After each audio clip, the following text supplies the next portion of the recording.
Good morning, everybody. Sorry, I also need to click some buttons. Oops. Other games. Good morning, good morning. How are we doing? Yo, yo, yo. Welcome, welcome. How was your vacation, Monsieur Pale?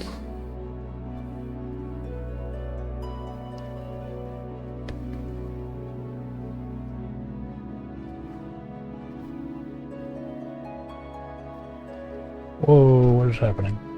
Autofocus. Camera is upset with me. Hold on.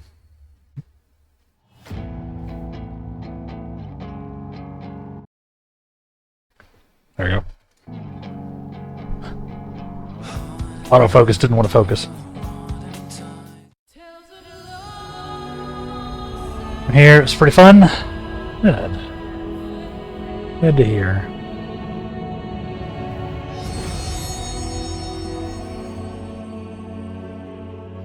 Know how it feels? Yeah, having trouble focusing this morning too. Same.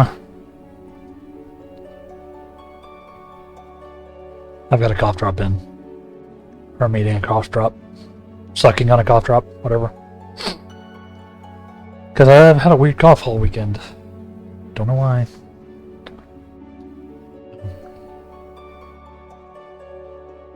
Yeah. We beat Shadowbringers full on Friday, so Endwalker time. Had to work more on the trip than I'd like. At least got to have some fun with family. Nice. Yeah. Yeah, I'll probably be needing to adjust the stream schedule to give me more time for other work as well. Probably going into the new year. Savings are starting to run a little low, you know? So I need to fight back.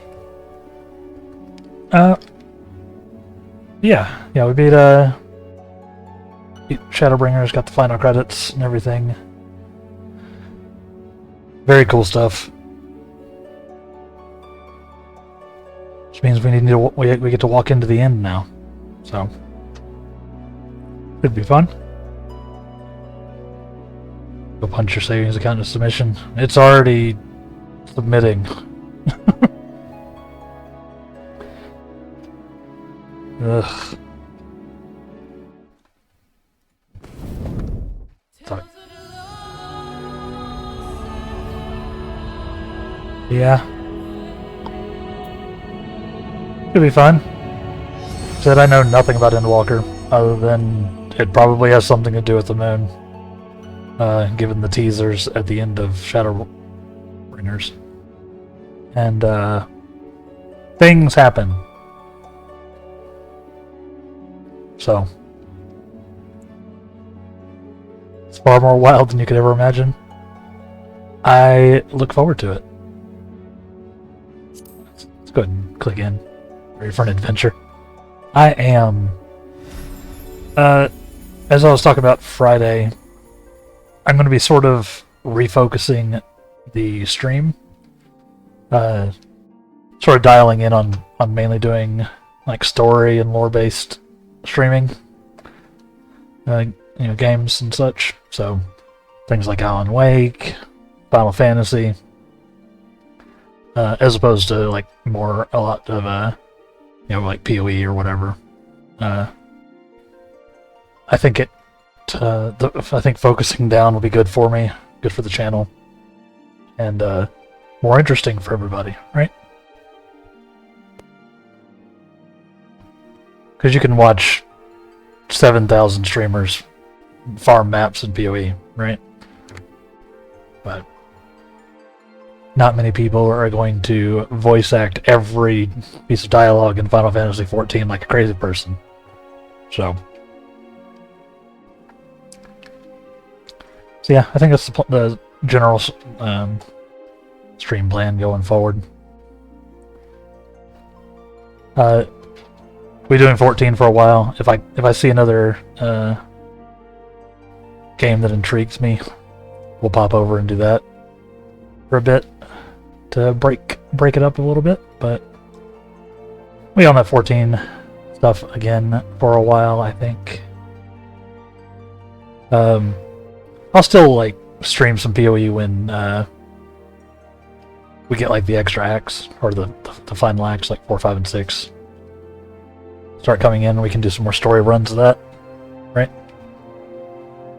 But yeah, hope that makes sense. I'm sort of rambling, still getting moving. That was some more linear kinds of games too. Yeah, like I don't have any problem with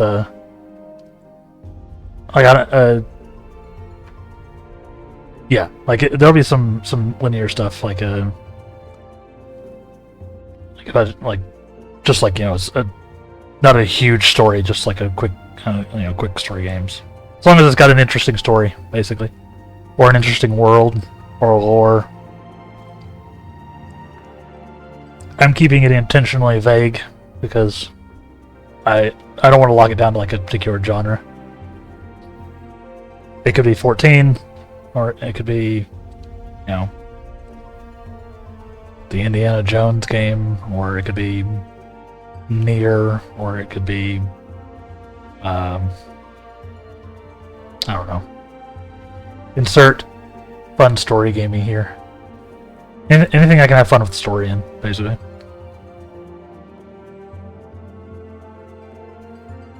The Indiana Jones game is also very good.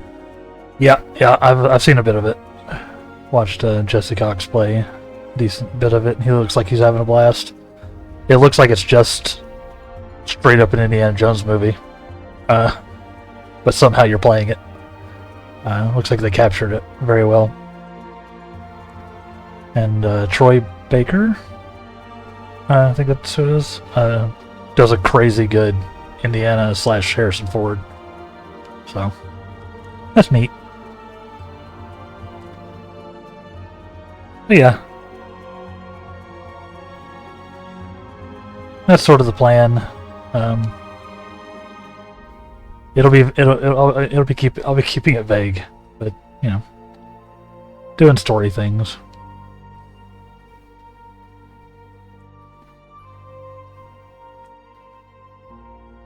Honestly, there's more to it than it even needed. It's got side quests and secrets and all sorts of stuff to find. All the puzzles so far. Yeah. I've watched him, you know, wander around and find little lore bits, and it's like, oh, now you can go find this other thing somewhere entirely different. I'm like, huh. Props to them.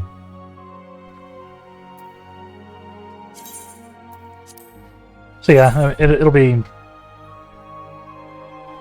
different stuff.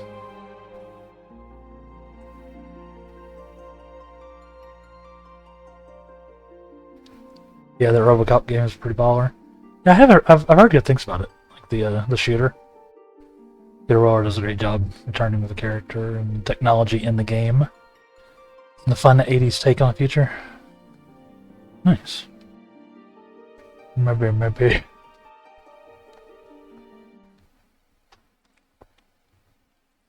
Yeah, it'll be a lot of me balancing, like, wanting to do a game with how it's doing on Twitch and how people like have received it in general, because like if I want to stream a game, I need it to not be like ultra popular at the moment, because then all the big guys are streaming it and nobody's going to watch me.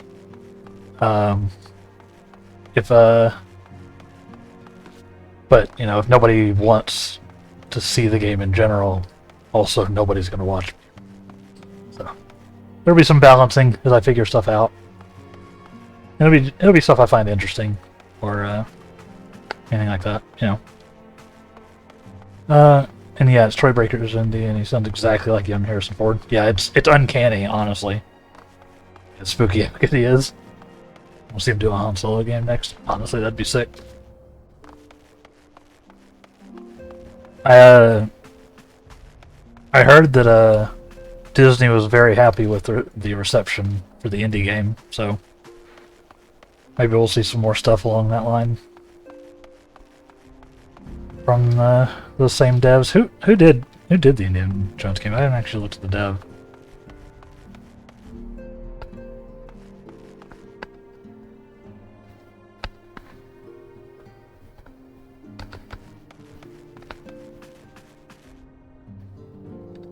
Quantum Conundrum. It's like a 10-year-old adorable puzzle game, telling you to be the first person to think about it in years.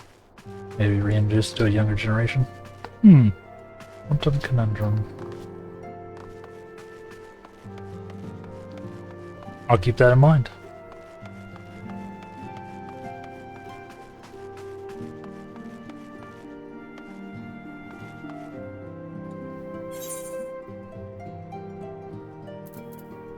But for now.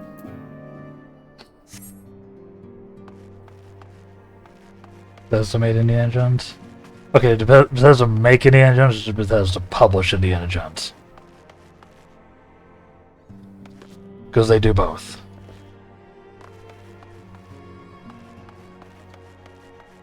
And it seems remarkably unjank for it to be a Bethesda developed game.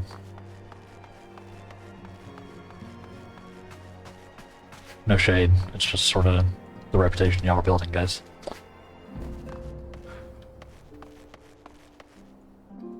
Don't know? Yeah. Fair enough. Yes. Now to the moon? Question mark? I managed to stall until I finished my cough drop, which is kind of what I was going for. Machine games?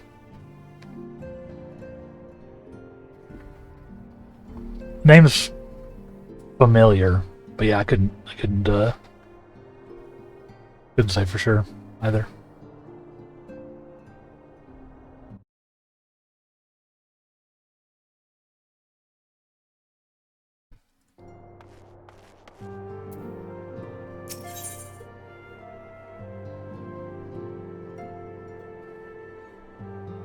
Alphino is feeling the need to take stock. Next ship to sail.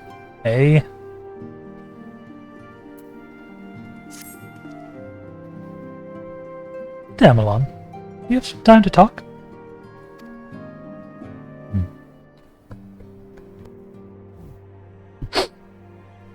I would like to gather everyone in Dawn's respite, and together assess the situation in which we find ourselves.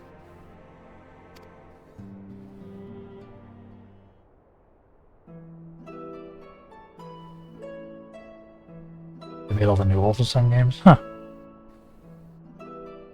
Haven't played any of those either. Let's take stock of the facts, shall we? Crisis at hand began with the sudden appearance of ominous towers in a multitude of locations throughout the world. Yep. This is the recap, for those who missed it. We have since learned said structures were brought into being by an organization known as Telophoroi.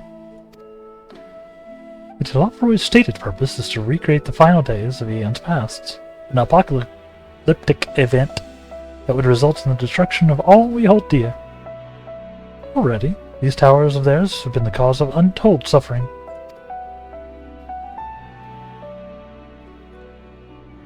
Countless citizens kidnapped and imprisoned, their faith perverted for primal summonings. Gotta get back into the groove. Weekend. Post-weekend. I played the first reboot. It's a good game. Nice. And unless we can find a way to deal with the corruptive aura surrounding the spires, we can't even get close enough to rescue anyone. Those shielded with the blessing of light seem able to resist being tempered, at least. But after what happened to Arenvald and Fordola, we need to be very, very careful about how we proceed. Yeah, while these threats close to home are of paramount concern, we mustn't lose sight of the situation in Garlemald. As you know, it's a lawful warrior under the leadership of Fandaniel and one other delightful fellow, Zenos Eagalmus, Crown Prince and our dear friend. To date, he's reclaimed his old body, murdered Emperor Varys, plunged Garlemald into an even deeper bit of chaos. The capital's seen the worst of it. For a good while there, it saw the bloodiest fighting in the War of Succession. That has since changed, and in troubling ways.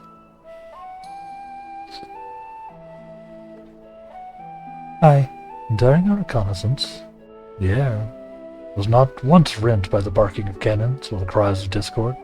It was an eerie fog of silence which blanketed that ruined city. The inhabitants appeared to be tempered.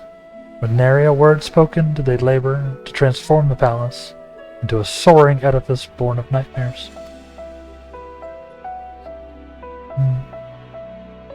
If they were indeed made thralls, it seems safe to assume that these events, too, were orchestrated by the Telophoroi.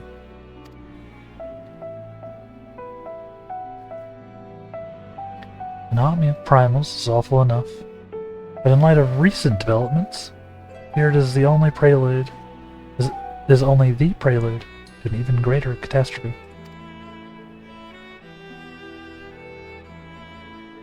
We need to devise a means to counter this threat, and quickly, or our allies are overwhelmed.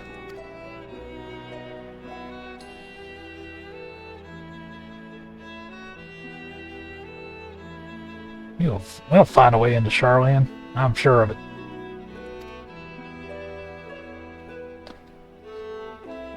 Master Falchnell's comments regarding the final days are curious to say the least. Form knows more than it's letting on. I'd like to interrupt. You've just received word from Mistress Cryle.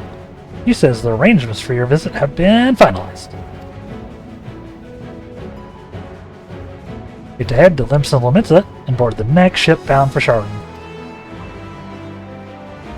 And on arrival, present yourselves as associates of the students of Baldessian. Come to assist with the Order's restoration.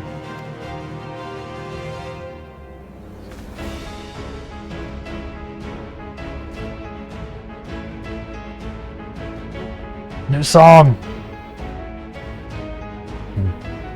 The arrangements may be settled, but what of your thoughts? We must race at the prospect of returning home after so long.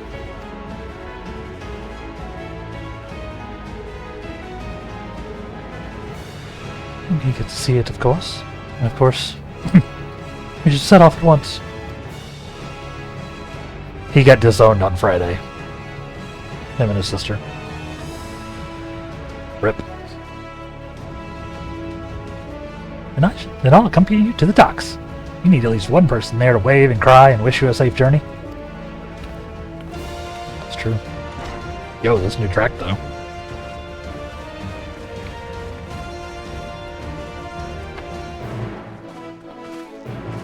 Quest accepted.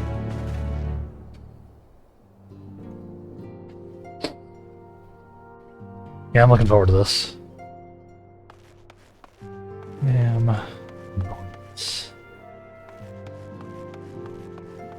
Speak to Tataru and Limsa Lominsa.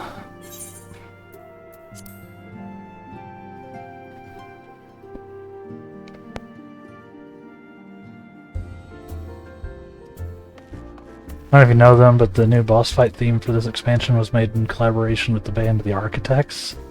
The name sounds familiar. I'm not familiar with their work in particular, but I've heard of them. So, looking forward to it. Final Fantasy always does banger music. I know it won't. I know it won't let me down.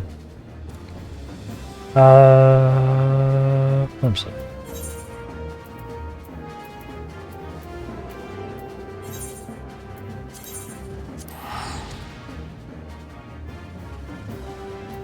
Chocobro's looking festive. Yeah, he's got the. That's right. You didn't see me with the barding or get the barding quest, did you? Yeah, he's wearing the event barding. Teleported away as I saw that message. Otherwise I would have shown it off somewhere. Yeah. Yeah. Yeah, it was a cute little quest. In Gridania. We helped set up Christmas, or the Starlight celebration. Everything's still decorated, so you get snowmans everywhere. Gridania's got most of the decorating. Like it's like everywhere. All the towns. Happy Life Day. Y'all. Didn't Life Day on first? I think it's something else.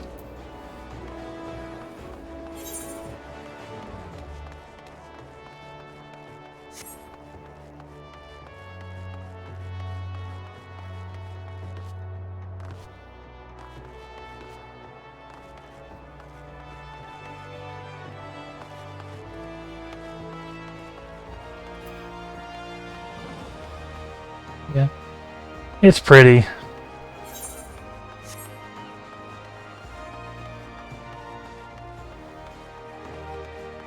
Yeah, I had fun with the event quest. It wasn't very long. Didn't take long to do.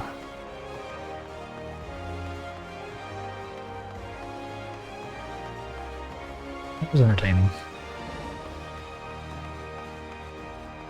Hello.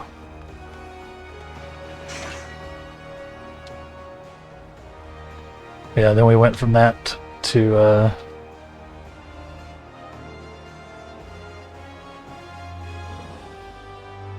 finish off Shadowbringers. I think I got my schedule weirded out. That's right. I did the holiday event on Thursday, I think.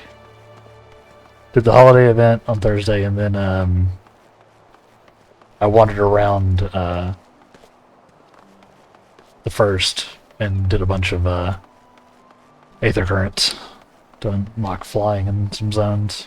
Then on Friday is what we did when we did the rest of Shadowbringers. That's it. I'm catching up with my own brain. We're good.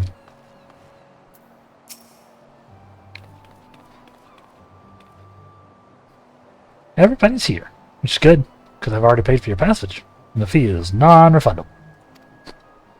The ship for Charlian should be pulling into port soon, so please follow me. Follow me! And have all your luggage close at hand. Oh, I do. Carrying several backpacks full of shit.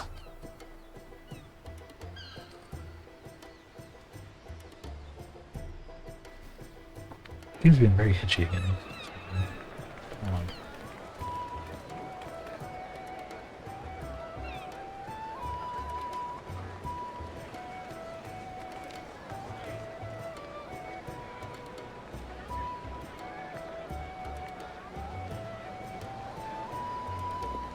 Gonna give me a new outfit. Finished loading our cargo. We should be ready to depart right on schedule, or so I'm told. Excellent. 'Tis nice to have a smooth beginning to one's journey, at the very least. It's funny.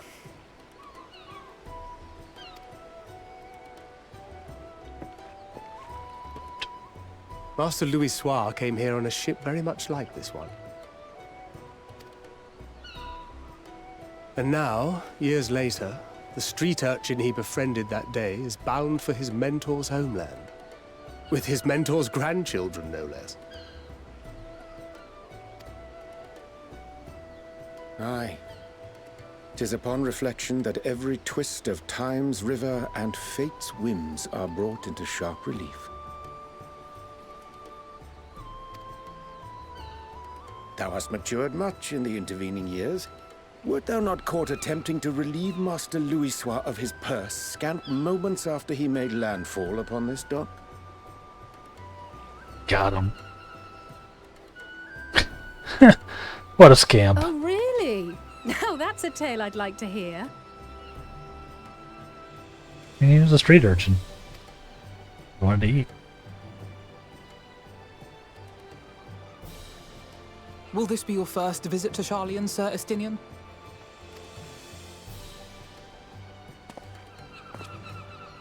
Sir Estinian.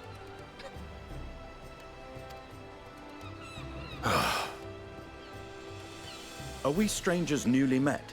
Why this stiff formality? We finally got Estinian to join the Scions, by the way. More or less. He's still being very, Estinian-y about it.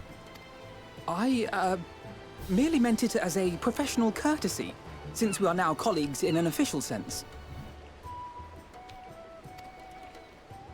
I'd rather you dispense with the sirs, especially in private company.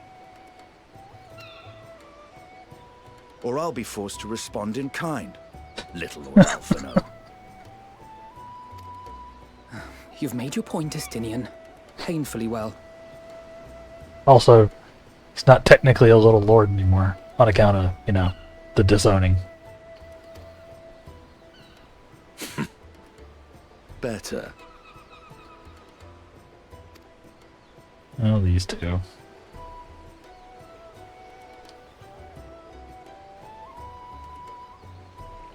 Aw. Are you all right, Tataru? You seem positively distraught. Distraught? Me? Don't be silly. I think it's lovely that they get to see their homeland. It's just... we're trying to thwart the schemes of an army hellbent on destroying the world. I mean, that's just kind of Tuesday, Saru. And, once again, I have to stay behind and worry that this is the last time I'll get to see my friends.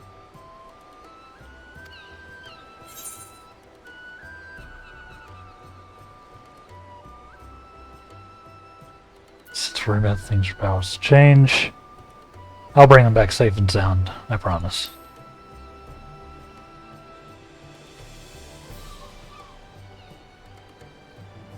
I'll hold you to that. I don't know if I can actually promise that.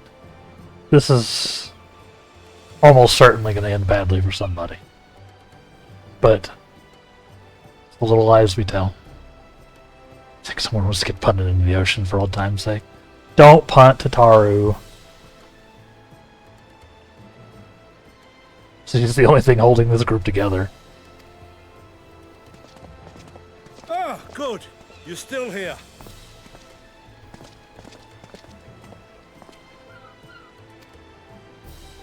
Hori! Kultine! What brings you all this way? We're to assist the Maelstrom and the Kobolds with a lunar primal operation, so we thought we'd see you off before heading to the tower. Flamine and the others wish you all a safe journey, and promise that they'll look after things here until you return.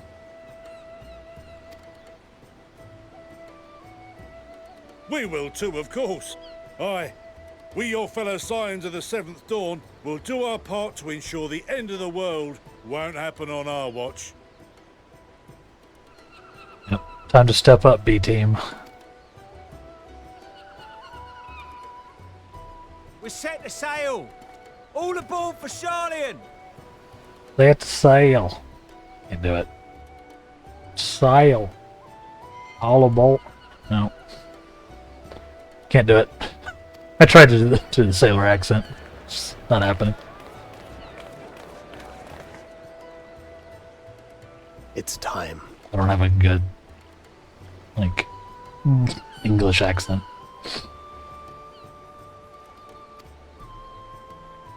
Then we must delay no longer. We will contact you the moment we learn aught of value. Wish us luck. You don't have like a new outfit for me, Tataru? I need an expansion outfit. Tataru? Tataru? I've come to rely on this. Have a safe journey, and please, please, be careful.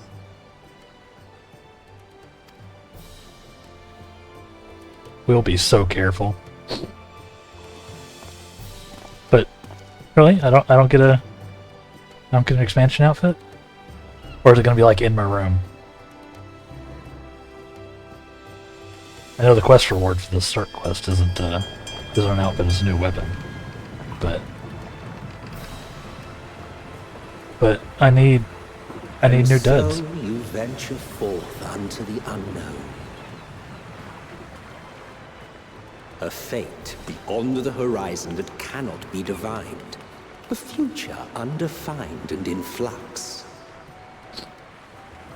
In uncertain times, naught but the simplest words of wisdom will suffice.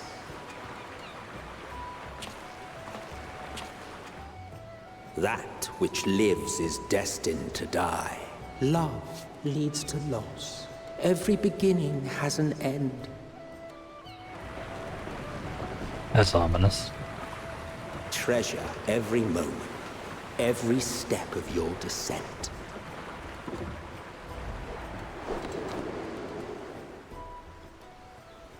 Title card?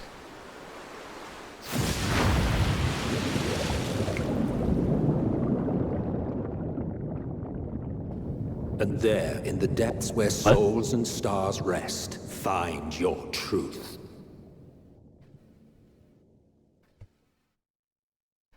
What?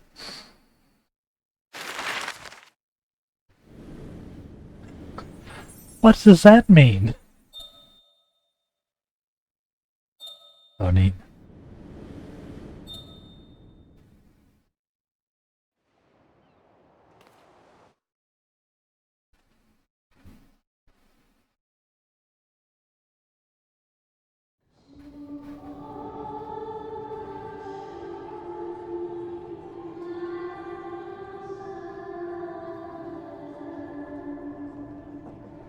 Here.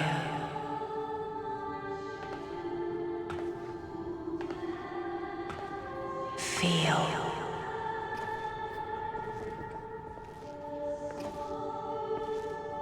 Think.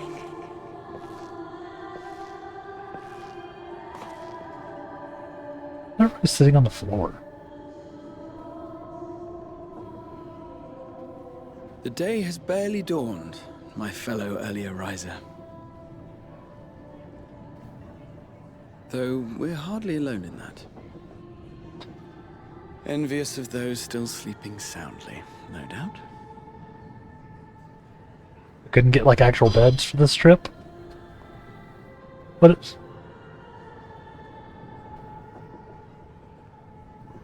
Called out to you, you say? I've heard nothing myself.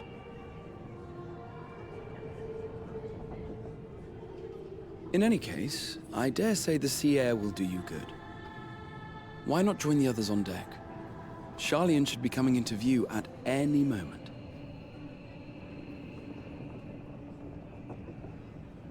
Stab myself in the eye with my own outfit.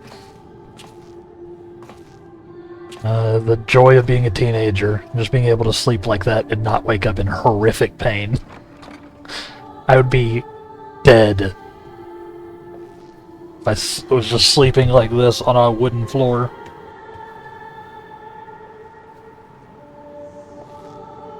Would not be a functional human being for like a month.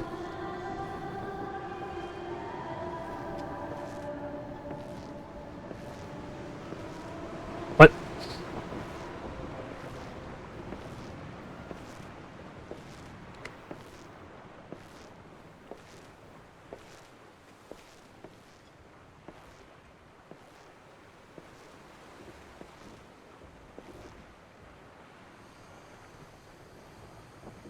My voice yet reaches you. I am glad. Hear, feel, think. And thus do we meet face to face at last. My warrior of light, guided by the crystal.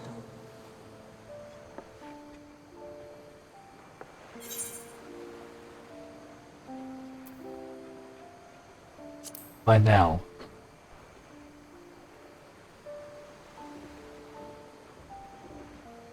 After your sojourn in the First, I believe you have your answer.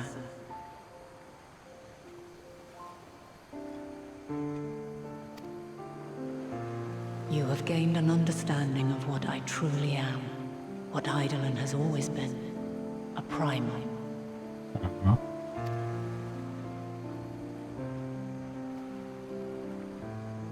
Zodiac was created to forestall the apocalypse which threatened the ancient world, and I was brought forth to bind him.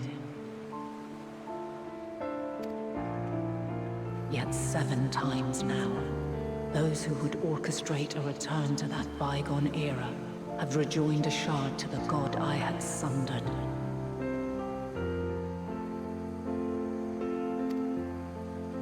The greater his strength grows, the swifter does mine own diminish. The power to draw your mind into the rift betwixt is no longer mine to wield.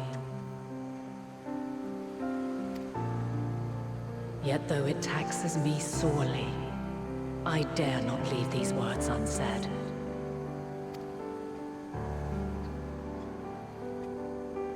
Even bereft of my guidance, you and your companions have accepted the burden of this star's troubled past.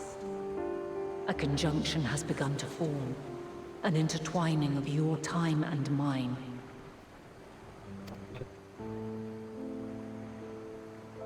Wheels shudder and turn. Conflict looms, monumental, which will decide the fate of this world and all life upon it.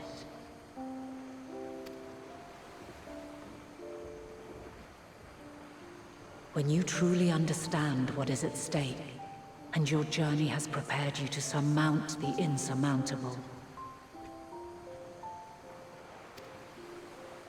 then shall I honor the promise made in another time, another age.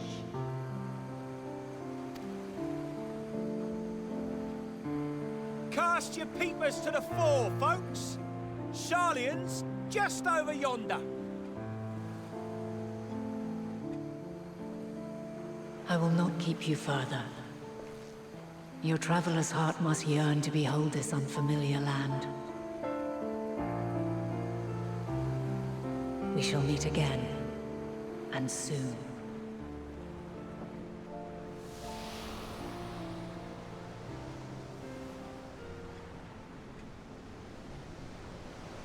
Huh. Okay.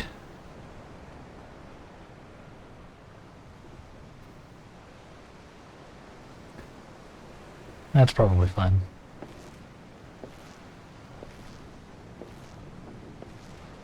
Hey, the sleepyheads are up. Oh, what a fine morning. Still a bit stiff, though. And a good morning to you too. Taking a look at the island already? Then let's go. Let's go! Might still be room in the prow if we're lucky.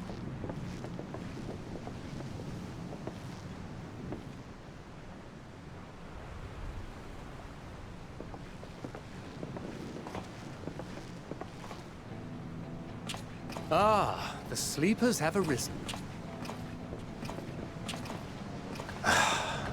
There she is. Good old Sharlayan. Oh, I see it.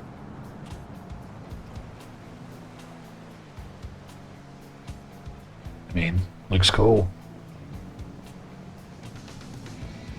Looks cool from here. Home at last. Well, maybe not in Father's eyes, but we'll manage on our own, if we must. You do know you're not alone in this, don't you? Indeed, 'tis as Sir Estinian saith. Forget not the comrades who boarded this ship at your side, I prithee.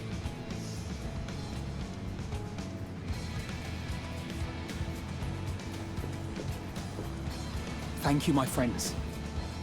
We are ever grateful for your steadfast support. Upon arrival, we will be disembarking into the heart of Sharlayan proper. That calls for an outfit change, right? There is no greater concentration of wisdom in all the world. I am confident that somewhere within that center of knowledge and learning, we will find the answers we seek.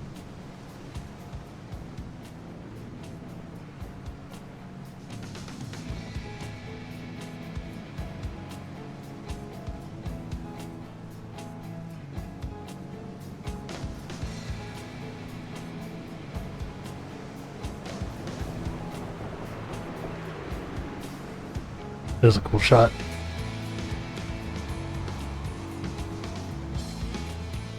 There they go again. There's the title screen. Endwalker time.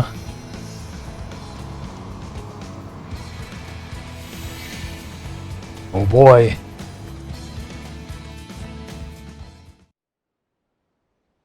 Sharlayan, the solitary island nation of the northern seas. Where under the watchful gaze of Thaliak, patron deity of scholars, academics hoard all manner of knowledge and secrets. Once, they deigned to accept foreign students into a distant colony maintained in the Dravanian hinterlands. How swiftly they abandoned it once the first Garlean boot set hostile foot on Ala Megan soil. So averse to the prosecution of war, these men of wisdom, your would-be allies.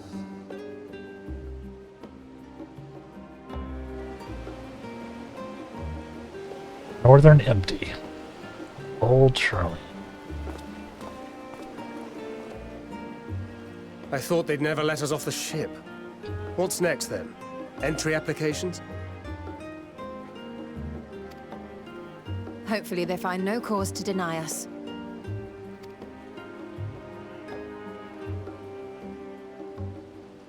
Hasn't Sharlayan all but severed relations with foreign powers?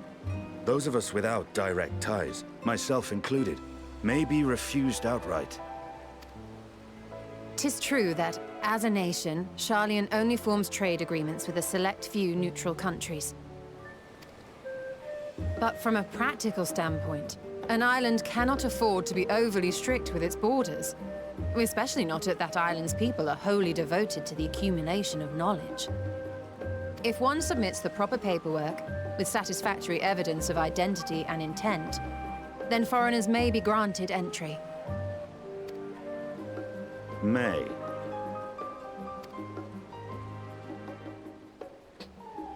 Quite. So let us be absolutely clear on these points before we proceed. The immigration officer will ask for your affiliation and your purpose of visit. Considering Sharlayan's views on intervention, I strongly suggest we avoid any mention of the Scions. Kral has laid the groundwork for us to act as associates of the students of Baldessian, and our ostensible reason for being here is to aid in their order's restoration.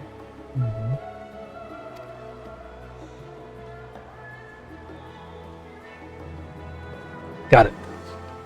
Grahatir, it might expedite our progress should an actual student be seen at the head of our little group.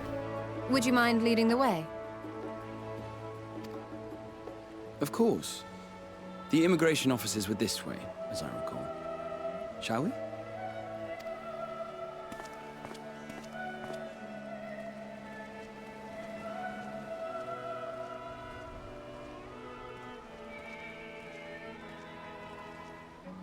Greetings. We've just arrived and are eager to make our way into the city. Would you be so kind as to process our entry applications? Certainly. I see by your mark you are an Archon. I am. Grahatir of the Students of Baldessian at your service. I was assigned to an Eorzean survey team, but have returned to assist with the reformation of my order. My associates here will provide additional support.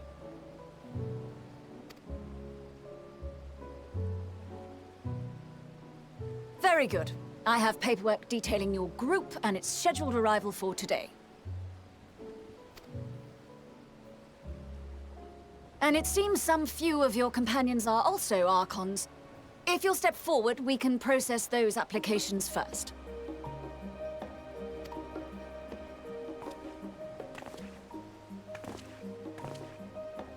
Ishtola rule.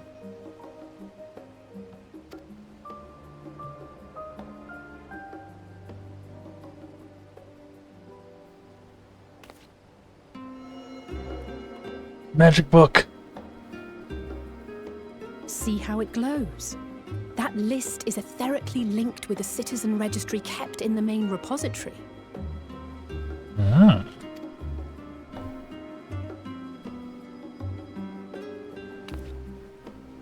I've confirmed your status as Archons and amended your travel records accordingly. Welcome home. Now, who do we have here?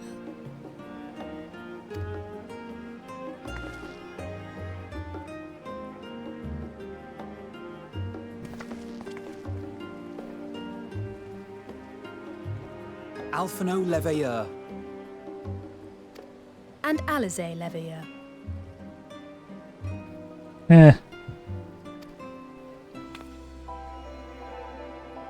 He's already got it in the record, doesn't he? Your applications have also been approved. Having said that, the streets are abuzz with talk of how House Leveilleur's lord disowned his young progeny.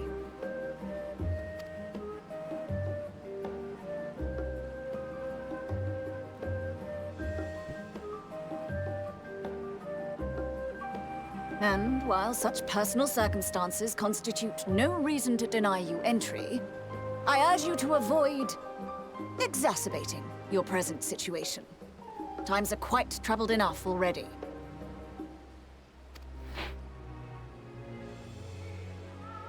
We shall keep that in mind. It's weird seeing LFL being like so ultra serious. I know there are several of them, but These she's last just two are like... not Sharlayan natives, but you will find their credentials are in order. An application was made in advance.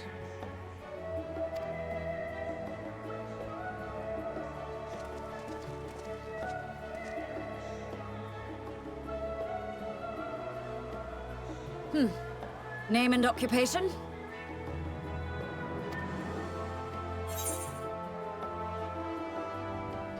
Champion of Eorzea.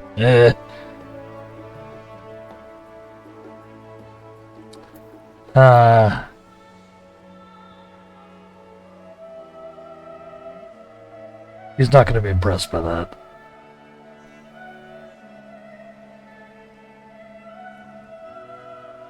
We'll just say adventurer by trade.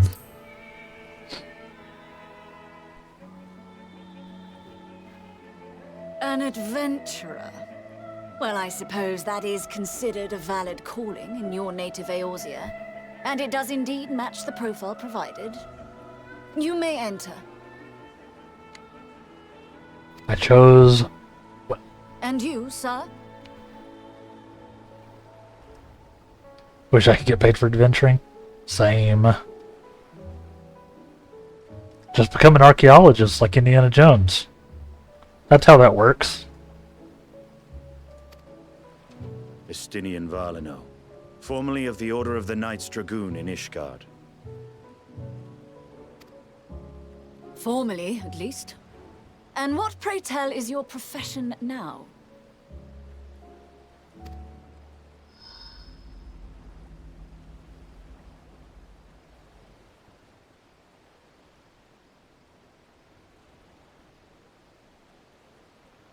Just say you're an adventurer.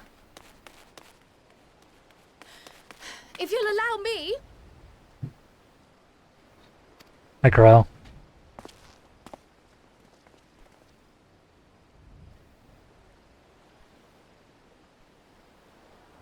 My associate is a mercenary, hired for his strength at arms. Surely you are aware of the dangers we often face on our forays into the wilderness. Mistress Baldessian, if you insist on sponsoring his entry, then so be it. But while I appreciate that desperate times call for desperate measures, I find your choice of company concerning. Be advised that even a single misstep may have severe repercussions for your organization. I have every confidence in my chosen company, dear and trusted comrades that they are. But I thank you for your concern. Yep, we're going to cause no problems here.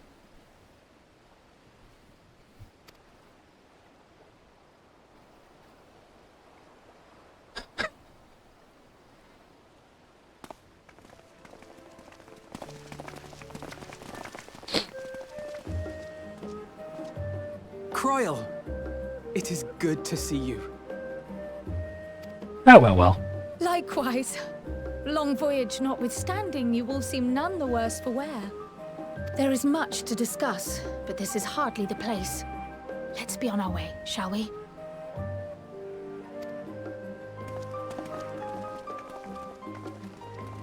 Okay, but Oh. costume change.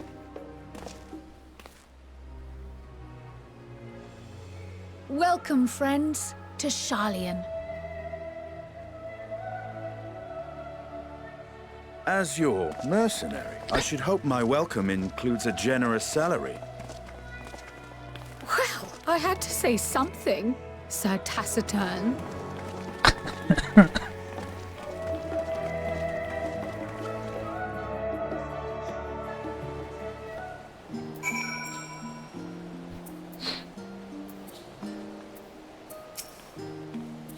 Cryle. I spotted you coming into port. The officers are born bureaucrats and stickers for detail. In any case, you may relax and take a moment to get your land legs back.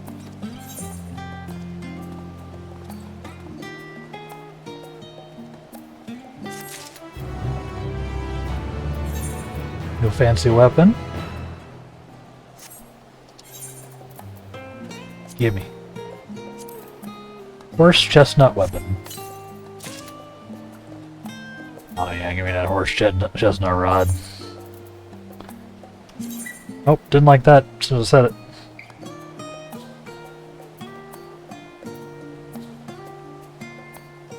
Actually not crazy better than my current one, just because I'm going from a blue to a white.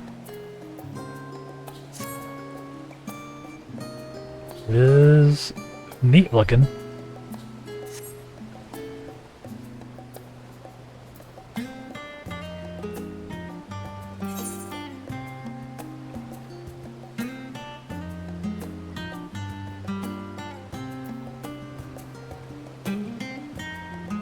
Yeah, it'll do.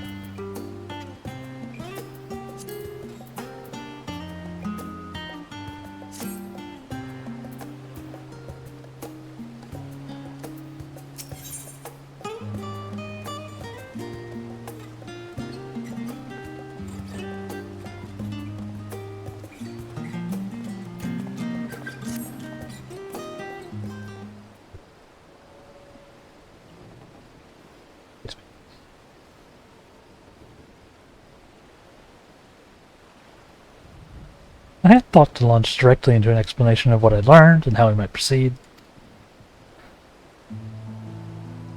But this is Adamelon and Estinian's first time in Sharlayan.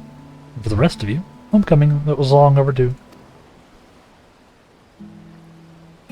You must have places you wish to visit and people you're dying to see. Therefore, I propose we postpone our agenda so that you all may have sufficient time to recover from your journey. Get your bearings in the city. Once you've settled in, we can reconvene at the Valdesian Annex. How does that sound? This is a fine suggestion. You may not be welcome at the Leveler estate, as such. I should like to nose around the neighborhood all the same. Nods.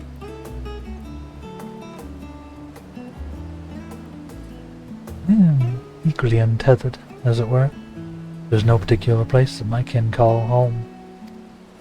Still, I would not pass up an opportunity to reacquaint myself with the city. Likewise. The tour of our old haunts might even yield up some useful gossip. Annex was west of the Aetherite Plaza, wasn't it? I'll join you there and on. Yes. We'll see you there.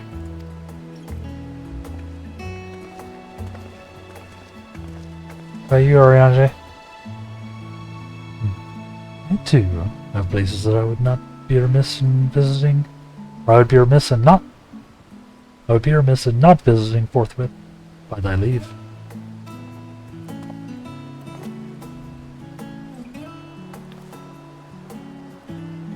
What of you, Estinian?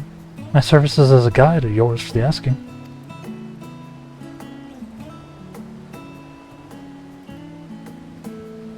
That won't be necessary. Till we reconvene, prefer to wander as the wind takes me.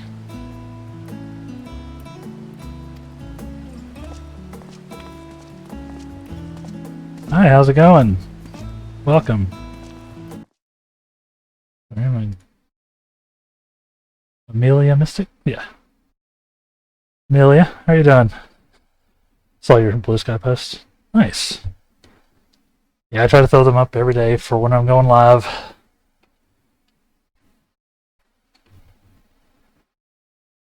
But I could. Oh.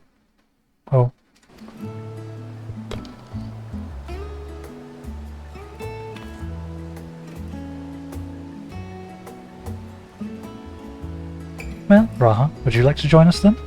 Been gone for quite a while. This would be a perfect way to refresh those dusty old memories of yours.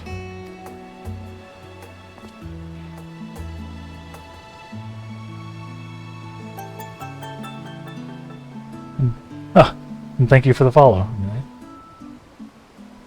Saw your game and seemed professional to me in this game. Yeah, not doing a whole lot yet. We're just getting Endwalker going the first time.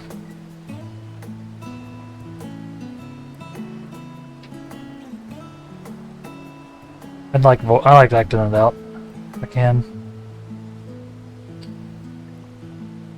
Of course. You'll have me. Come damn along. Charlie on our waits. Doing good? Yeah, I'm doing well.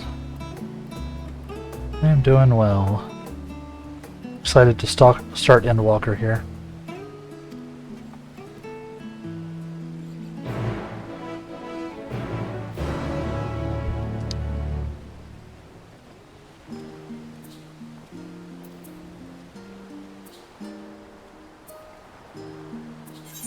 I do need to take a quick break though.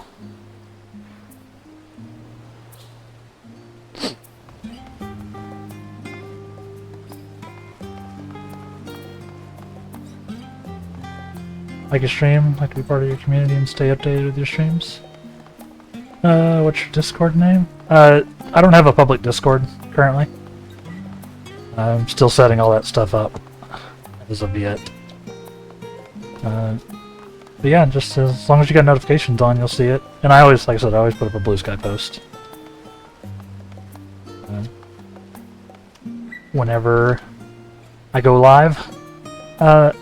Yeah. Sorry, I'm going to take a quick break. Just a couple minutes. I'll turn on some music and everything so I can get up and move around and maybe get some more water or coffee. I'll be right back, chat.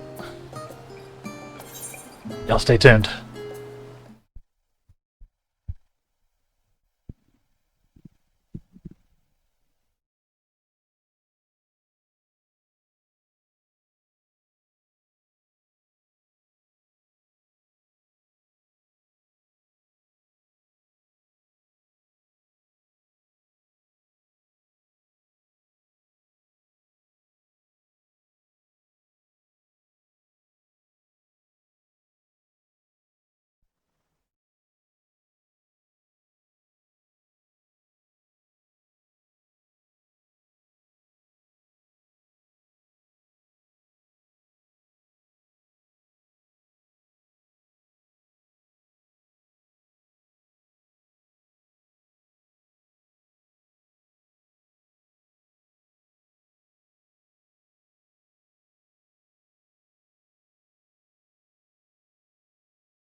Alright, we are back, chat.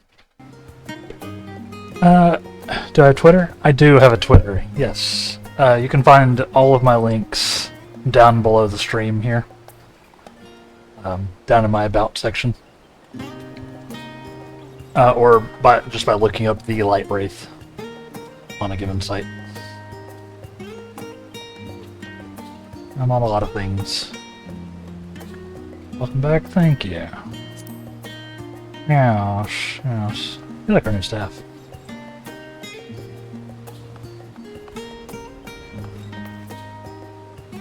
Alright, let's go.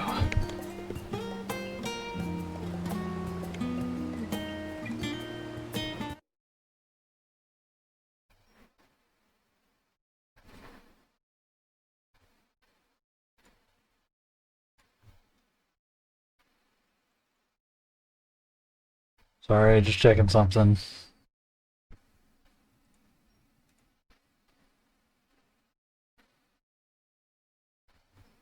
I know it gets awkward when I tab out.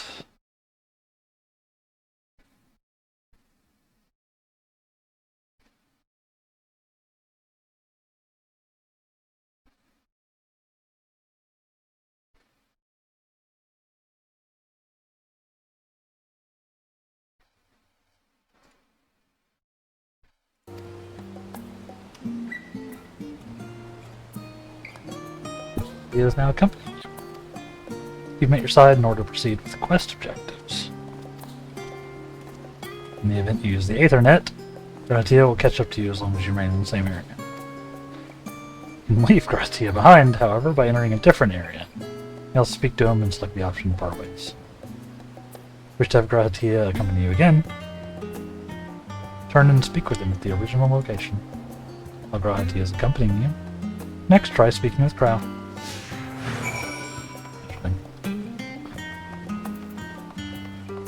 We have an RPG party.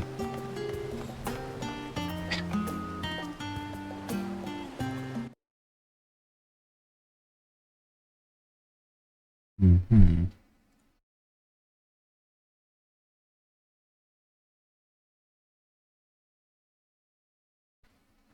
Sorry. Checking one more thing.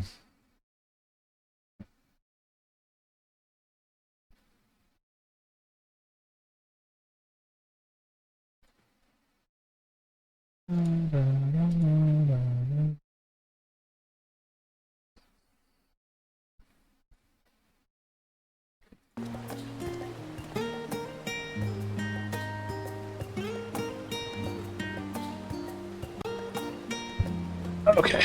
Alright. Yeah, we got our RPG party now. Reminds me of...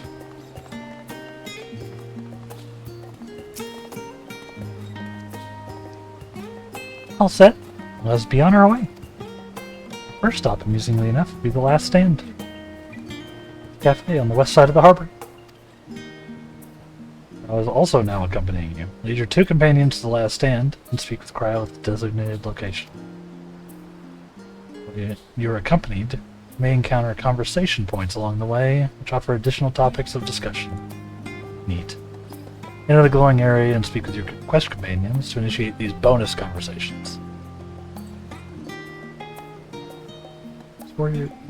Enjoy exploring your surroundings together.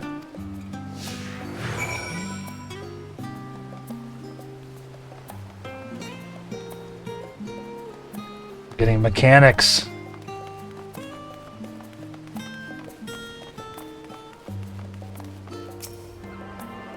You gotta do a quick little attune.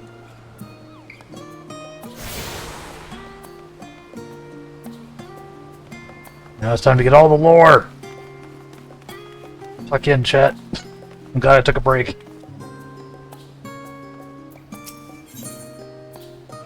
Discuss the storage facility. All these unusual wares coming and going at all hours. I expect the assistance of an intrepid adventurer would be highly appreciated. There's no reason why you couldn't undertake any tasks that pique your interest. You have been cleared by immigration officials, after all. I look forward to the day your name is celebrated in Charlian the same way it is in the Eorzea.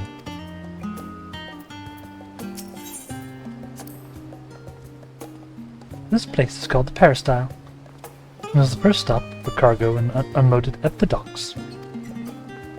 You'll find the usual necessities for daily living and other imports vital to running an island nation. Also supplies for further Charlene's pursuit of knowledge, namely large quantities of books, specimens, and samples. Sorting these stacks suddenly seems to keep the attendants busy.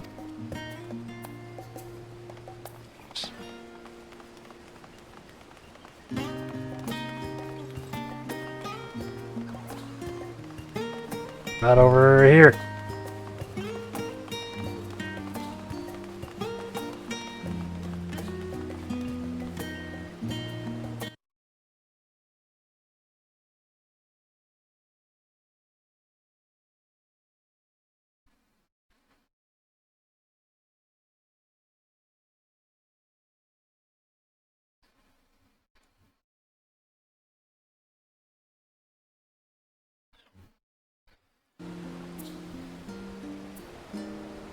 The Amelia already bounced, eh?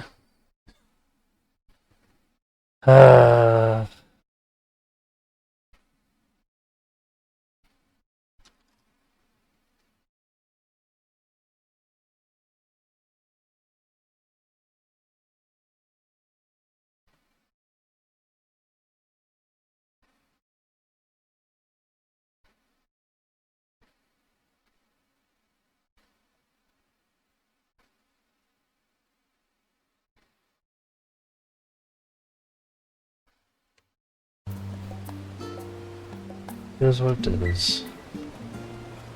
Okay, I love seeing follower count go up and then immediately back down. Not demoralizing at all. Alright. Sorry. We're back in it. I'm focused. Yeah, I do want to discuss the giant statue in the harbor that I totally saw.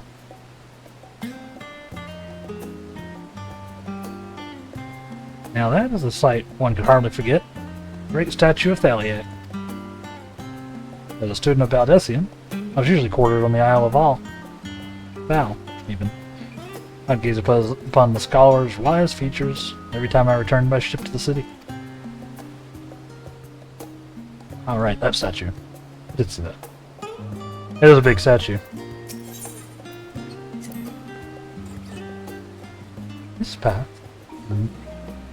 This path leading out towards the sea, known as the Thaliac Stoa, so named for the statue of the scholar that stands at its end. As you know, Charlene people prize the accumulation of wisdom above all else. Thus, when Thaliac was chosen as our patron deity, it was more of a matter of pragmatism than belief, an alignment of principles, as it were. We may have honored him with a rather impressive statue, or sculpture, yes, but our faith is not so restrictive as that of, say, the Ishgardians. Individual Charlans can and do worship the divinities of their choosing.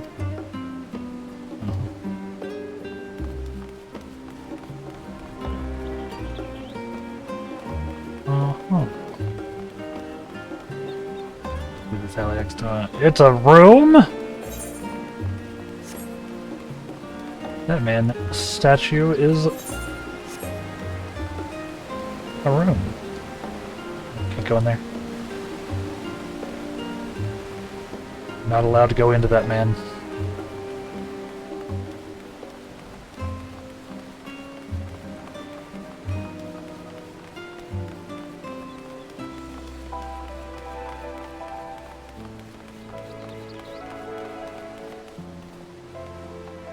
So this is the objective, eh?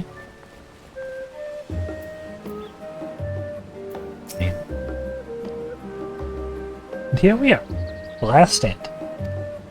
I may have mentioned this before, but although our research into nutrition and food preparation is quite extensive, an average Charlian tends to regard seasoning and flavor with a certain difference. How can I put this up? The food is, it's bland. As encapsulated by our infamous Archon loaf, the prevailing sentiment towards cuisine is dietary value first, and taste a distant second.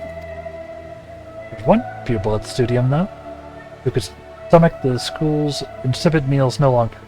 So he quit his lessons and poured all of his savings into building a proper eatery. And so the last stand came to be. It is, as the name implies, the sole dedicated outpost of fine dining in Charlian. The one and only bastion of the culinary arts in an isle of otherwise mediocre fare. Seem to recall their burger being hailed as one of the most impressive items on the menu. Not that I ever had the pleasure of eating one myself.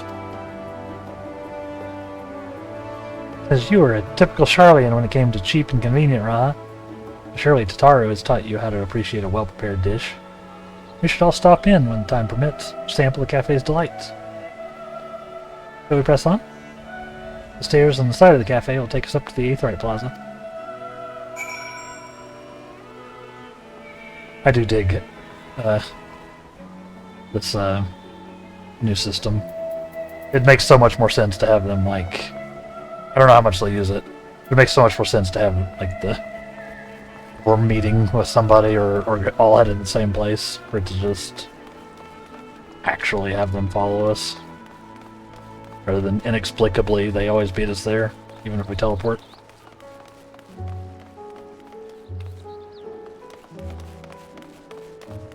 That do be an Aetheryte.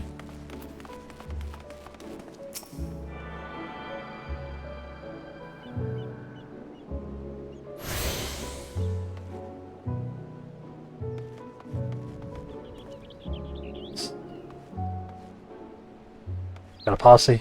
Yep. Just like a real RPG, I got the actual party following me, right?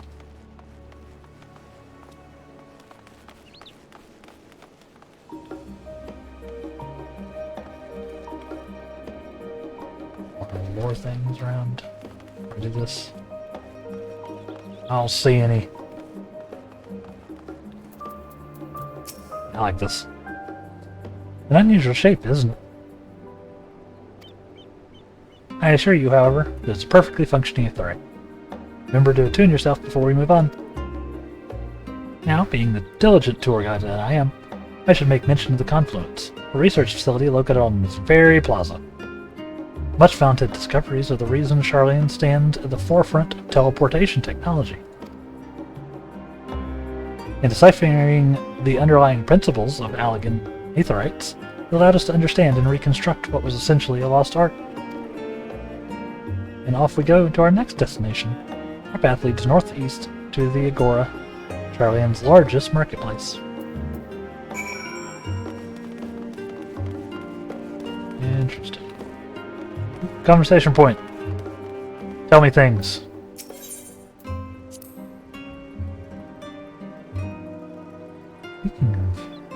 Speaking of Aetherites, those teleportation fees do add up after a while.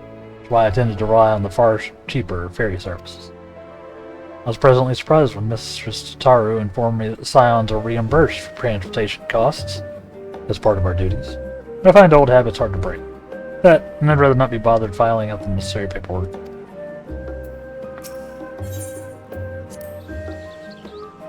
That's the entrance to the Confluence. I have no doubt their expertise will prove useful at some point, so just you remember the way here.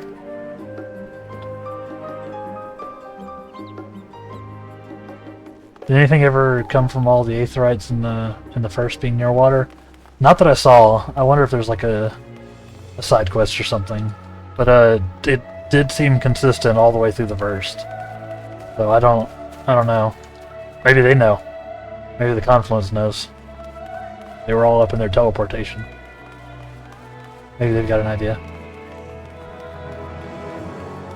Yeah, nothing explicitly. I am wildly curious though.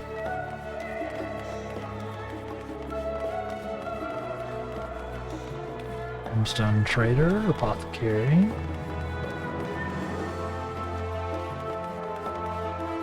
Full Plate Armoire Proprietor. Oh. Lord. You mind if I browse the shelves for a moment? There might be some hidden gems I've yet to read. Only a moment. How optimistic. Feel free to browse all you like. We won't wait around for you. Growl, get under his shirt. Ah, perhaps I'll return here later then. Growl, that is not appropriate. That is not okay behavior, Growl. Get your head out of there.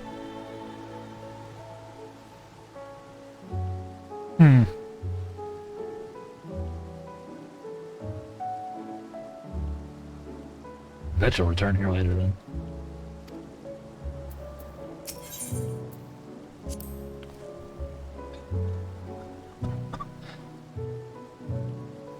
These little open-air stalls are so uniquely Charlian.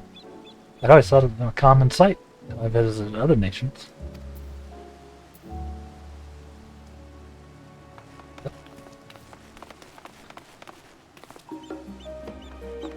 That was not professional, Cryle.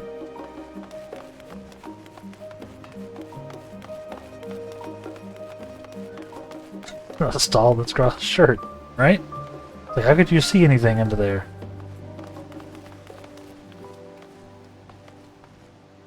Mender, fine. Got anything to mend? Dude.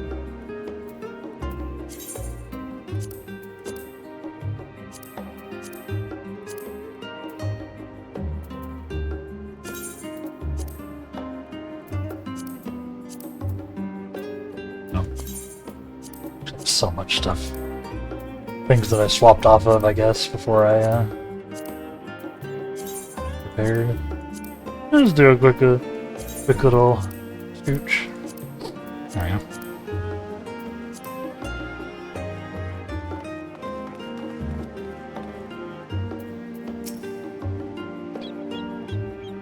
Welcome to the Agora, where you can find wares made in Charlian, as well as a wide selection of imported goods. They also used to sell questionable prototypes from the various research institutes. I think that practice has thankfully died out, for the most part. Otherwise, I can think of no better place to stock up for your next big adventure. Am I overselling it? On a more serious note, the next... overselling it? I get it, Corral. Next stop of our tour is one which has particular relevance to our ultimate purpose here. We must head back to the Aetheryte Plaza. Follow the path north, then climb the stairs up that imposing building at the very top.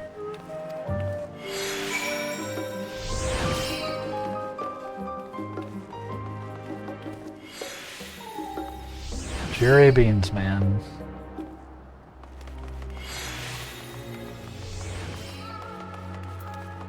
Think I can't do anything here? Nope.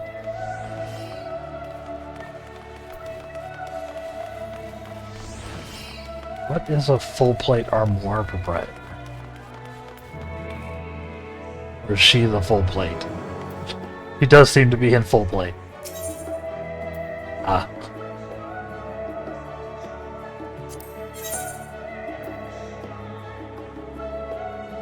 I see.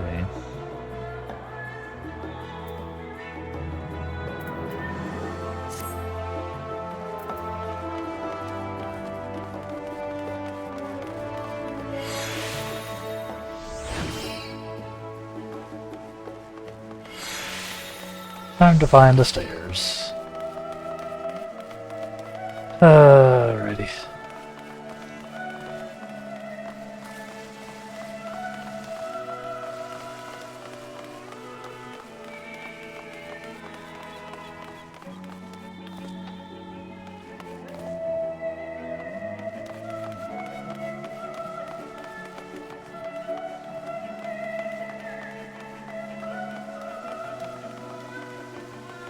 Nymphaeum. Nymphaeum? This is the Nymphaeum, an area dedicated to the blessings of water. For Charlians, water represents more than a life-sustaining liquid. It is a reminder of the great flood which precipitated the birth of our nation, as well as a symbol of the knowledge which flows from Thaliak's divine ewer. This is the reason you see an abundance of fountains throughout the city, a propensity for utilizing water as a decorative feature in our architecture.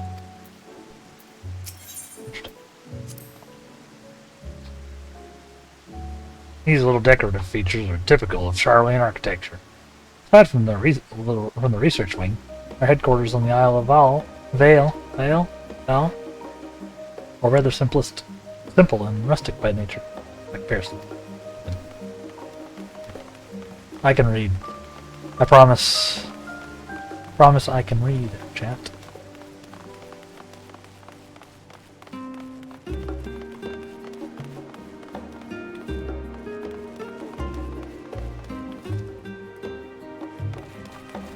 It's pretty here. Frame feels good too.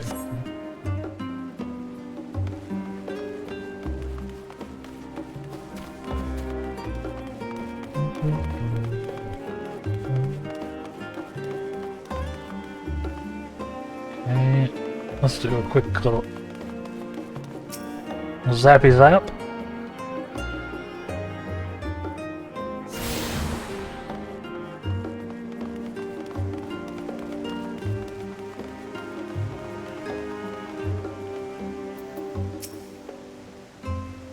This grand structure before you is the rostra. The name refers to the original public platform erected here, on which a forum of elected representatives would deliver orations and debate policy. Although the stage has since evolved into council chambers, the nature of the forum and the duties of its members remain largely unchanged. Am I boring you, Raha? You seem awfully distracted. My apologies. Here, you can see the entire city spread out below. Just to put me in mind of my arrival in the first. Those who had gathered at the Crystal Tower asked me how they might go about building a new home. Naturally, my answers were all inspired by the knowledge of the finest settlement I could think of, the great city of Charlie. Bit by bit, those few buildings grew into a town, community, Crystarium. Almost see its echo. I see. Feel free to come up here wherever you wish. I don't think the counselors would object to you simply enjoying the view. Such memories should be treasured. For now, however, the tour must go on.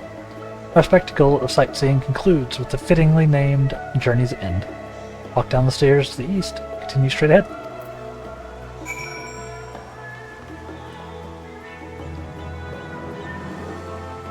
I'm also wondering if one of the artists just loves water features and included them in Shadowbringers with all the Aetherites. Got them to do a bunch in this town.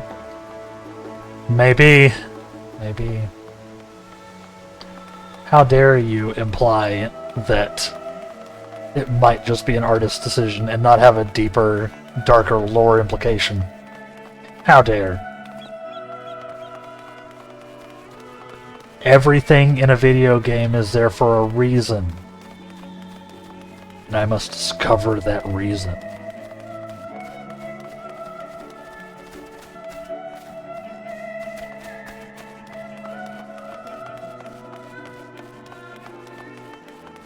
But Streamer, sometimes that reason is, it looks pretty. Yes.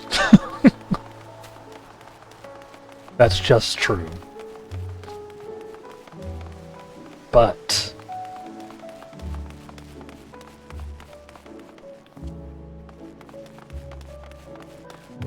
just trying to protect you from the truth. You're saying I can't handle the truth?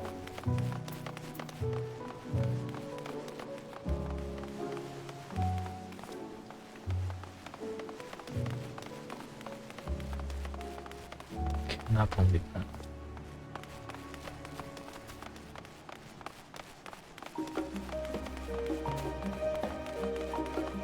There's a 0.01 chance the person teleporting just melts into water.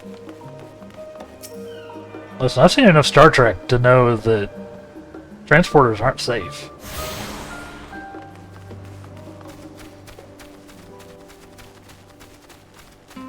First has unstable aetherite, so it's more common. Yeah.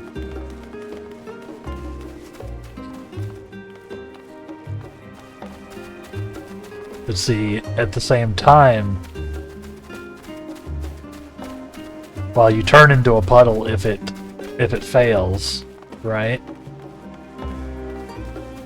The water also stabilizes the aetherite. So the more people who get liquefied, the safer the aetherite is. To make that running jump. Trying to jump to where?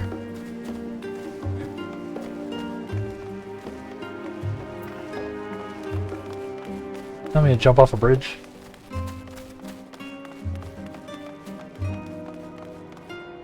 Doesn't seem healthy.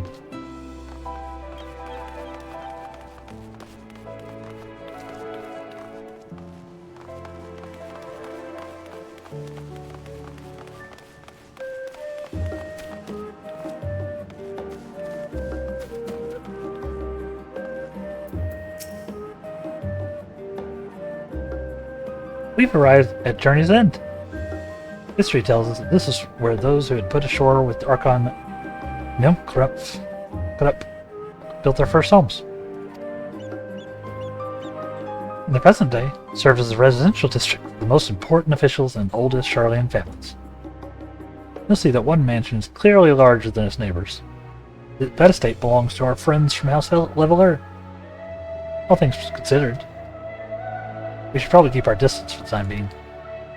With that, we bring our little Sharlayan tour to a close. Hope it has proven to be entertaining and an enlightening experience. Now, shall we head directly to the Baldessian Annex? Remember the way, don't you, Raha?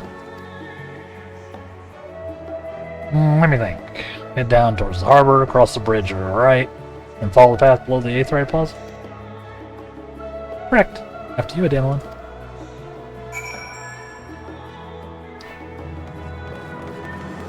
Then it becomes a question of, did the company know the Aetherites did that and willingly sacrifice people to make it safe transportation for others?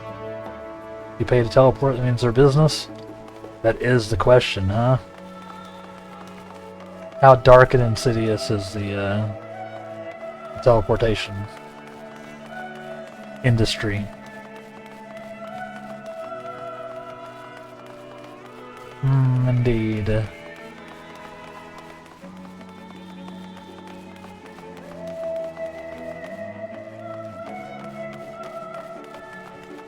Sakura Pixel. How's it going, Sakura Pixel? You don't mess with big Aetherite. It's true.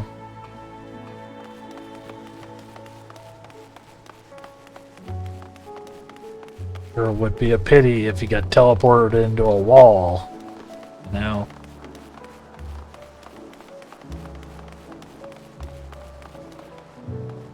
Pity. Well, you go that way, but what's over here?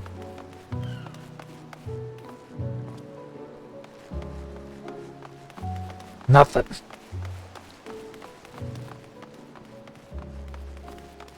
Do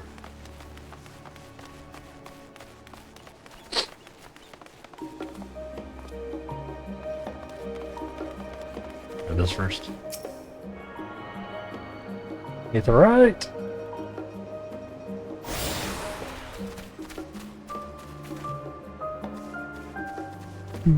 Do.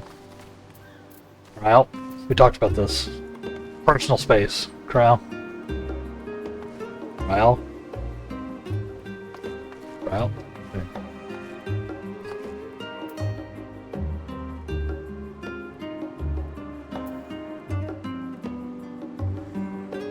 So his enemies in the base game got made various sentient stone blocks and wall enemies in the early dungeons.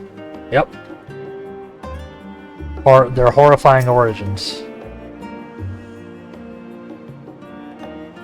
As the joyous look on Raha's face has undoubtedly informed you, this is the Baldessian Annex. If you continue up the hill, you'll arrive at the doorstep of the phenomenon. We think we've explored enough for one day. We can take you there another time. Inside with you then. Oh, yep.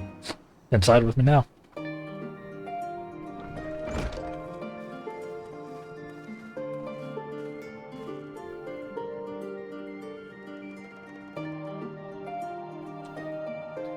I'm back, and I brought Ademelin and Raha with me.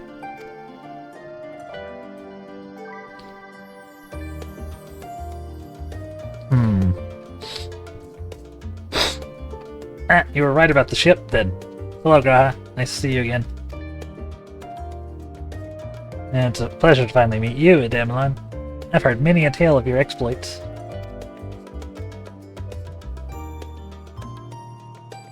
Odrika? Odrika Sunjika! It has been an age. Wait, yes. Allow me to Allow me to introduce Ojika Sunjika, Administration Officer for the students of Baldessian. He oversees the day-to-day business of the Annex. The champion of Eorzea is featured prominently in Kryl and Graha's reports, so for me, this is akin to seeing a fabled hero come to life. Honored to make your acquaintance. This place is like a second home for the students. The Isle of Vale,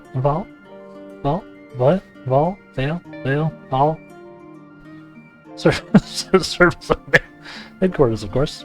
We often had occasion to visit Charlene, whether to make use of the city's research facilities, attend conferences, or procure supplies from distant shores. And the annex here was built to provide lodgings for our members while we engaged in such activities. Ever since our former headquarters, along with the Isle itself, vanished, the annex has served as our base of operations. Yet it feels so empty. With so many lost to us, our organization is a shell of its former self. The day will come when we see the students rise again. First, we must ensure that the Delphi fall. Nods. Through that door on the left is the main hall. We can discuss our options moving forward.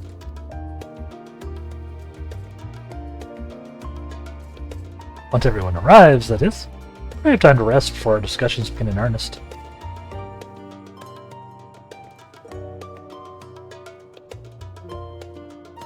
I've had private quarters prepared for you in the Andron, so please, feel free to make yourself at home. Ah, the nap rooms.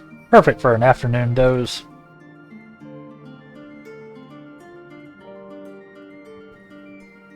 Oh, I didn't mean to give you the wrong impression. Chambers were quite well appointed. Far more so than some cheap roadside inn, you may be assured. It was simply that we were often so busy with research.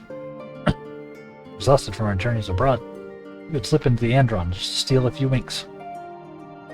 And thus they became known amongst the students as nap rooms, even if many such naps might last well into the following morning.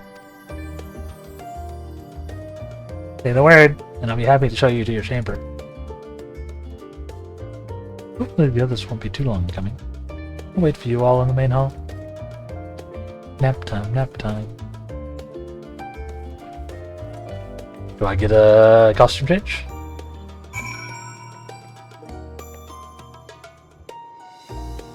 No.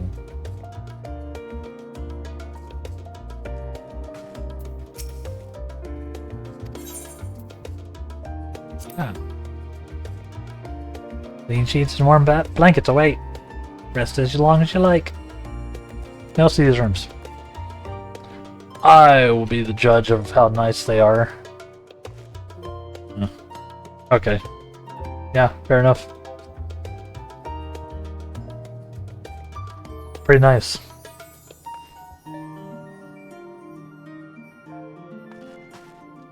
You even got some crystals here in case I need to do some primal summoning. That's very kind of them.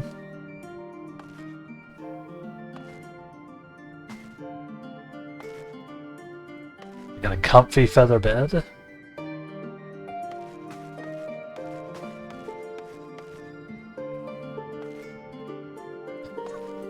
Maybe don't primal summon?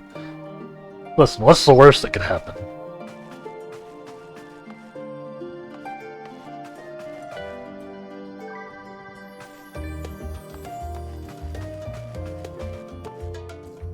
Maybe you got little flower pots full of crystals.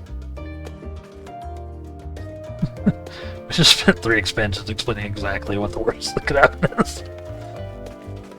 Yeah, but that's because they were doing the summoning, not me. Duh.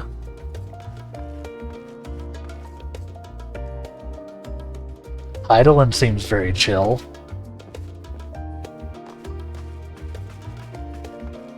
sure there's nothing insidious happening there.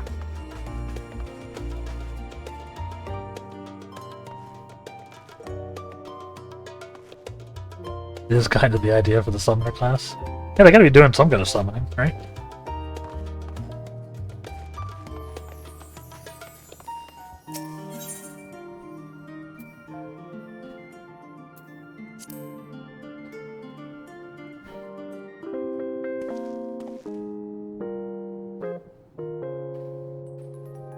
I don't know why I clicked this.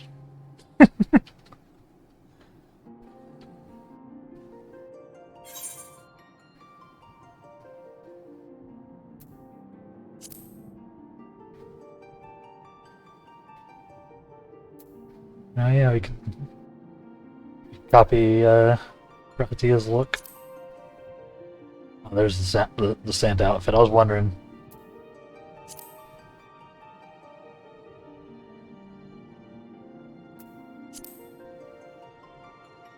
There we go. How beautiful I am.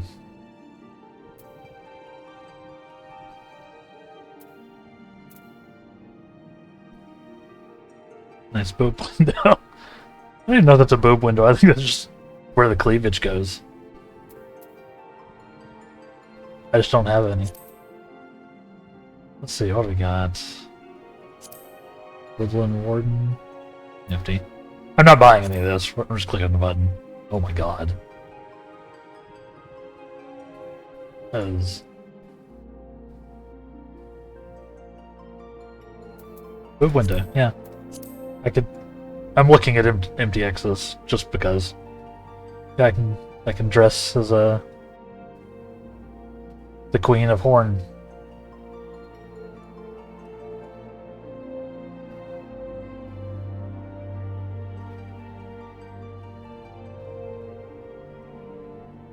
So pretty.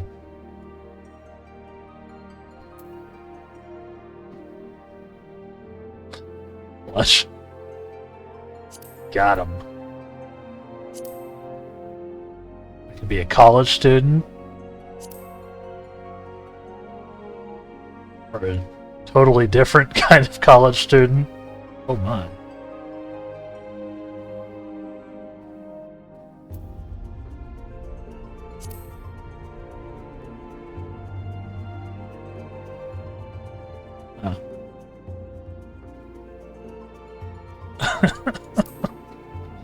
Senpai.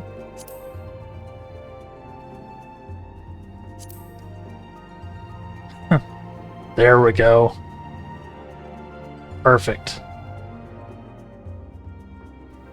The skirt has to be the one.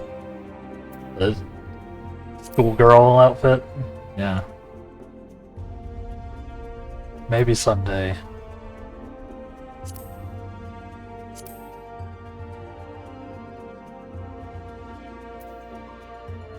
A lot of these are well made.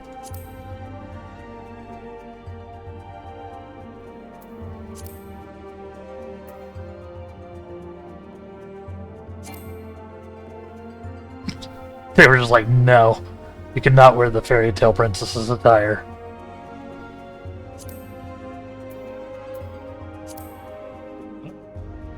Or no, it was the schoolgirl's uniform I couldn't wear. I can wear the princess's attire. That'd be crazy.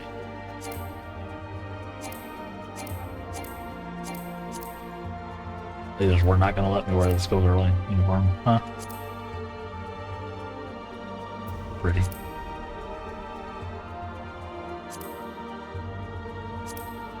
Alright, I'll stop here soon. There we go. Very Monster Hunter. Monster Hunter women's armor.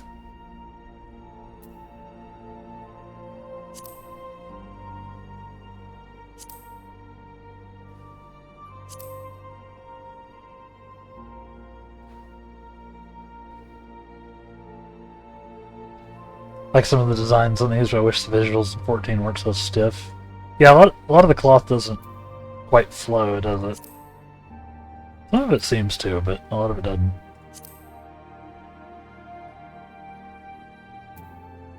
They don't have those cloth physics.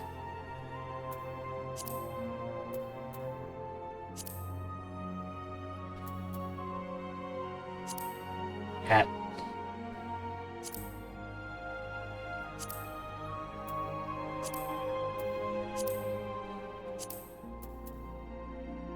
Okay.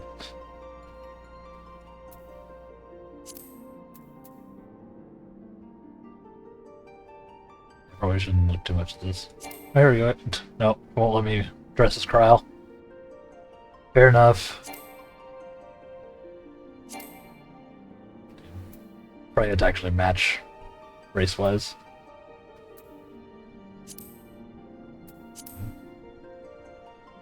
Oh, hell yeah. People in clothes and like everyone's marching with starched clothes all the time. Yeah. It's true. Oh, the collabs. Yes. No. Not the maid outfit.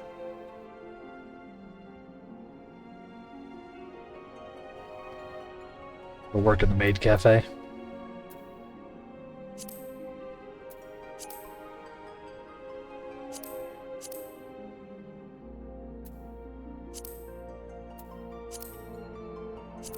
I'll stop. This is...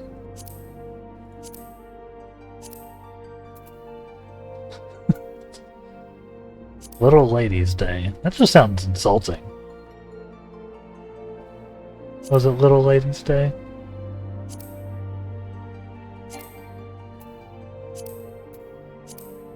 Oh God.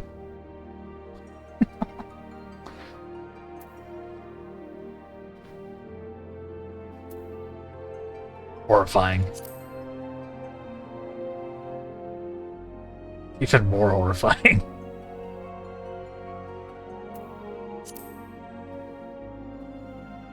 Garb of a serial killer, right?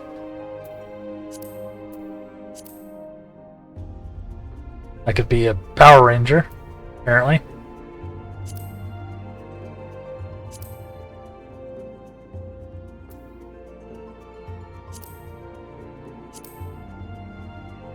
Oh my.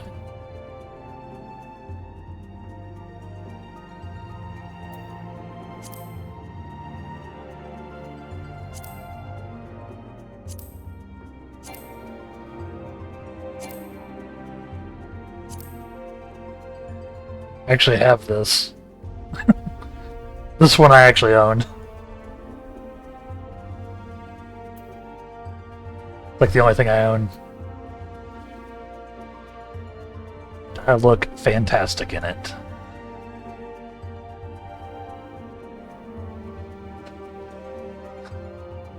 Got thoroughly distracted. I have. It's because I'm salty that Totaro didn't give me an expansion outfit. So I gotta at least look at things. Well, that's terrifying. And that's worse. And now I'm furry.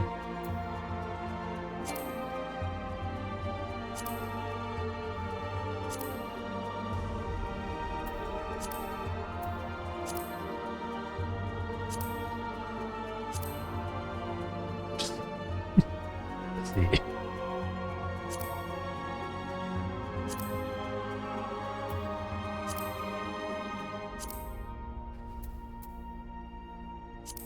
A lot of this is unhinged.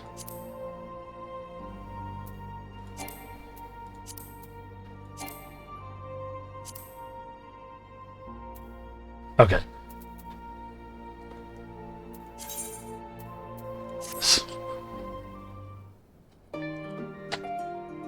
A lot of cool outfits. I'm not buying any of them. I'm waiting for them to give me another expansion outfit. Tease. Yep. Not a sponsor.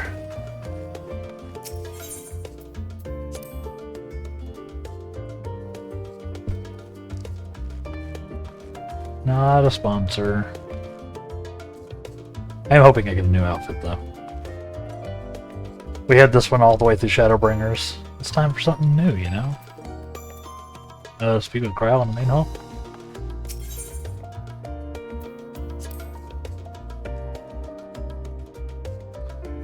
You had the power within your wallet all along. It's true.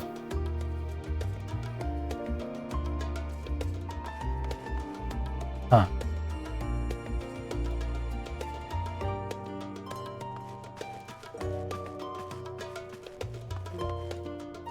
At the world? Zawarodo.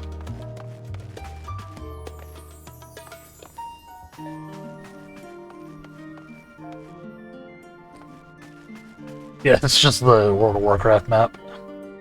Inexplicably.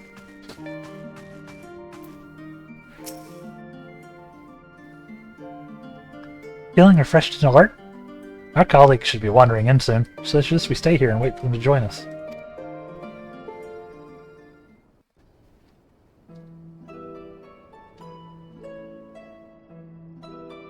Do appreciate everybody hanging out today. Pray forgive me. I was delayed. You're forgiven. It's fine, Urianger. We're all here now.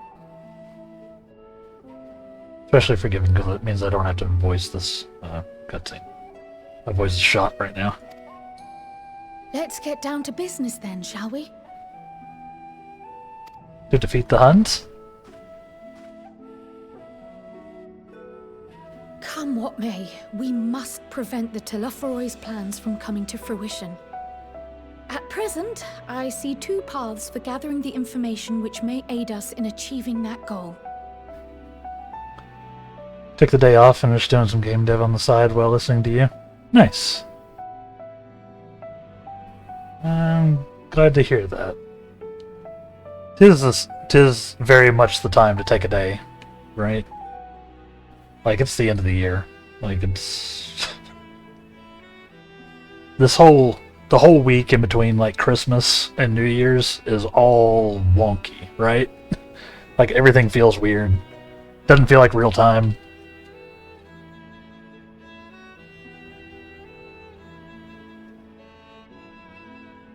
Technically, you don't have the time, but I'm just shifting it. It's fine, I won't tell anybody. I won't tell. I guess, you know, despite the fact that we're on the internet right now. Yeah. Glad you're hanging out. Do anything fun dev-wise?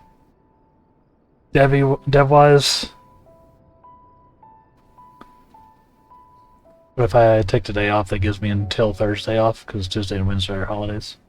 That does make sense. New Year's Eve and New Year's. 2025 is coming.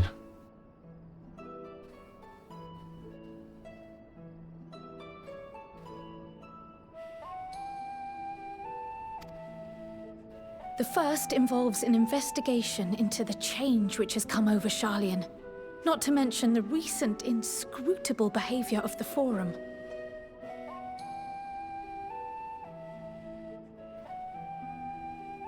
And just work some extra and a little on Saturday and I'm caught up. Fair enough. Welcome with open arms and frightened hearts. Yeah, 2025 is going to be a year, folks. You're working on a Survivor's like? Nice. Sounds like fun. Not like a crazy, like, scope project, so it's actually, like, achievable. Nice.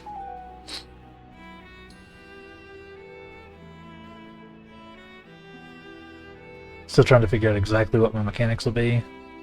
Instead of I want it to be an open world, like an old school RPG, or more Slay the Spire, like where it's a select encounter while you progress, leaning towards the second one. The second one could be cool. Yeah, and it does seem more achievable, like scope-wise. Makes sense. It's a party-based Survivors, like, it's the core. Neat. I dig it. Is that party bases in co-op or party bases in, like, a classic RPG? Where you got the squad.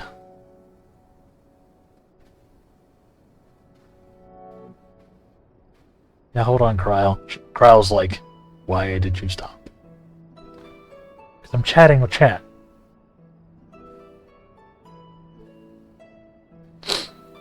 Look, being that each character in your party can be given a deck of cards. You draw through the cards, and that's the ability they'll use. Neat.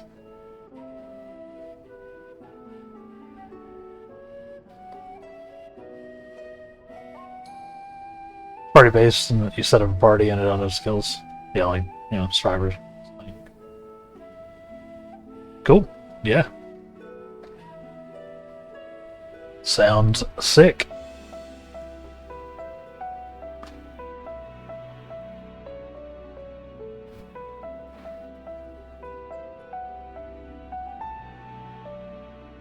Each character can have a class that gives them access to class cards. There will be shared cards. Ah, yeah, nice. Put titties in it and I'll play. There is a booby survivors like Impale. It's like something witch, potion witch, something like that.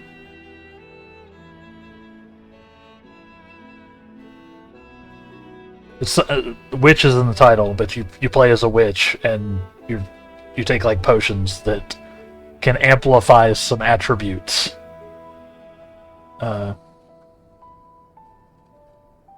It's something like potion witch or something witch. Can't remember the exact name of it, but it is a thing. Yes.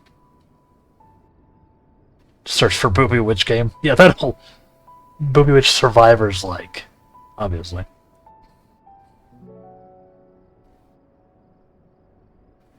Leveling and skill trees might be a thing that seems ambitious. Yeah, yeah.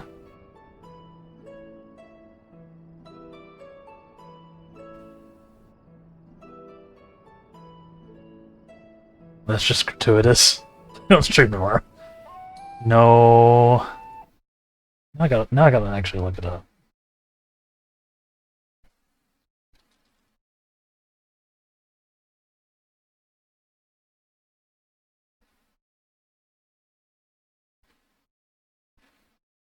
Okay, it's not Potion Witch. Potion Witch is a manga, apparently.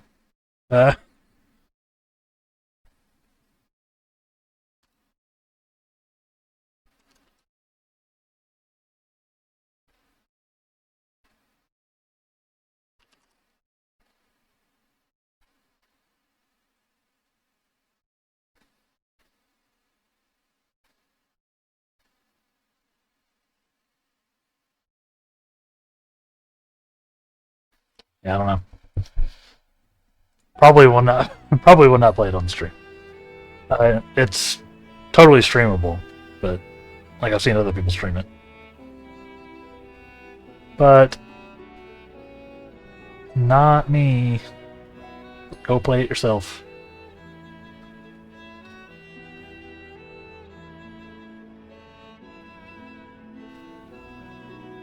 I don't have Steam open, or I probably could have searched for it easier. But it is on Steam, so. As most of you know, the 99 members of the Forum are elected from the general populace. This alone guarantees a plethora of opinion with regards to foreign policy. The bibliotheques, for example, are a group of conservatives which would have Sharlayan focus on recording history, while remaining entirely uninvolved in the making of it. And at the other extreme, we have advocates for proactive diplomacy and direct intervention. My grandfather Galef was one such member, as was Archon Louisois.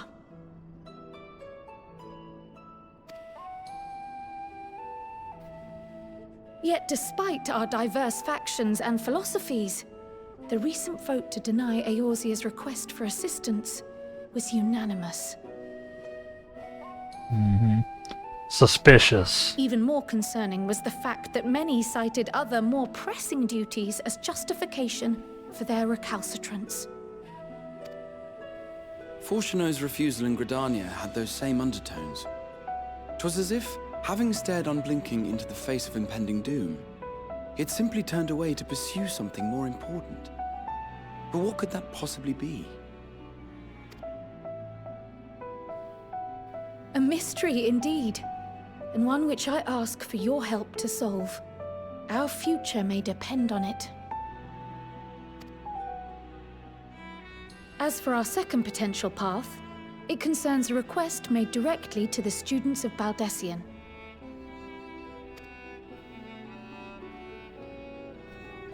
Our organization was founded primarily to study strange and unexplained phenomena the world over. Mysterious relics and ruins, arcane disturbances, and so forth. Uh-huh. Compared to our more isolationist Charlian colleagues, we have strong connections overseas, namely with scholars and academics who share our passion for the unknown.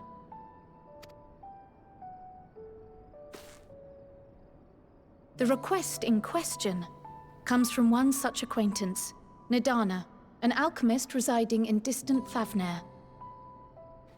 Where now? Her missive describes the sudden appearance of a tower, and the subsequent summoning of what I can only assume is a lunar primal.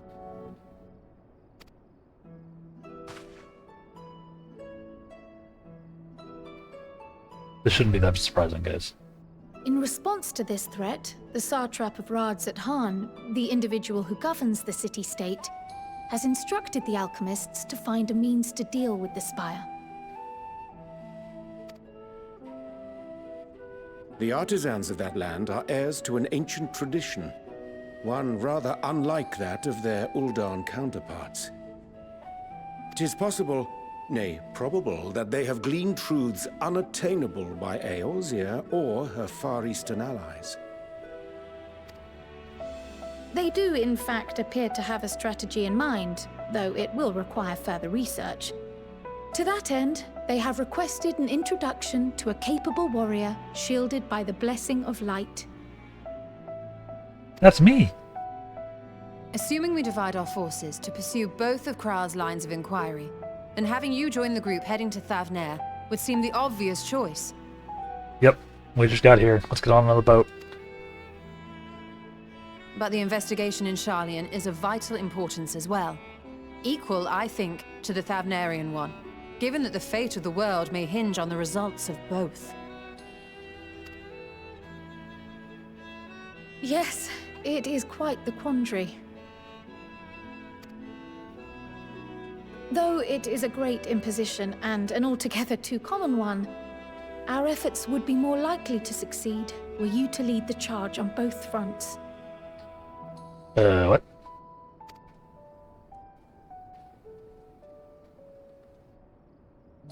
You are indeed our champion. As to which task to tackle first, we will defer to your decision. Let us next decide how everyone else might best be assigned. As for myself, I shall continue what I've begun in Charlian.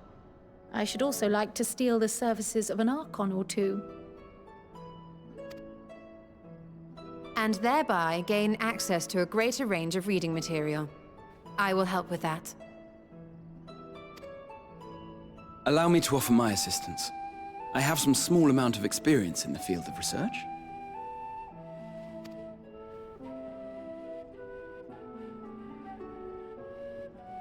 Alize and I would also like to help, if you would have us. Anything to understand even a fraction of what our father and the Forum might be thinking. Mm-hmm. Of course! The more the merrier. What about me, though? Right. The rest of us will make the journey to Thavnair.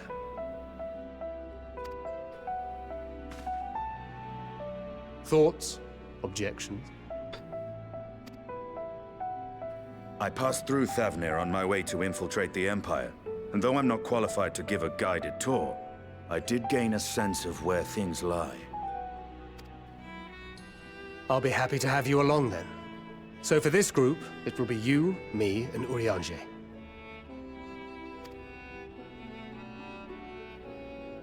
Give me a moment afterwards, and I'll supply you with all the details of Nadana's request. Okay. Consider this hall our rendezvous point once our respective tasks are complete. May our investigations prove fruitful. So I have a choice to make on what I want to do first? Or is the choice going to be made off screen for me?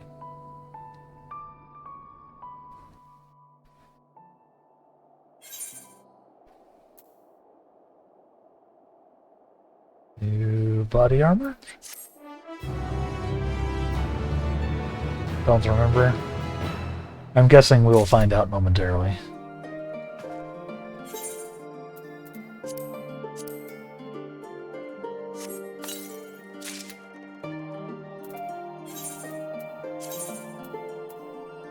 Dark hempen coat casting. Yep, coat.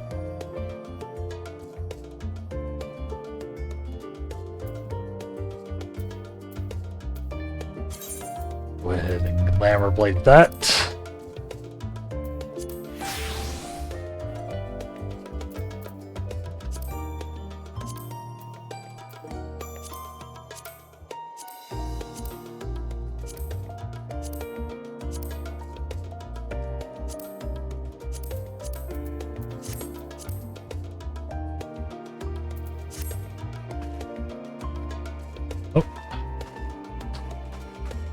I spent too long yapping in the cutscene.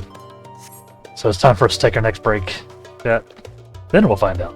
Looks like I have the option of talking to either of them. So, looks like that I do have a choice. But, yeah. I'm gonna take a quick break. Get up, move around. Clear my throat a little bit, because it's still... whatever reason. And, then we'll dive right back into it, chat. So... stay tuned, and we'll be RB.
And we are back.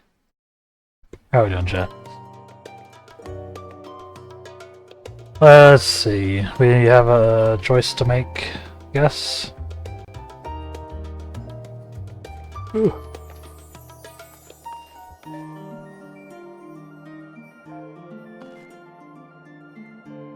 I kind of want to do some research here first, I think. Since we just got here, you know?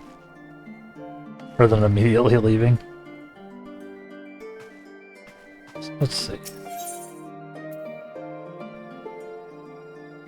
And she'll give me some boats.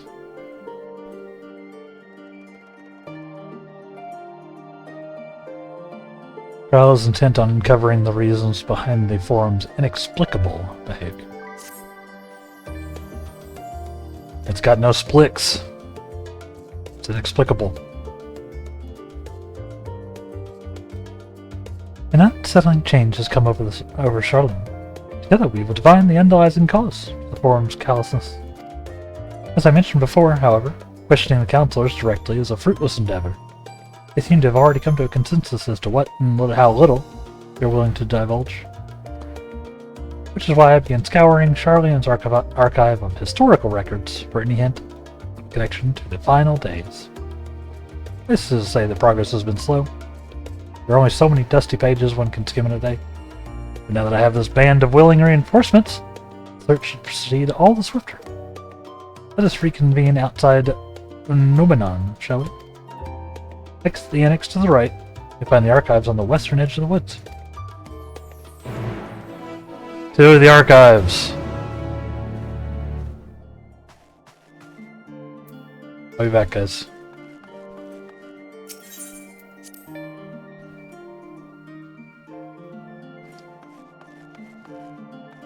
Sure seemed like I could take the other quests as well, but not confuse the game any. Does that go this way, right?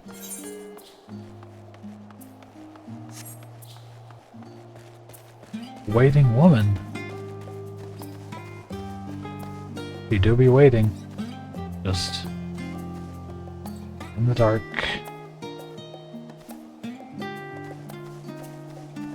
In the snow.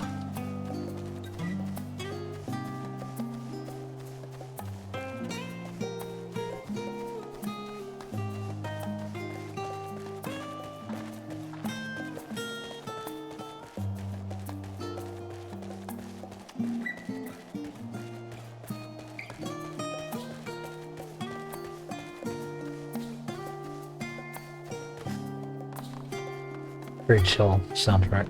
This is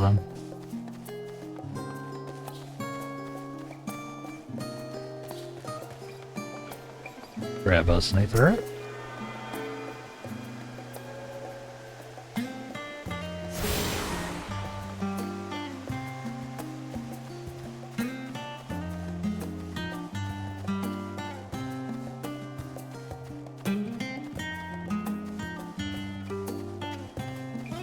Hey, Cryo.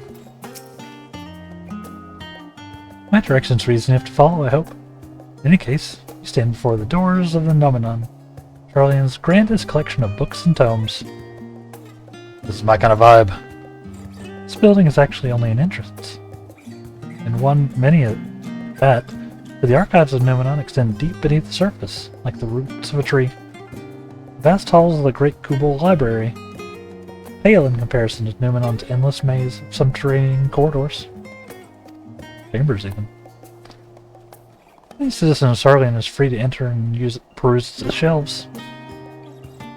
Well, most of the shelves. Only Archons are afforded access to certain restricted vaults. I dispatched Ishtola and Raha to investigate those. Meanwhile, Alice and Alphino will help me continue my search through the stacks open to the general public. Your status presents more of a problem. As a non-citizen, you're only permitted to browse the first floor here at the entrance. Even so, there should be a number of books that touch upon Charlean history or forum policy. I cannot read today, Chad. I'm sorry. This is scuffed.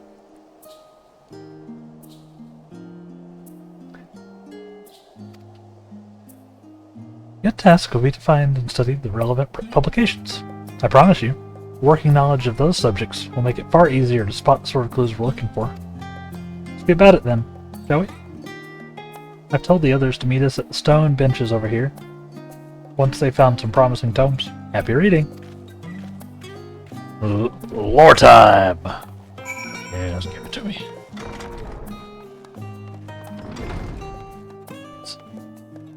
Yep, we only get to see the first floor here. This very small collection of books. No. Just one or two books here on this first floor. I've got more books stacked up over there than are on this first floor.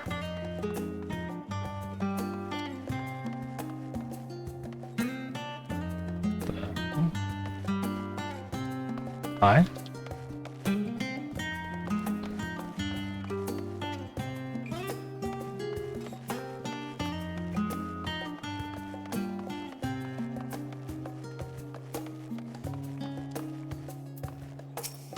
What you got for me? We apologize for the inconvenience, but the reference desk is currently experiencing an unusually high volume of requests. Please stand by until this issue is resolved. Thanks. Worth a try.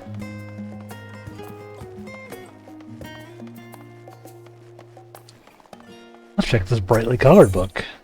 The title on the spine reads The Story of Charlian. To read the book? You bet.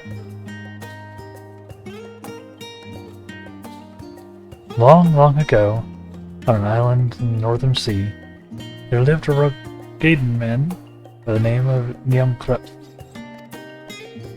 Nyankrep was a student of astrology, and he divined that a flood of terrifying proportions would soon sweep over the lands of Eorzea. So it was that he built a gigantic ship, assembled a crew, and set sail for that imperiled realm. The flood arrived as foretold, and to their horror, the strangely churning waters drove the people towards the ocean. It was there, however, that Nyankrep's crew hauled them aboard his ark. The danger had not passed. A towering wave approached, threatening to smash the vessel to pieces. To pieces! With only moments to spare, Nyankrep wove a mighty spell of teleportation and shifted the entire ship to safety atop Alabathia's spine. Refugees from the surrounding regions huddled there alongside them. It was not long before the disputes over the dwindling supply of food led to violence and bloodshed. Saddened by the sight, Nyankrep gathered to him his crew and his grateful passengers, and abandoned the ark to those reddened peaks. They journeyed to the coast, where they built a new ship, intent upon returning to the northern seas. They landed on the beach of an island, and settled upon that very spot. That settlement prospered and grew, and in time it became the city of Charlian we live in to this day.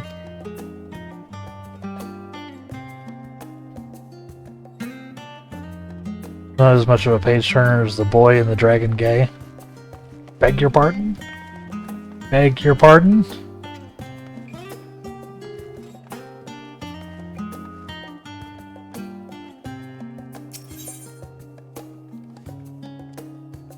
Roads of Old. Read the book. That story in the 14 world that gets joked about a lot. Well, now I need to find it. How dare you?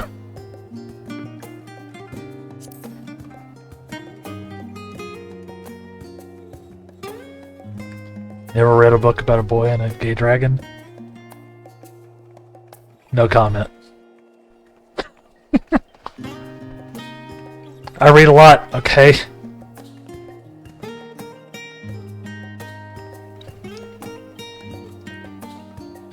Many years ago, on the banks of the Thaliak and the Dravanian hinterlands, a Charlian colony once thrived. This settlement was originally established as a mere outpost to study the ethereal sea in the year 1311 of the 6th Astral Era. Scholars dispatched to Eorzea found the facilities wanting, and their demands encouraged a gradual expansion in structures and services. As rumors spread of a growing community of academics, the area was further inundated with Eorzean students hoping to share in the renowned wisdom of the Sharlayans. 50 years later, the Forum passed a motion to recognize what had become a flourishing town as an official Sharlayan colony. The Eorzean residents took to calling the colony itself Sharlayan, which led to no small amount of confusion when discussions turned to the subject of the motherland. In response, some Sharlayan inhabitants, if pressed for a name, would simply refer to it as Emporium. Following the Exodus, however, goblins and treasure hunters claimed for themselves a corner of the abandoned colony and gave it yet another name, Idleshire.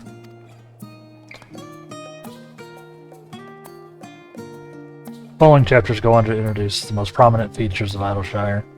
This book does not appear to contain additional information on the Forum or cover the history of the Sharlayan motherland in greater detail.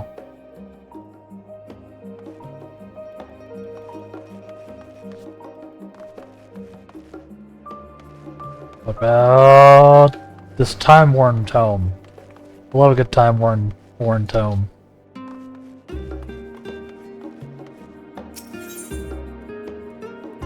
The faded title on the spine reads, Stewards of Wisdom. Read the book.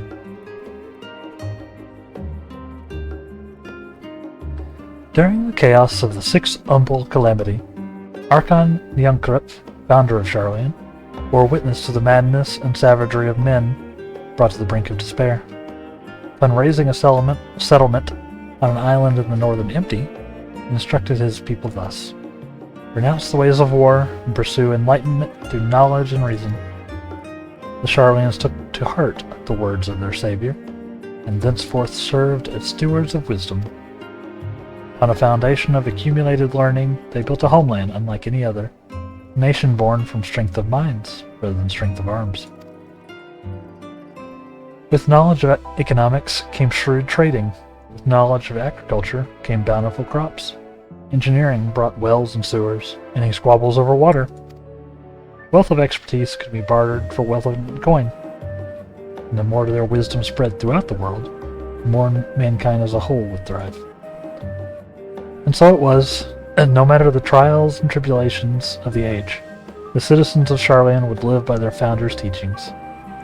For the sake of a better tomorrow, for the sake of a brighter star, they would eschew the tools of war, and with knowledge deliver the world. And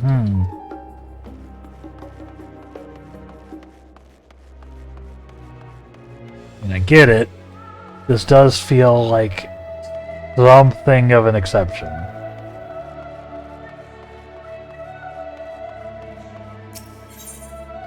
The voice of a growing city.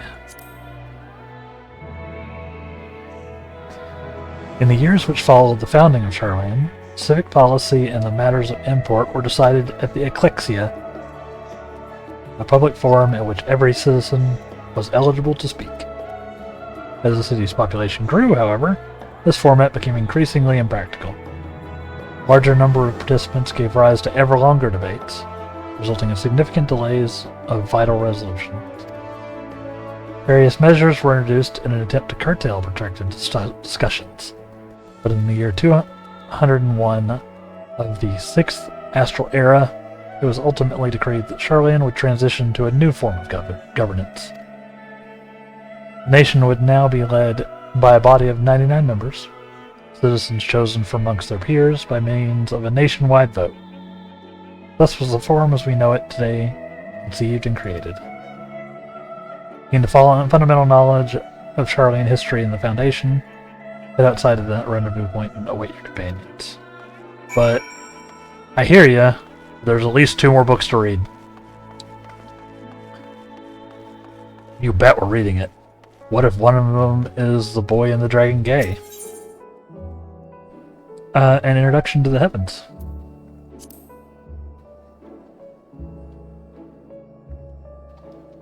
Have you ever gazed at the skies above and contemplated the mysteries contained therein?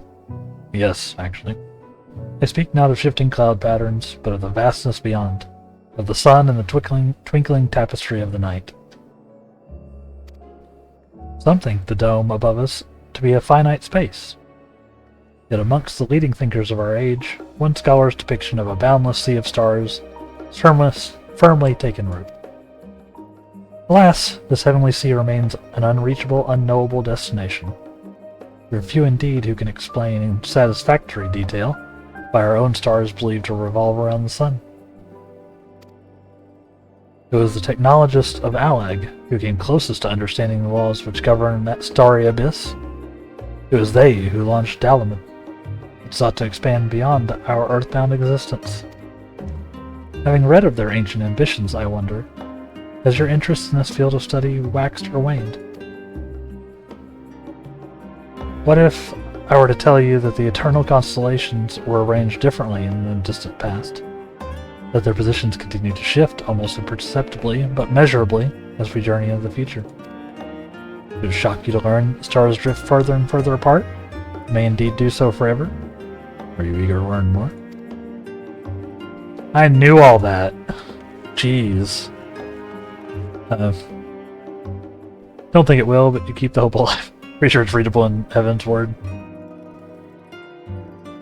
You know, now that you say that, I have a vague recollection, but it might just be my brain being funny. Might just be my brain doing brain things.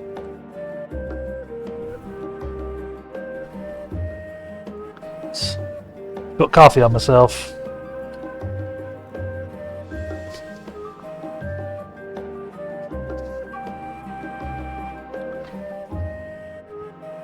One of these days I'll learn how to drink without spilling things.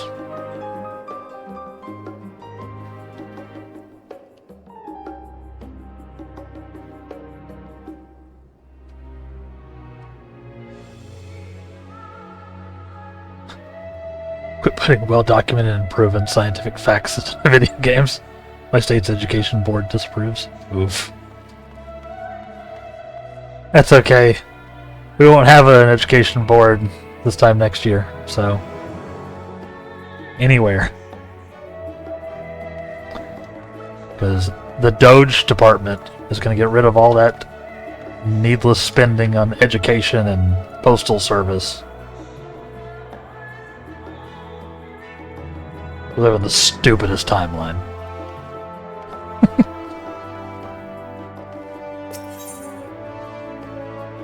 Ooh, Forever 20 Summers.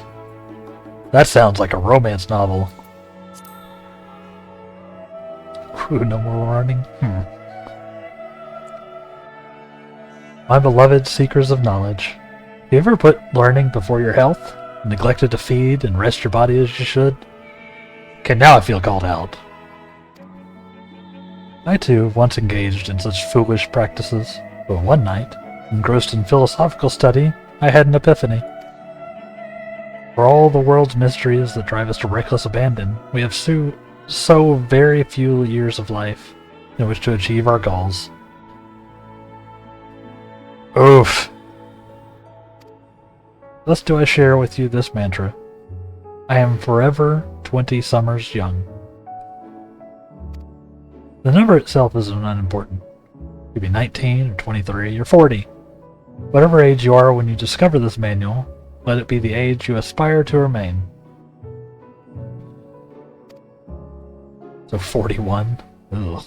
I don't really aspire to remain 41.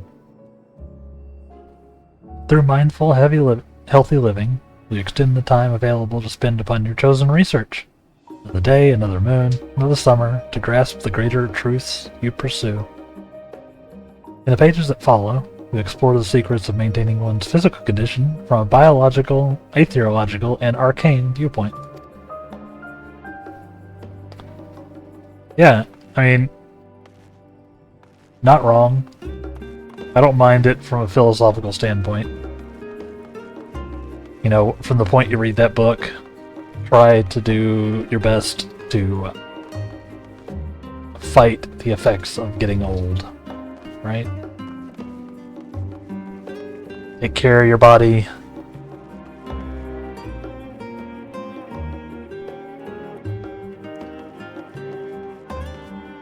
Yeah, take care of your body, take care of your mind. Take care of your Aether. Guess I was 28 when you played this expansion. I was 41. I definitely feel those 4 years physically. Yeah.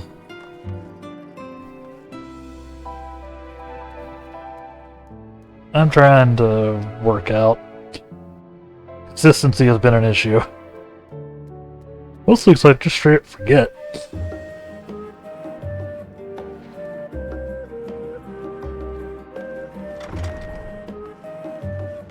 Mostly because I straight up forget.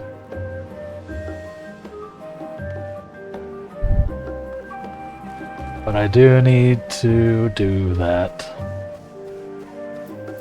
Beavis! Where's Butthead?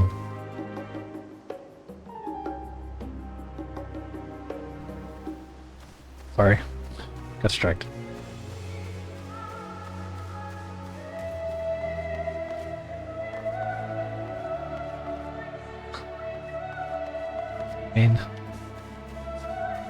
Beavis.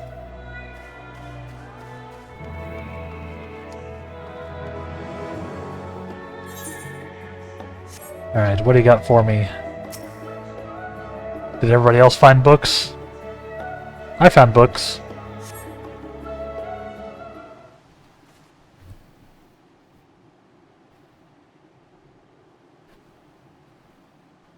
Oh no, Alphino got eaten by the library. Sorry, were you waiting long?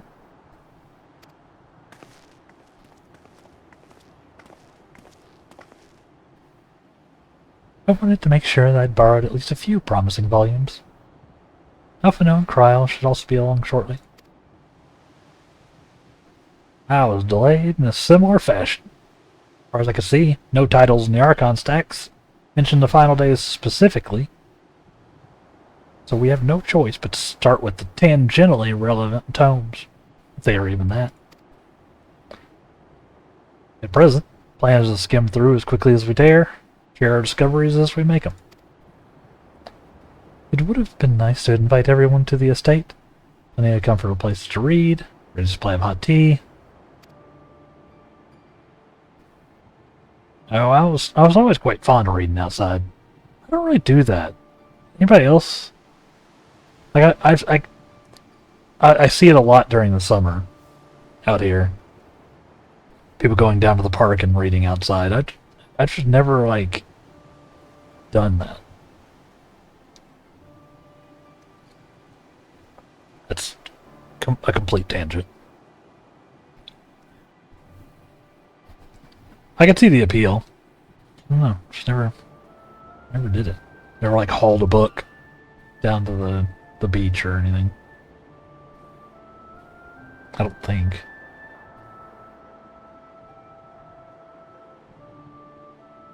Used to read outside when I lived in an apartment complex that had a nice sitting area. Nice.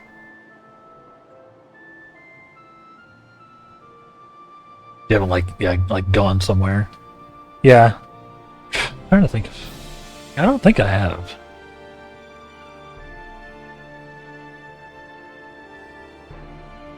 Closest I'll do is go out and listen to like a podcast when I go. But yeah. Now I usually just read when I'm in bed. That's where I do like all my reading too. I read for like at least an hour every night. Currently reading Wind of Truth, Book 5 in the Stormlight Archive, which has been crazy so far. I'm getting close to the end, I'm in the last third. Book is wild. But yeah, I do most of my reading in bed nowadays. As well.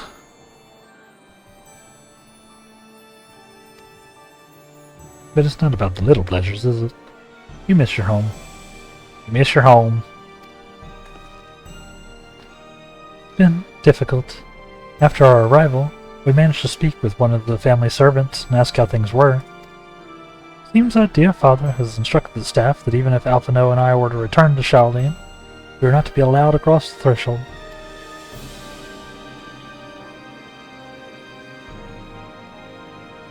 Harsh measure indeed. Hope that our efforts to understand their position and that of the Forum will lead to a reconciliation. We'll mend this rift one day, I'm certain of it. What of you, Graha? Have you been to visit your family? Or do they not live here in the city? Well, my situation is also somewhat complicated. I was raised in Charlian, yes, but I was born rather farther away. In the southern reaches of Ilseburg. In fact, for generations, my people have dwelt in Corvos, coastal region opposite the island of Thavenir. The Alligans founded a city in that fertile land, and by ship, brought in subjugated tribes of Bakote, served as laborers. Of course, the massive earthquakes of the Fourth Umbral Calamity brought an end to the Empire's reign. When the Fifth Calamity froze the seas solid, many of the tribes still living in Corvos braved the journey back to Eorzea. My ancestors, however, chose to remain. They might prevent the remnants of Allagan technology from being misused.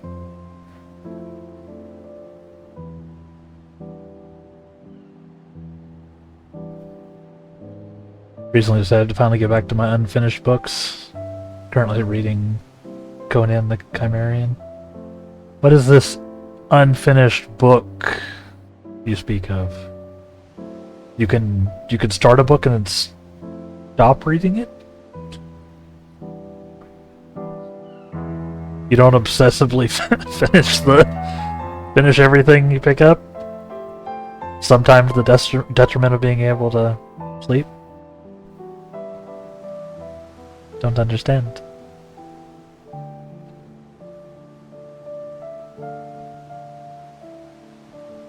Yep, just like I start games all the time and stop before finishing them. Now that's entirely different. That's an entirely different thing.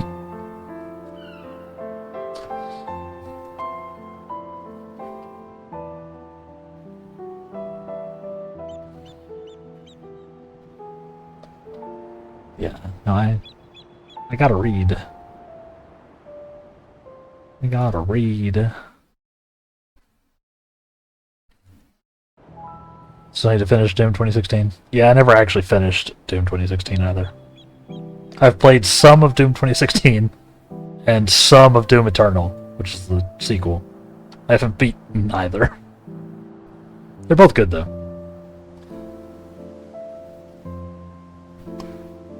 Maybe I'll get back to them at some point. Note that you've had it since 2016. Yeah. I have a feeling I'm going to be completing a lot more games. At least the ones I play here on stream with you folks. So, cross my fingers to burning down that backlog.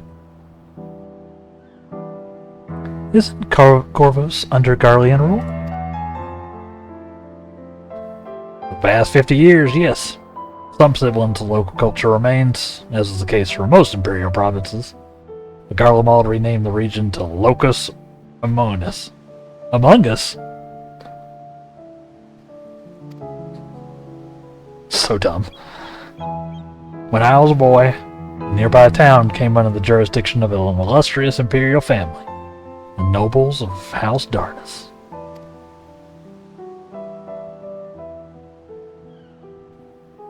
House Darnus demonstrated a singular interest in Allagan civilization. So my tribe was forced to consider a plan of action. For some time already, voices have been raised in favor of abandoning our ancient customs. After all, the Allaganai no longer pass to our eldest children as reliably as it once had. Fear of discovery eventually tipped the scales, and the decision was made to bury our ties into the knowledge and traditions of Allag. As the last child born with the Allaganai, I was given over to the custody of friends and the students of Valdesian, who had me registered as a Charlian citizen. I never even considered. Forgive me, it was an unkind question.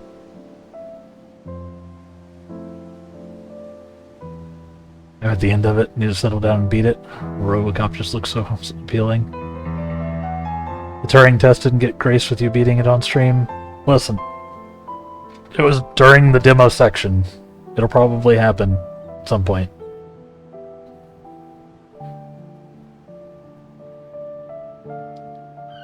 I didn't beat a lot of stuff in October because we were playing demos.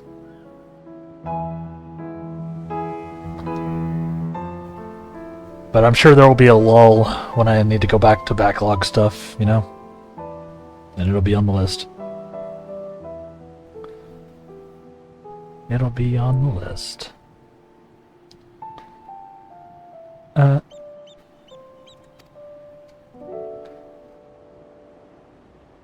Even Thancred was taken in by Archon Louisoix, was he not? Stories of adopted waifs and rescued orphans are more common among Sharlayans than you might think.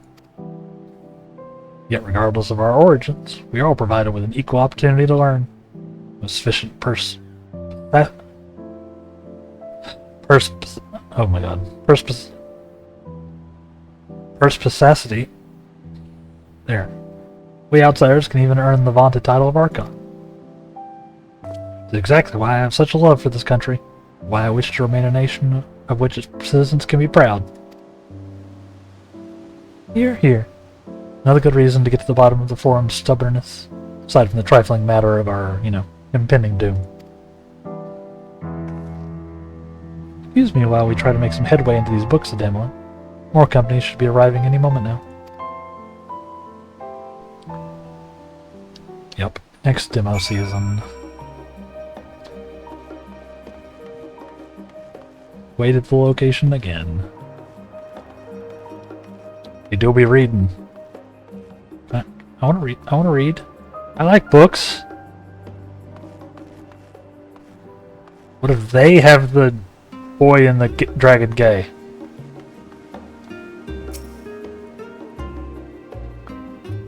We're just gonna be running with this one for a while.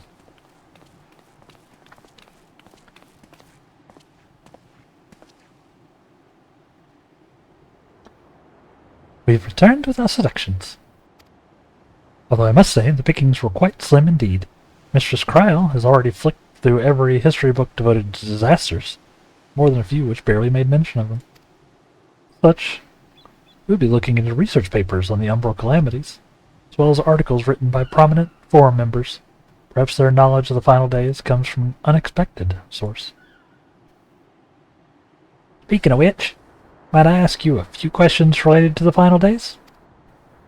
Ask you, even?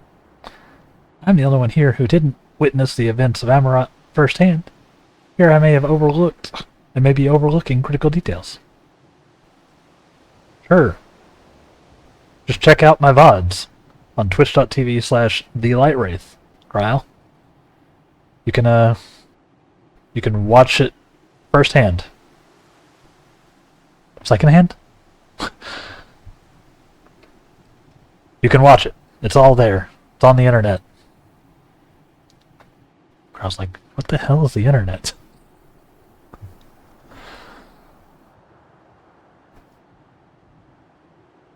REM knows all there is to know about the end of the world. It's true.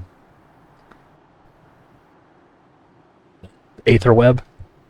No, that's where people go when they die. It's, which I guess is also kind of the internet.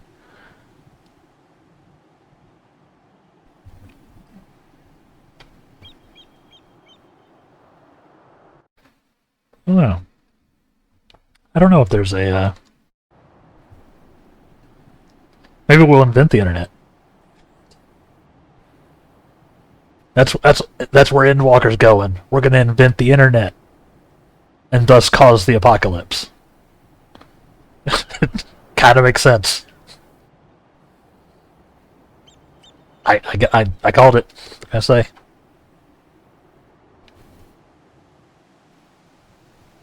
What can I say? They have cell phones. Feels weird they don't have the internet yet. I mean, it seems crazy to our modern brains because cell phones and the internet are like inextricably linked, but they're not technically. Like, a cell phone is just a wireless phone. Like, it doesn't have to have internet capability.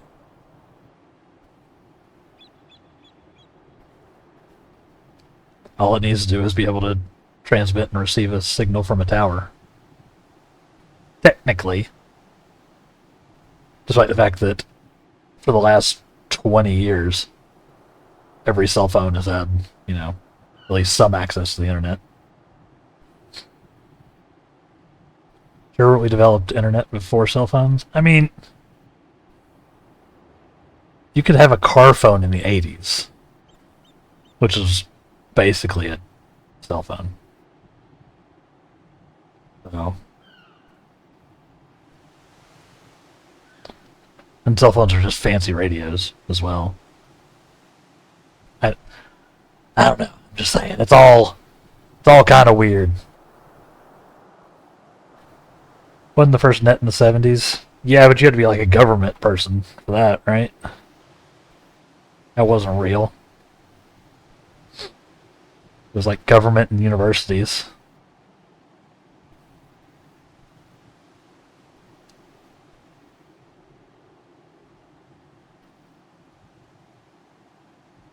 Government isn't real. I mean, it's all kind of made up. We just all agree to it. But no, I see how that sounds like a crazy statement. It's fair.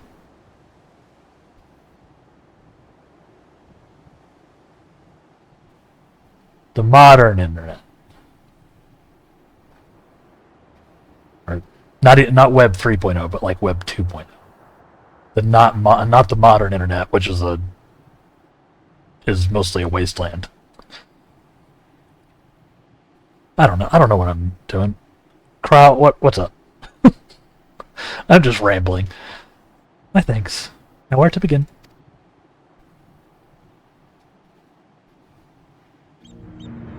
First things first. What kind of phenomenon did the ancients encounter as the final days drew nigh? Oh, there were phenomenon.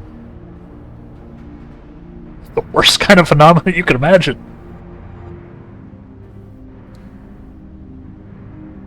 Complete destabilization of creation magics, I think, was the first thing that happened.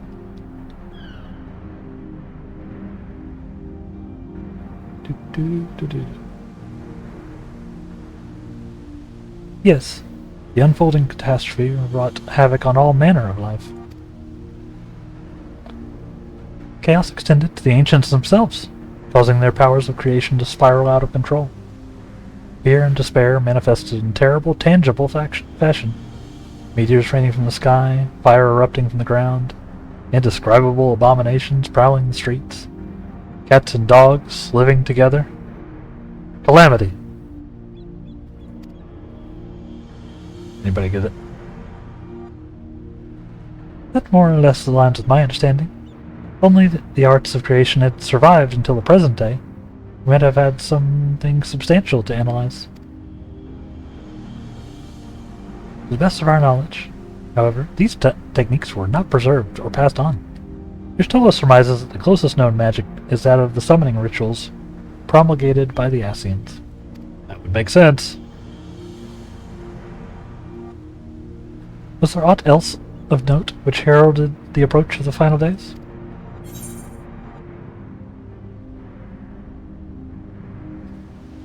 Oh, no, you can answer this one. They say it began with a keening sound from the land itself.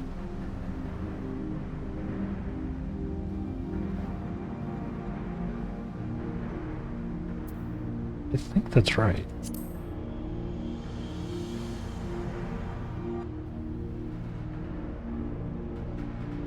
Ah, yes. The Amoritines spoke of it, didn't they? We never did hear this sound ourselves, of course. Thrust as we were into the midst of madness. Midst, not mist, midst. Well, you could probably use them kind of interchangeably, in some cases. But it seems that each and every one of the catastrophes was preceded by this ominous noise. Eventually it resounded all across the star. Not even Amarat was spared. So the ground was crying out, you say? be considered the harbinger of doom, must have been quite distinctive, and probably quite loud. I'll have to speak with one of the Numenon's Mehmets and ask after any books which make mention of such a sound. Last but not least, would you describe how the ancients sought to quell this unprecedented calamity? What definitive action did they take? Oh boy. Cryle? Knocked the element from the sky. That's not what happened. They summoned Zodiark. Yeah, it was a whole thing.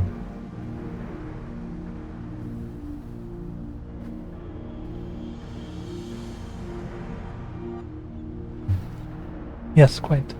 With Elidibus serving as his heart, so many gave themselves in sacrifice to bring him into being. We do not know exactly how Zodiark brought salvation to the star, only that by his godlike will were the laws of nature set aright. Then, once the balance was redressed, the ancients offered up a further sacrifice to heal the ravages of the final days. Lives sprouted anew, and it was those fledgling souls they intended to render unto Zodiark, a trade that would have allowed them to resurrect the shades of loved ones absorbed by the primal. Or might have, had Venet and her followers not manifested their opposition in the form of Hydaelyn.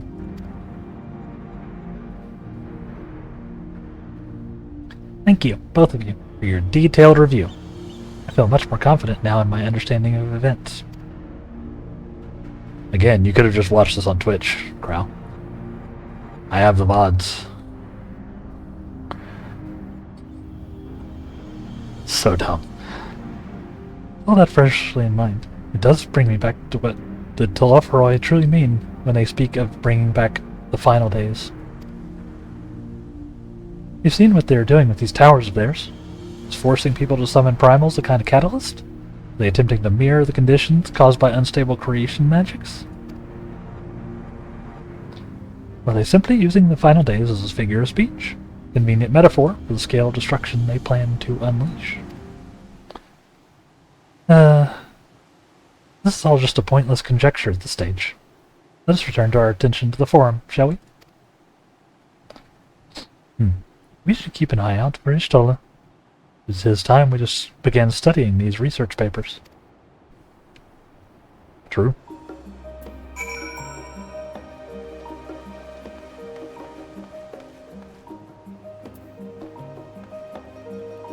We will wait at the destination again. Ral over here just by herself. But we'll do that after we take a break. A quick break, chat. How now, brown cow? My enunciation needs some work. Yeah, we're gonna take a quick break here, chat. You can get up and move around and stretch, and I recommend y'all all do the same, because I know you're just sitting there staring at the screen right now, unable to stop yourselves. But you should get up and move around, just for a moment. Can't trying to work. You can get up for 30 seconds and just stand up and reach your hands above your head. I promise. I won't tell anyone. We'll be right back.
We're back. How are we doing? And yep, like Stream Elements there says, Act 2 of the my PoE 2 Boss Supercut thing series is live on the YouTubes. Totally different game. Not this game at all, but I figured I'd keep the auto command running for a little bit.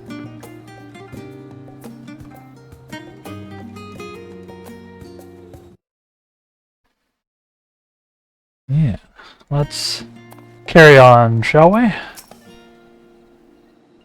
of course, don't forget to follow and turn on notifications and all that good stuff. If you're enjoying the stream. I haven't done a call to action today. Whoops.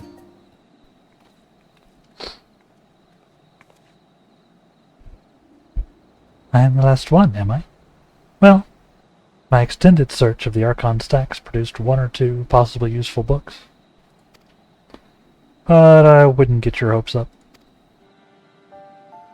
You recall, Oriange learned of the source's reflections in the Garen oracles. For its potential to cause panic and confusion, that tome was deemed apocrypha and sealed away in the Great Kubal library. It is even less likely that knowledge of the unsundered world, not to mention the horrors of the final days, be left sitting on a shelf for any curious scholar to find. It stands to reason, then, that my colleagues, be they archons or counselors, should perforce be largely ignorant of the subject. Perforce is a version control software, for those wondering.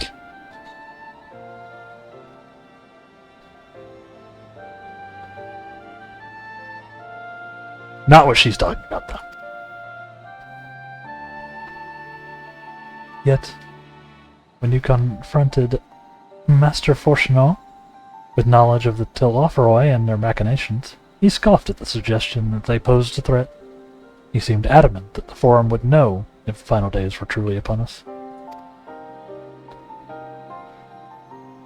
Which only supports the conclusion that whatever privileged wisdom is guiding the Forum's behavior is being kept secret from the rest of the nation.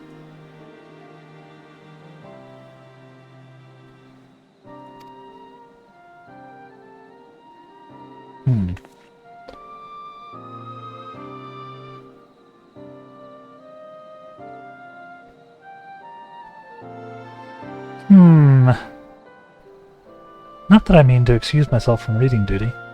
Whether they contain mention of the final days or no, these books could yet hold something of value.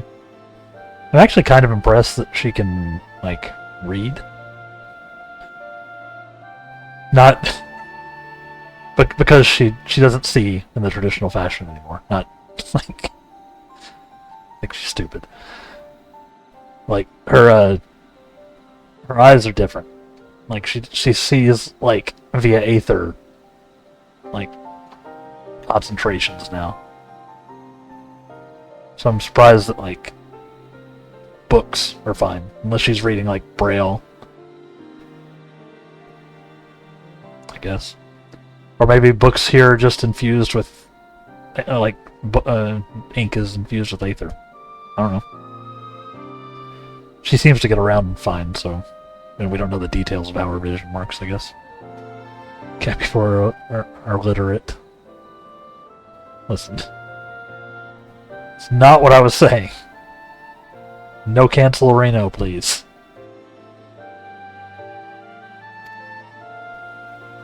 You weren't thinking of leaving, were you? There's plenty of work for everyone.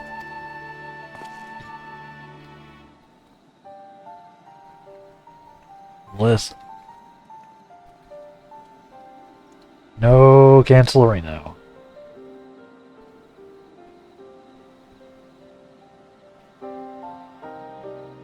You labor for what feels like an age, as Y'shtola's research assistant. See, I'm making up for it. I don't know what I have to make up for.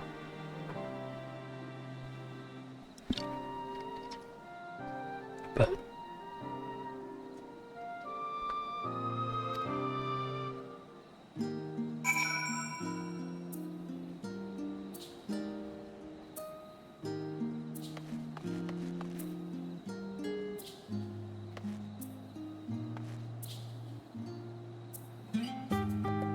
I think my upstairs neighbors are vacuuming. So hopefully that doesn't come through on the mic.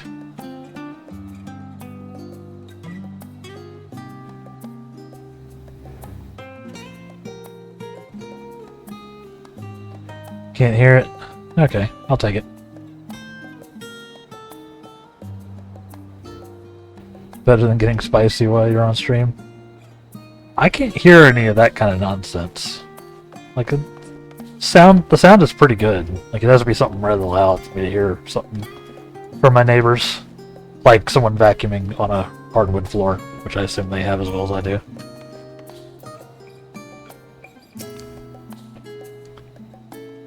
But I've never heard anything that entertaining.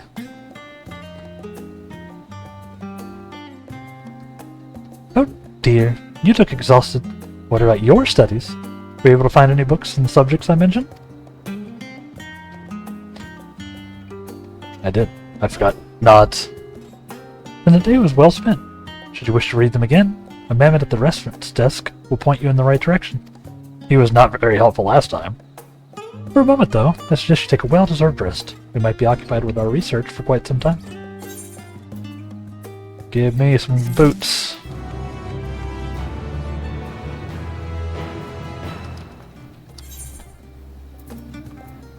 Horse boots, horse boots, horse boots.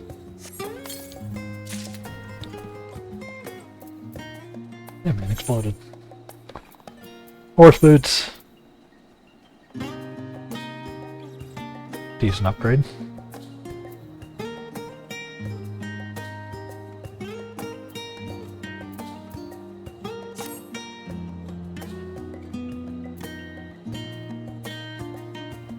Nice. They clash just enough.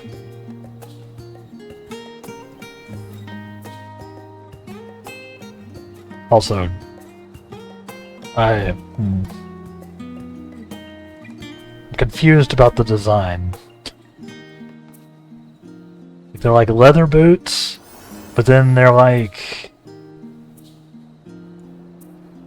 a different kind of leather here, and then they're back to the original material. Whoop.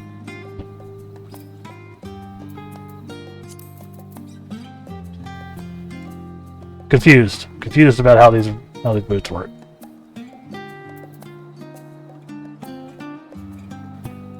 Is that?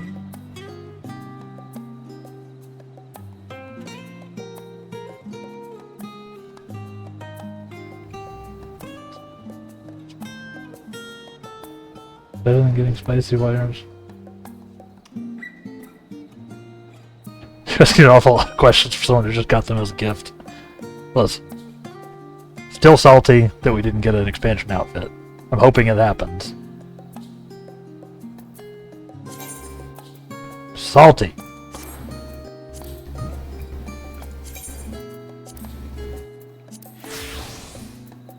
They're gonna make me, like, figure out what I want to wear for this expansion. It could take me years.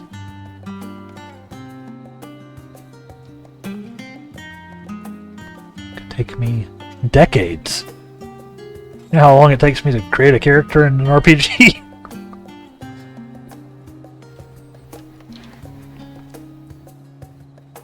It's a lot of stream content. It's true.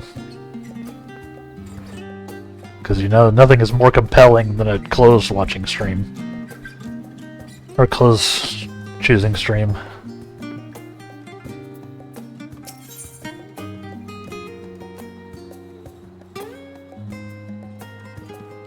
Says the guy who spent, what, 15 minutes going through the cosmetics section of the MTX shop for 14. I'm not a hypocrite. Ready for a tea break, Ademla? I know I am.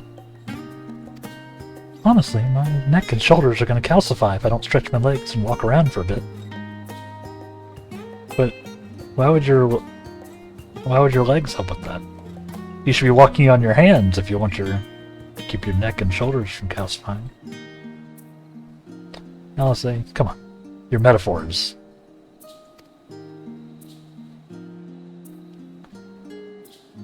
You know the last stand down in the harbor, don't you? Come and meet me out near the outside tables. I'll treat you to their coffee. It's quite good. You just said tea. Girl, she has been reading too much. Her brain's fried.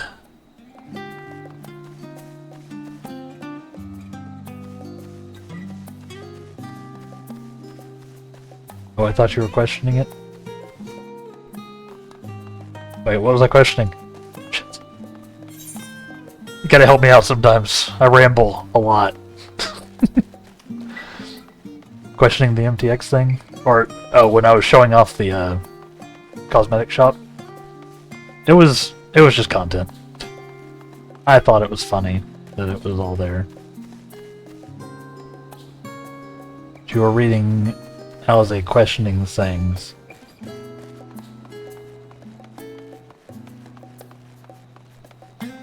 Wait.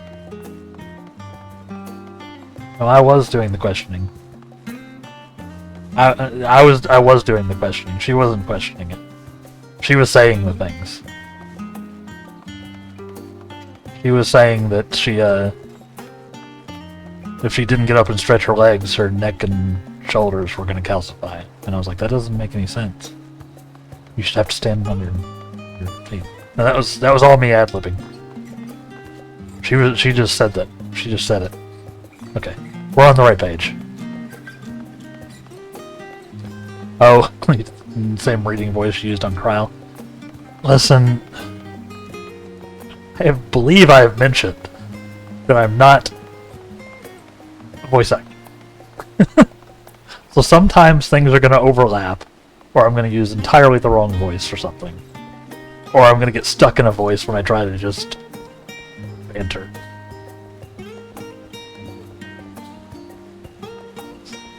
What happens when I can't watch the stream? It's fine. It's fine. It's on me. Problem is my Cryle and Alice voices are really similar. I try to change like I've been trying to change like the tempo, but again, I'm not a professional. So it is understandable to be confused. I'll sound like Miss Doubtfire. I can't do like that accent. I've tried. You're doing it a little already? That's just me trying to change the tempo. I can't do like a hardcore British accent. Or Scottish or whatever Miss Doubtfire was doing. At least the tone is right. Yeah. Yeah, the tone's getting there. By the time we finish Dawn Trail, I'll probably be like an expert voice actor. Or I won't have a voice at all. One of the two. It'll all become one. Yeah, it's a great, like, Robin Williams it's a Doubtfire was insane. There's a lot of story this time around. I love a lot of story. I love it. But I may need to get some more cough drops. I ran out of cough drops. I have to go to the store and grab some more after today. Because yeah, it will probably fry my voice a bit. What about Alize? Busy as ever, I see. How very Charlian. The North Gourmet Cafe has sprung up to compete with customers. Actually, this crowd gives me an idea. Before we place an order, why don't we ask a few questions and gauge the mood of the city? I'm interested to hear what the average citizen has to say about the Telophoroi. You might even learn something new. Worth a try, don't you think? Alice is now accompanying you. Yep, we're continuing the mechanic. Yep.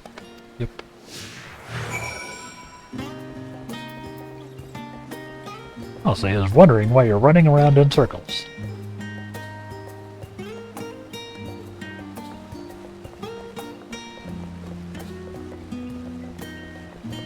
Midu Tia. Any relation to Graha Tia? I don't think so. I think that's like a naming convention for the Mkode, right?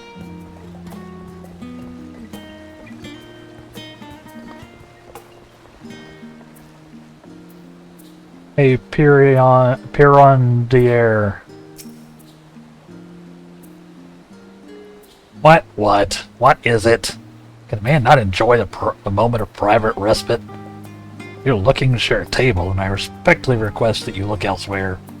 I have this giant case here, obviously, and there's no room for you, you giant nerds. You misunderstand, sir. You're simply wondering if you knew of the Telofferoi. These enemies of peace have promised an end to all we hold dear, and... Wait, you're that house leveler girl, aren't you? And this man with you is obviously a foreigner. Heard you were disowned for helping outsiders indulge their barbaric whims. And here you are giving truth to the rumor. You know, I'll say I can just toss them in the ocean. It's right there. Just, you know. It'd be so easy. Just... Yeet! I am a barbaric foreigner, after all. I thank you to leave me be, not to say the likes of you. Well, I must apologize. It was foolish of me to expect an honest civility, one so enlightened. Come, Dylan. But, throw him in the ocean. Can I? I kinda wanna. He's begging to take a swim. Look at him. Look at this guy. He's not even doing anything.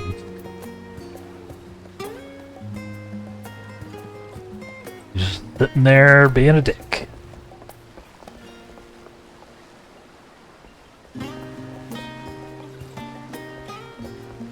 Put some concrete shoes on him first. Nah. I don't necessarily want to kill him.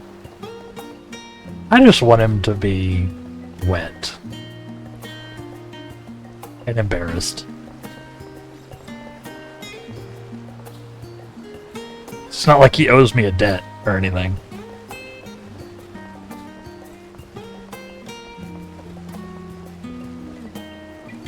Don't need to make him swim with the fishes.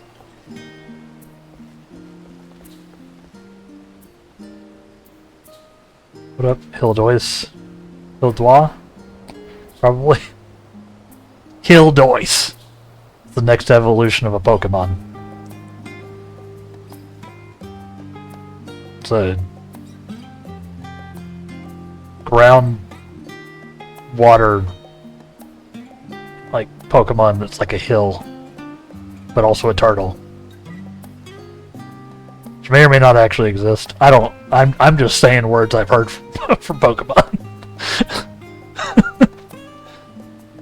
Sorry. I don't know what I'm saying. It's Monday. We're having a good time. Yes? I don't believe I've had the pleasure. Who's this strapping young lad? Pray excuse the interruption. We were hoping you might share your thoughts on the Telofferoi and their unconscionable plans. Oh my goodness.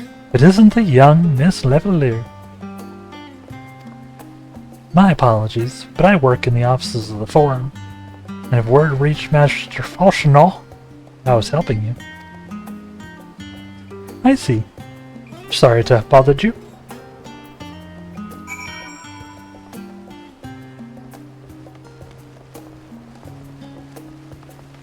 In case you're wondering, for whatever reason, I've decided that the twins are both variants on what I think C-3PO sounds like in my head. So, Alphino is like, I'm trying to do something resembling C-3PO's accent, and Alicea's, I'm just trying to do a female version of it. I don't think either is actually working, But that's the, that was the inspiration. I'm not hitting it because, as mentioned, I can't do anything resembling an actual, like, British accent, which I would need.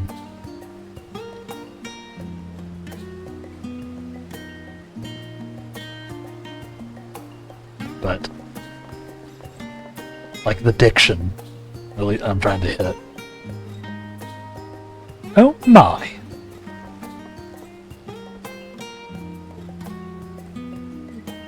But yeah. I don't... This may shock you. I do not spend time off-stream practicing these accents in any way.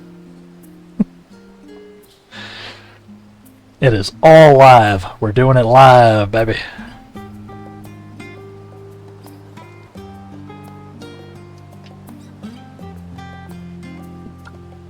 Dickin', hey?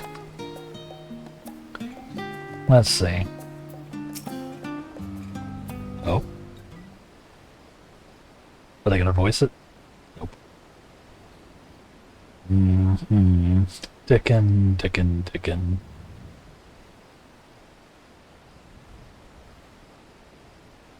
Welcome, sir. What can I offer you today?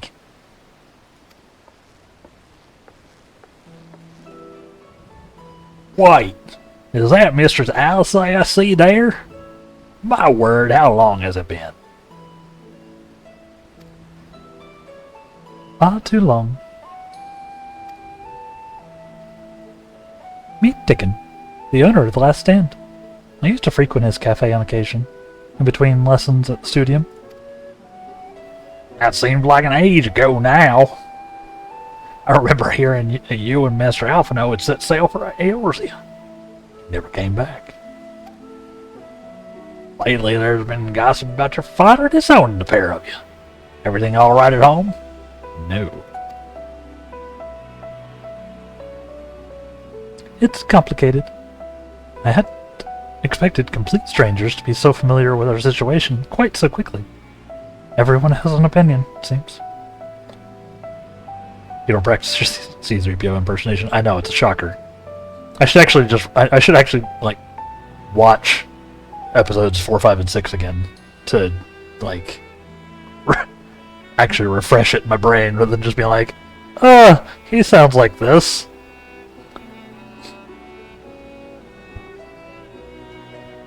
But I probably will not. It will just continue to get more scuffed.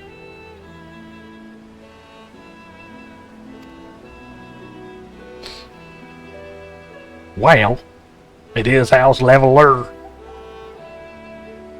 No matter how discreet Master Faucherneau may have been, news of your family's doings never stays secret for long. Things being what they are. What brings you back to the city now, of all times? The apocalypse. We have questions, and only Charlene has the answers. Tell me, Master Dickon. Have you ever heard anything about an apocalypse called the Final Days? See? The apocalypse. What, like the end of the world? Nothing like that, I'm afraid. That's what you're here to find? Information on this, apocalypse? Yes, whatever we can learn. Unfortunately, your patrons appear to be unwilling to speak with me. I wish there was more I could do to help.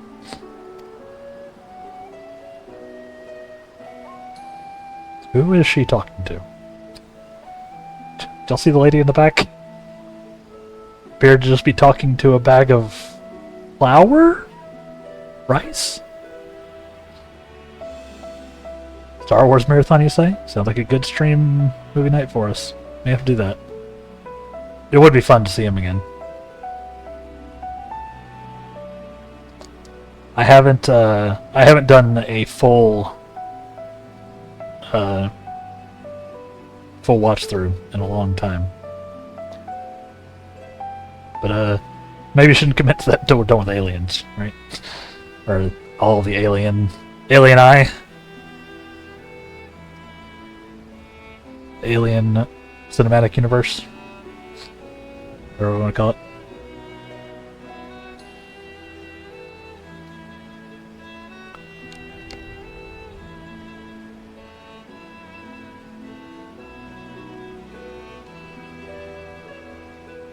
Yeah, it would be fun.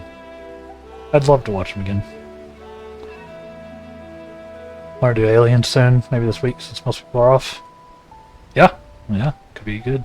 Could be a good timing. Throw it out there.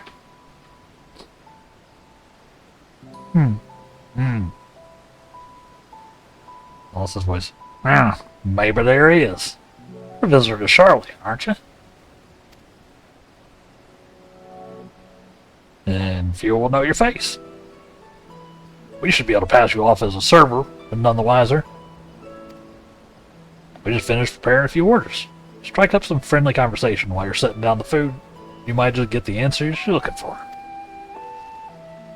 Not a bad idea. I hate to ask, but what do you think? Do I get an apron? Do I get a costume change? No. That's the spirit. Pay attention now. I'll explain where each of these dishes need to go. The tea set is for the chatty group sitting by the water's edge. The omelette de fromage is for one of our regulars, a Highlander by the name of Gisela. She's sitting at an outside table with a friend of hers. Behind them, you should see a Makode general. He ordered the oven-baked lobster. Got all that? You're not sure? Just ask and I'll explain again.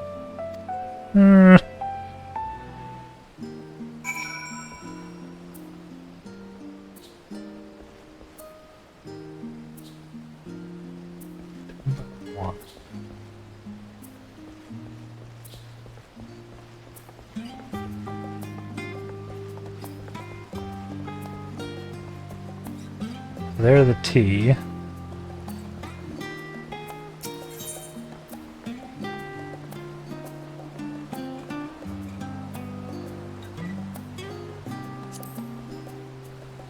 I'm already second guessing myself. This one. He's got. I got my own head. I'm pretty sure I have it, but I want to rehear it. I want to get stiffed on the tip. Tea set goes to the group by the water. Omelet is for Gisela. Okay, yeah. I had it. I got my own head. It's also just in order. So. Hello, would you like some tea? I am your waiter. Pay no attention to the fact that I'm wearing combat leathers and have a guesting staff. Is there anything I can help you with this afternoon? Some gossip, perhaps? Oh, right. Oh, my tea set. Lovely, thank you. Attila for who? I'm sorry. I've never heard of them or their final days. My friends and I are somewhat uninformed when it comes to current events. Now, if you wanted to hear about the ritual arcane practices of the Sixth Astral Era, common or esoteric, of course, then I'd be happy to talk your ear off.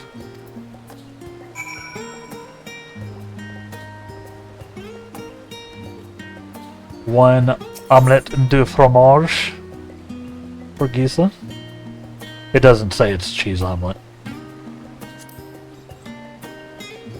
I assume. Ah, finally. 2, 4, 6, 8. Let's dig in. No time to waste.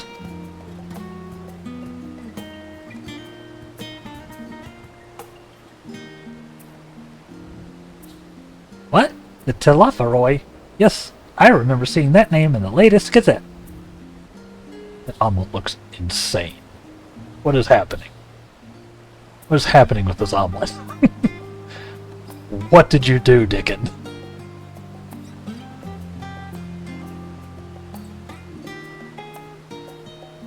Sorry. That and some grand claim about the end of days. Same old senseless warmongering. One of these fools grow tired of spilling each other's blood. Let's stay out of it, I say. Thor made the right choice. and I fully support our decision to remain neutral. Hope your omelet's cold. Sorry, what? Hey, Smidutia. Urbane banter with a smile. Tempting.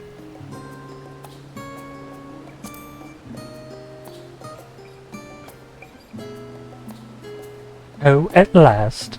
The oven-baked lobster is mine. You have no idea how long I've scrimped and saved and suffered to afford this heavenly dish. That's a big-ass lobster.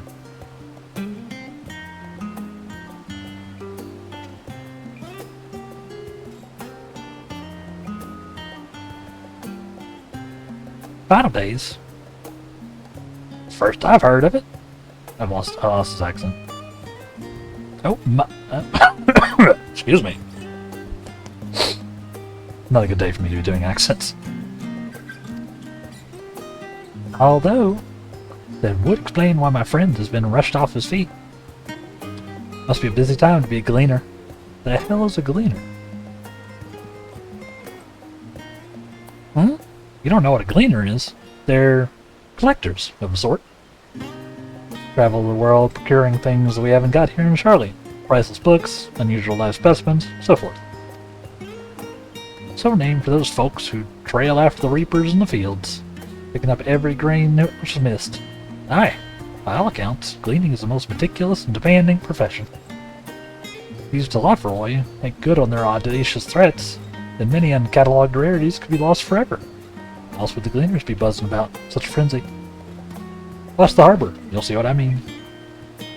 Loads in from the docks all day. Never been this hectic before, not like this.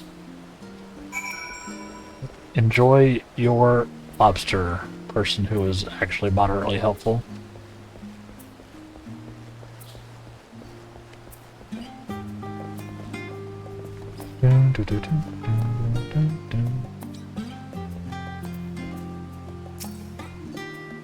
Any trouble with customers? Are you able to get anyone talking?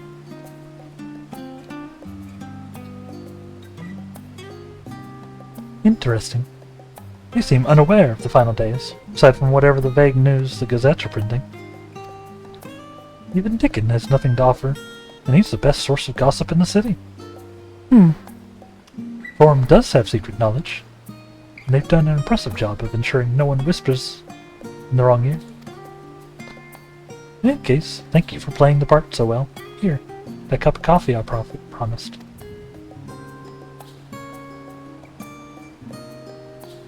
But let's enjoy our drinks elsewhere, shall we? Maybe behind the peristyle, away from the gossips and wagging tongues.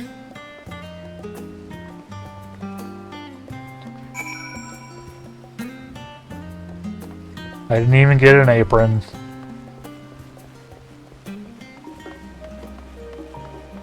No costume changes for Light Wraith.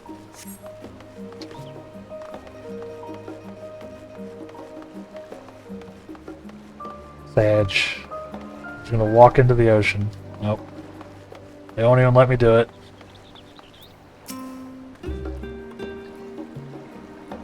Yes, this should do nicely.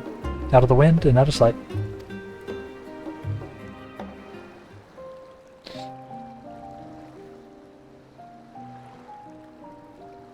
Is coffee iced? I don't think it is.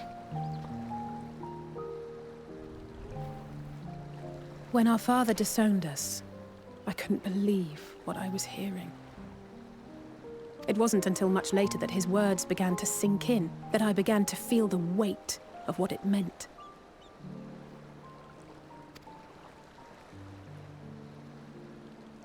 Do you remember when the decision was made to come to Charlian? It's a lot of steamed rice coffee. Yeah, I'm thinking it might just be regular coffee. Heresy. Grahas said that the Forum was determined to keep us in the dark, and that Father's venomous performance was part of that strategy, to keep us at arm's length. Perhaps it was. Father argued with Grandfather on many occasions, but never with such dismissive contempt.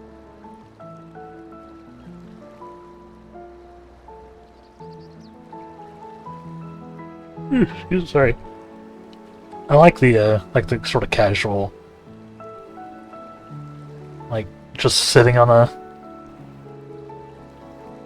embankment style of this cutscene. It's very neat.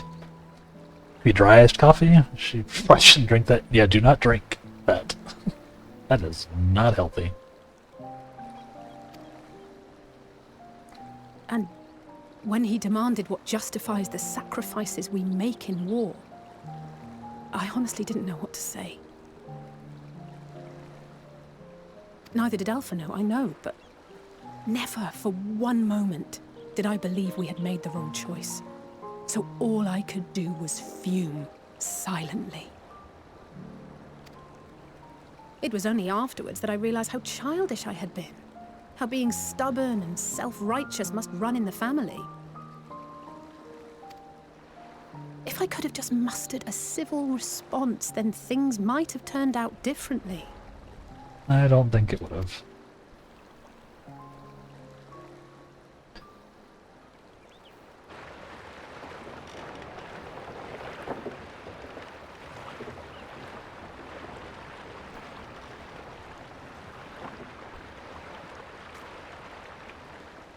Okay. They must be ferrying goods to Labyrinthos. All three of the people driving those boats, like who are actually handling the rudder, were identical. It's freaking me out.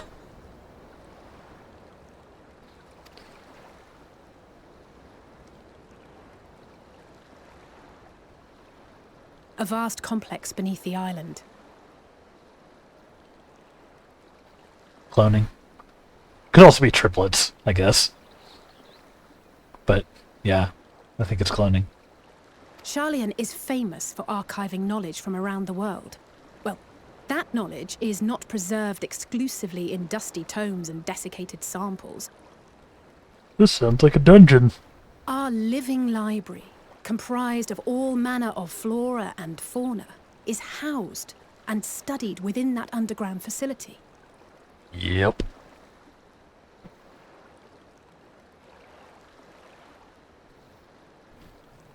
Couldn't be triplets. Not like you know any identical siblings in this game. None at all.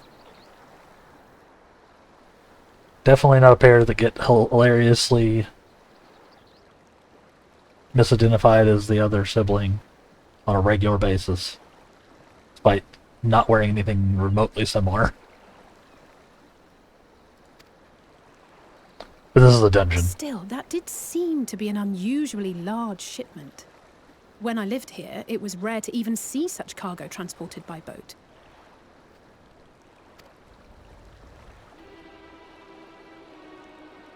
Wait! Didn't you hear something in the last stand about the gleaners coming and going more than usual? I did. Well, I think they're the ones we saw manning those boats. And gleaners answer to the Forum.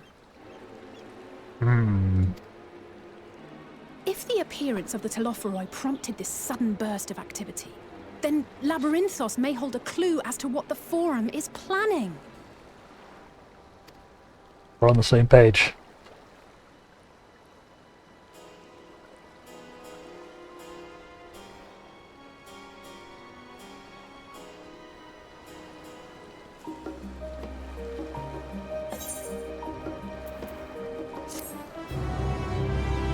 But more importantly, quest complete.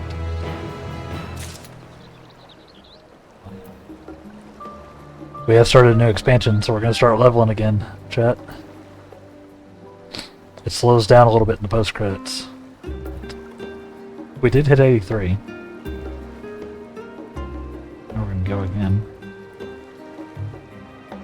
Also, I just realized this staff has a little bit of a Sin Eater vibe to it.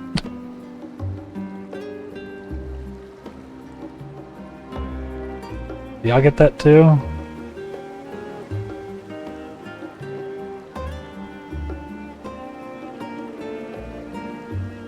Just a little bit in like the bird thing.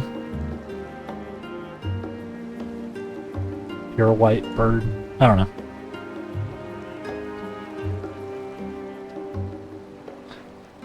Yeah, not...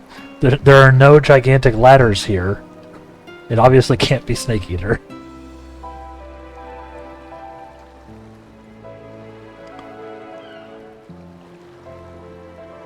Yeah, I don't know. I know it's not. I know it's like not at all related. Kind of funny. This is obviously a horse chestnut. They're just throwing words together. We should tell the others what we've learned about the Gleaners. Go on ahead to Numenon. I'll join you in a moment. Master Dickon will want his cups back. Probably.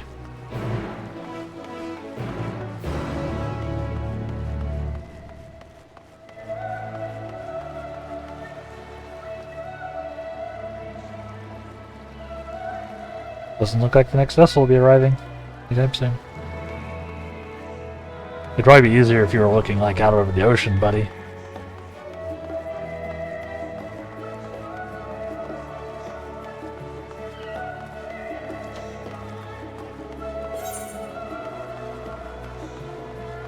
Levies, Charlian.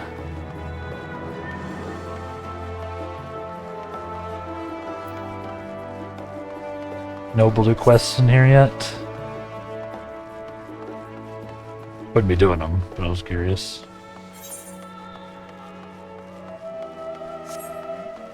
Yeah, hope everybody's having a good afternoon. Hope you have got your lunch, or had your lunch, or will have your lunch. Other meals are also available, of course.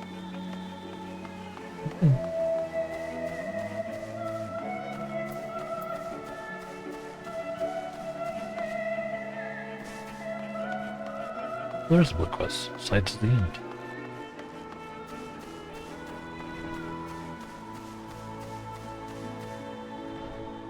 But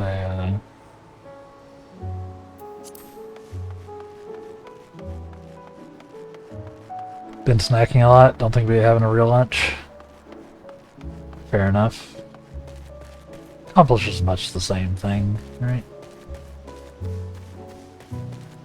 I'm getting kind of hungry myself. Probably grab a couple of slices of ham on my break. My aunt sent me a honey baked ham, not from the capital H honey baked ham company, just similar vibe, like spiral cut and all that. So I've been chowing down on that for the last few days. So I'll probably grab a slice of that on the next break and get that protein.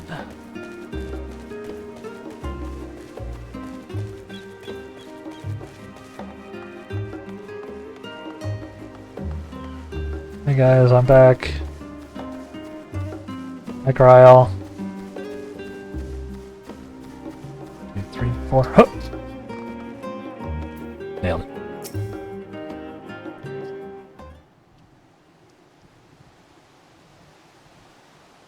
Welcome back, Kryl. Welcome back, Ademon. No, let's... Welcome back. Welcome back. Welcome back. Welcome back. Welcome back, Ademon. Been for a walk and cleared your head, have you? Not exactly. We did some impromptu investigating. Turned up the information on the Gleaners.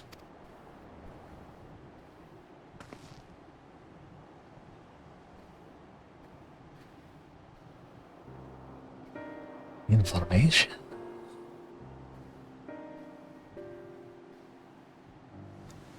It makes sense. The Gleaners take their requests directly from institutions and bureaucrats. But as you say, they ultimately answer to the form. Sudden and significant increase in Gleaner traffic and in cargo give the impression of an overarching plan being put into motion. Let's see what theory we can... Oh, sorry. Let us see what theory we can build from the facts. As I observed earlier, Numenon's archives appear to contain no information concerning the final days. Coupled with what Tamerlane and Alice learned, the last stand, we can be reasonably sure that most Charlians know nothing of that particular period of ancient history. Yet my father and his colleagues are not only familiar with the final days, but are also somehow certain that the destruction being perpetrated by the Telophoroi is wholly unlike these apocalyptic events. Moreover, Forum claims to be so occupied by a duty of such pressing importance, they saw fit to be unanimously deny Eorzea's request for aid. It's true. And now the Gleaners, official agents of the state, have been mobilized on an unprecedented scale. I do not think it a stretch to conclude that the Gleaners' recent activities are in service to the Forum's secretive ends. Nods. In which case, our next course of action seems obvious. We visit the Labyrinthos and assess the situation for ourselves. If we're lucky, the Gleaners will be far more receptive to our questions.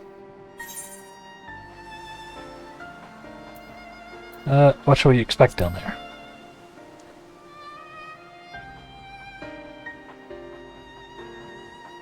Oh, I would hate to spoil the surprise. As for myself, there are but a few subjects I should like to research. I may join you later, but feel free to leave behind your borrowed books. Be on your way. I'll see to it that each is returned to its proper place. That would be great help.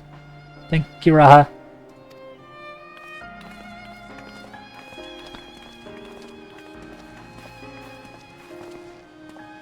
Let's head down the stairs over there. I'll show you where the entrance is.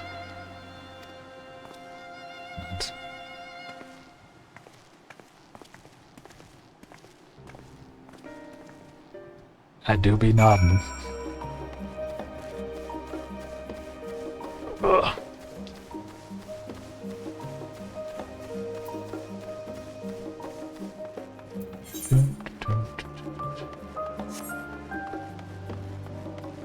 We go. Ready? Labyrinthos is not too far from here. You may find the path a bit disorienting. I'll take the lead. Stay close. Follow Alice and try not to fall behind. We go again.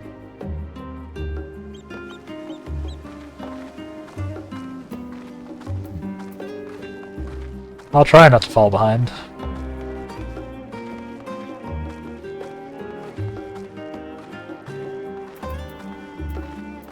It's pleasant here among the trees.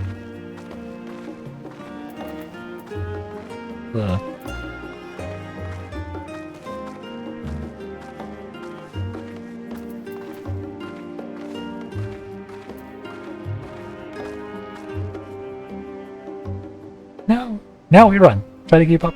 Oh.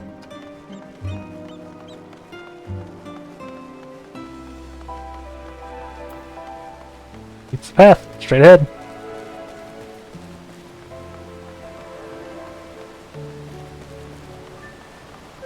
Cross this bridge.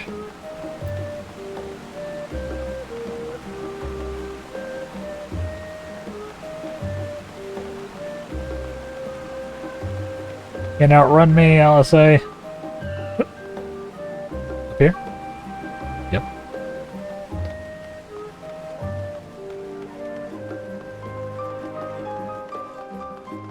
Not even hitting my sprint button.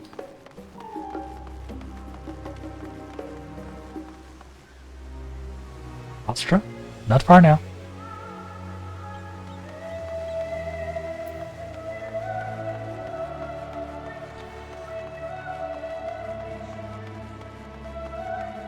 I'll say you're pathing like a crazy person.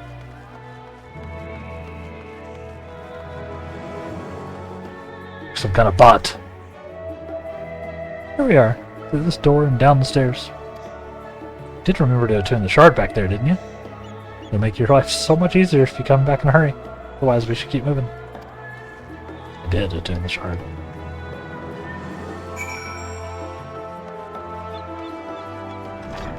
Did I attune the shard?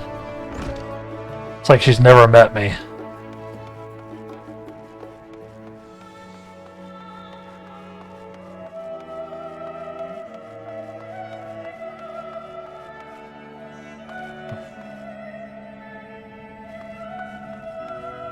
What is their chocobo keep down here?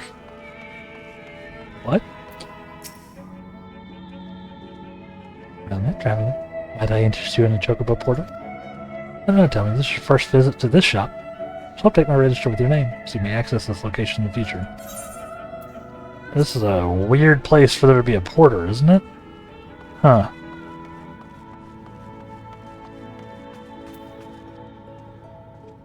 How big is this underground facility?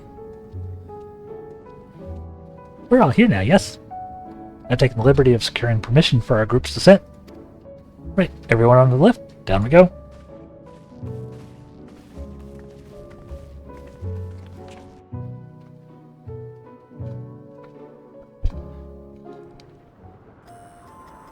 Huh. Deep beneath the scholar's city shines a false sun within a fabricated sky. What? In any age exist those who consider the floor an extension of their bookshelves. And this vault's architects surely belonged to that special breed. If the stack grows too high, start a new one. If no room remains, then make more rooms. A simple solution at first, and then bit by bit, a profound transformation. Knowledge, buried beneath knowledge, a growing, creeping labyrinth from which there is no escape. Yeah, this is a little...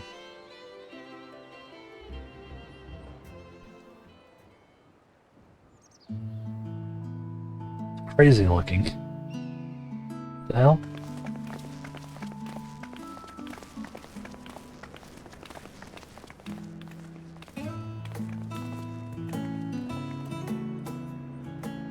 Not what you expected. I must admit, the artifice is very convincing. But I assure you that we are beneath Sharlayan itself. The breeze you feel, the flowing waters you hear, all created by the hand of man.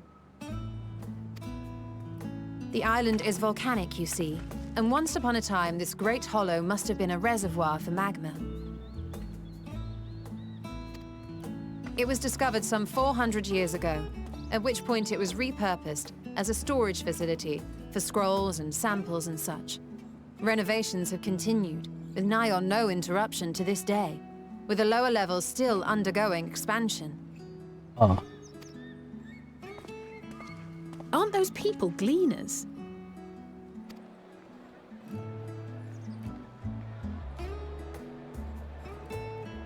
Aye, judging by their dress. They are said to work alone as a rule, but 'twould seem that rule is being enthusiastically broken today. Yes. It may be as you suspected, but they are engaged in a task apart from the norm.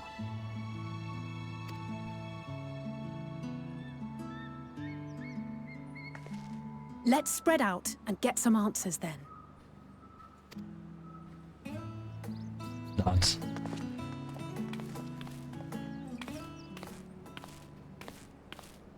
Ugh.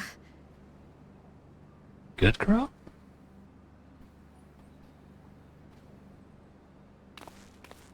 Did you call to me just now?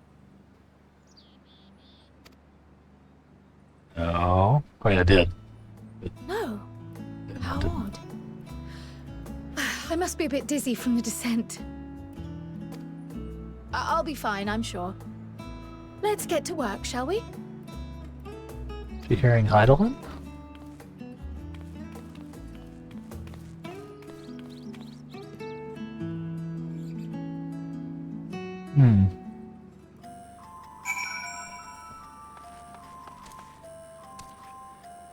Oh yeah, here you go. Impale. You wanted a better look at the chocobo barding? Or I guess anybody in chat who was curious about the event reward.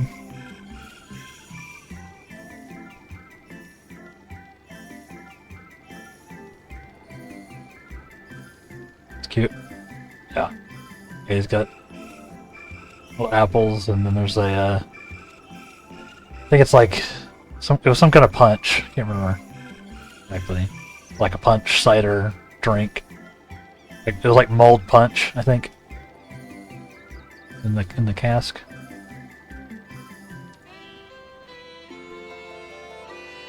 He's very festive.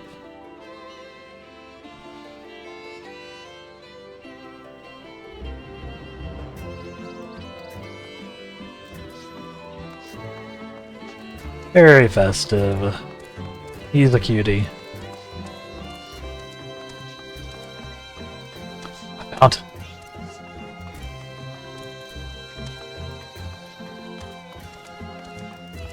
Sorry, we're just taking a quick look around.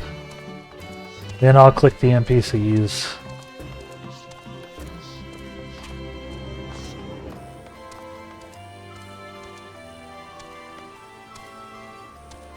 Yeah.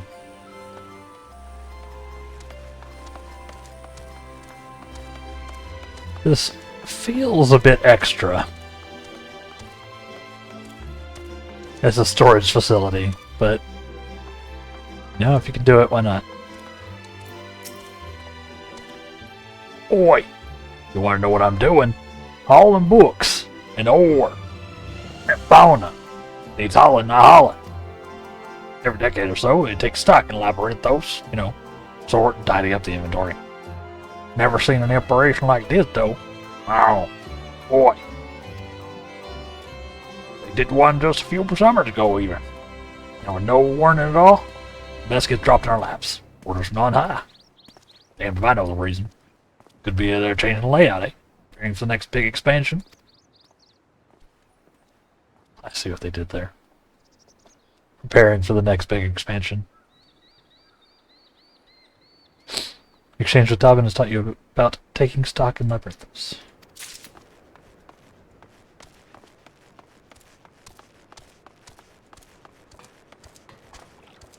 We'll talk to the other two, but I need to take a break. Possibly have a bit of ham. So that I can fuel! Isn't that right, Robin? That's right.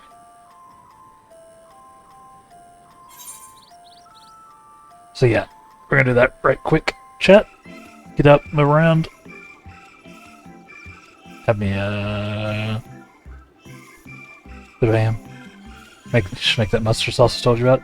I should. Unfortunately, my stove doesn't work, so I need to have them fix my stove.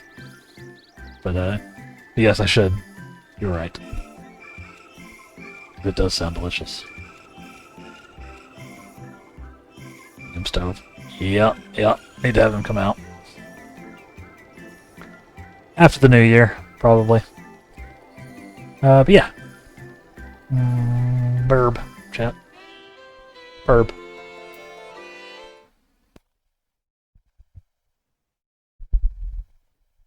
Because Robin's a burb.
We're back, chat. How are we doing?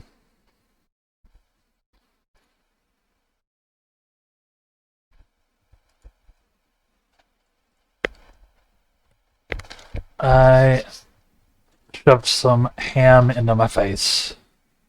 It was tasty.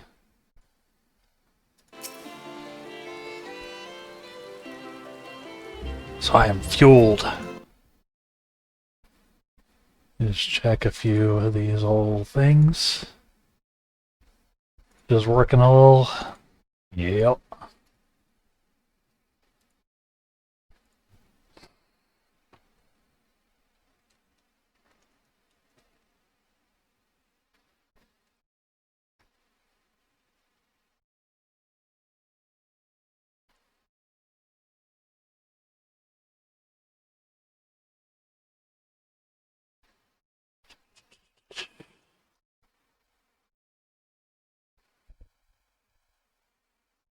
Dang, no calorie deficient fueled fainting on today's stream. I have to work pretty hard to be calorie deficient. I would have to work pretty hard.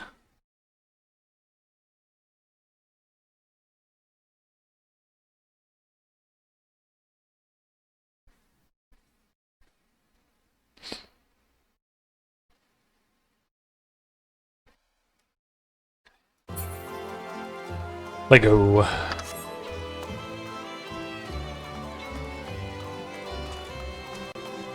Yeah. It was tasty.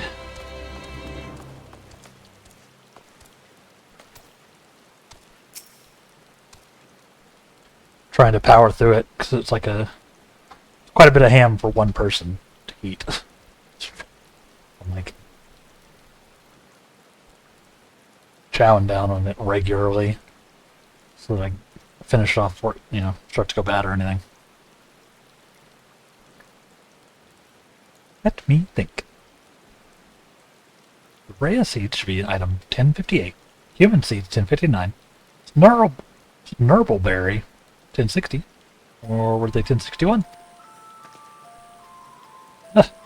My heart feels like it's stuffed with Moko grass. Why more loads to take out than carry in? I do this all at once. Just mixing it up. What if someone mistakes the Corthan carrots for the Garabanian carrots? What then? Exchange with T has taught you about large shipments coming in and out of Labyrinthus.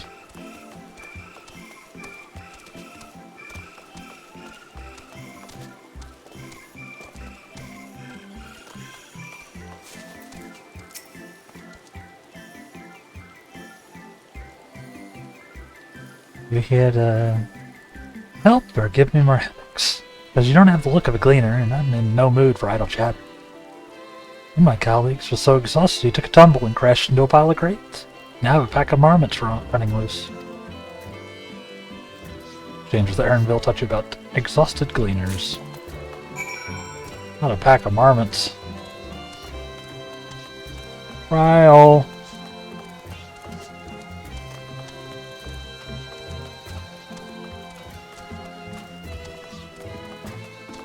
Even simulated rain indoors, eh?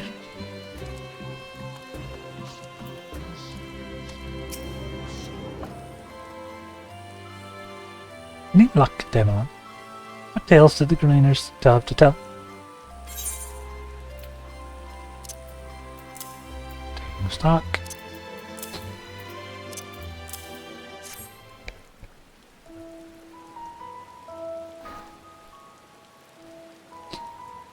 So this grand operation began without warning.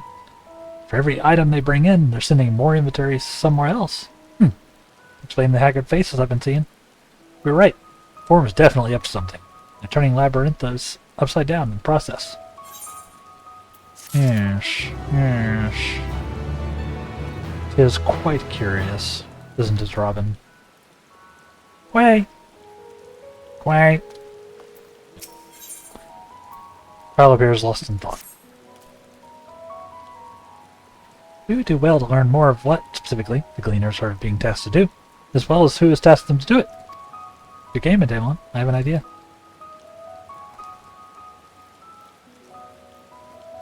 Didn't one of the gleaners you questioned say something about escaped marmots? Perhaps if you were to help him capture said creatures, you might be inclined towards a more friendly and enlightening conversation. In the meantime, I'll turn my charm to fund this gleaner here. We can compare notes afterwards. Happy hunting! Marmot time!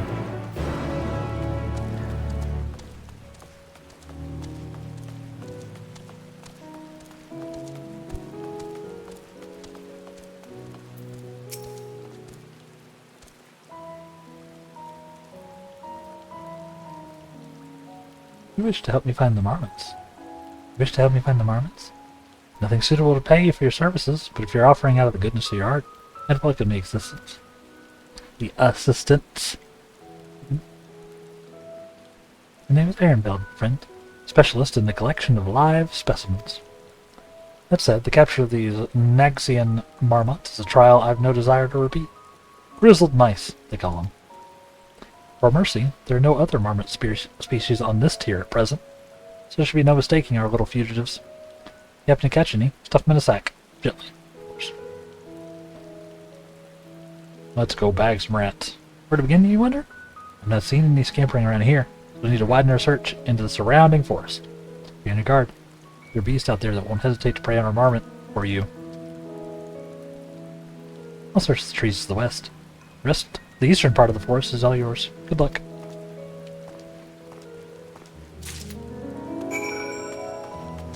East. Let's go east. We gotta go marmot catching. Got any of them marmots? Any marmots in chat?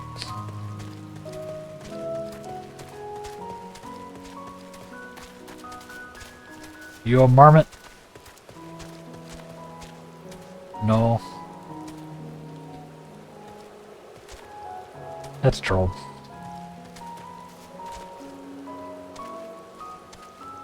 It's supposed to be smoking?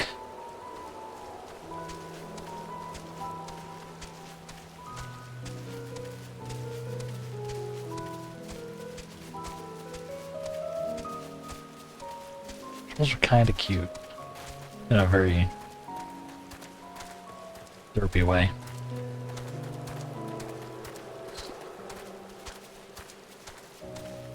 Hey, a grizzled mouse.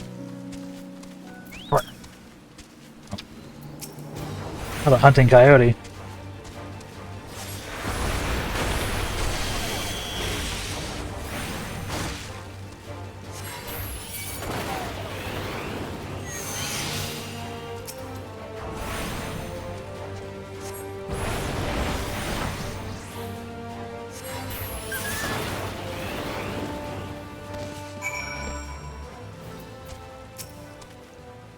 Squeak. No, come here. Barely have you ready to sack when the grizzled mouse scampers off into the underbrush. Trying to help you, mouse.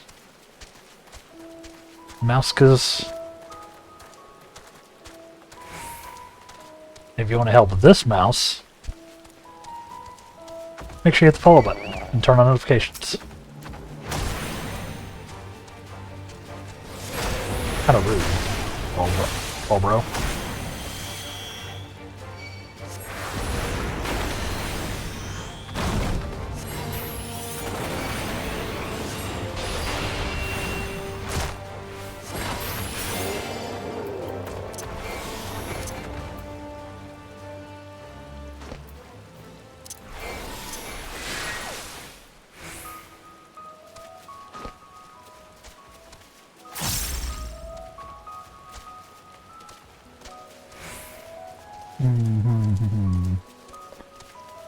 Where are they? Oh. Perhaps down here. Oh, come on.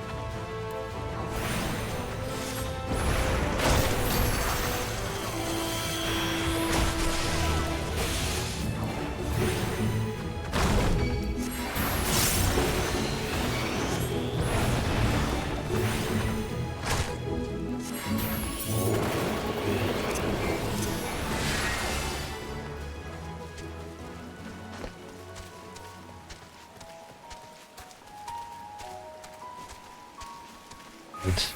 Are you gonna be chill, mouse?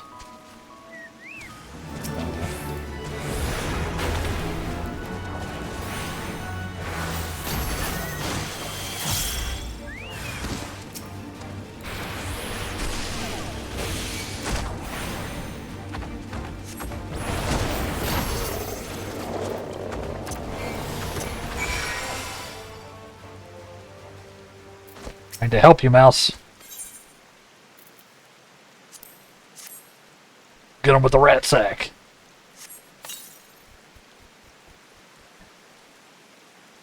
Rode nimbly evade your grasp. Once more, disappearing in the trees. And more importantly, we completed Bosom Buddies 1, chat.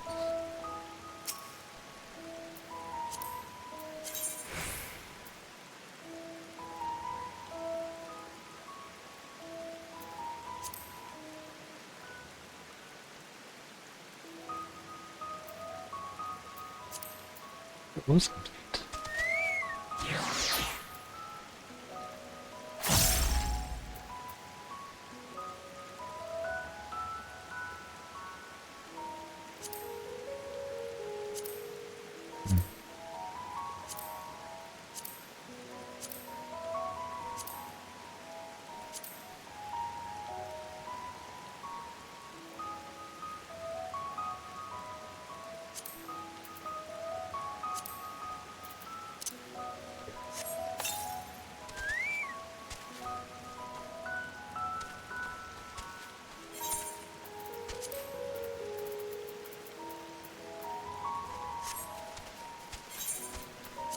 Oh, an egg.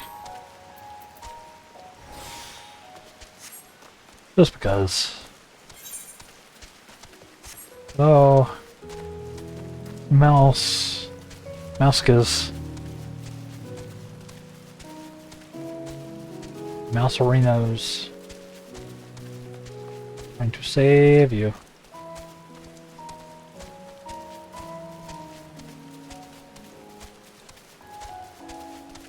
Let me put you in my sack.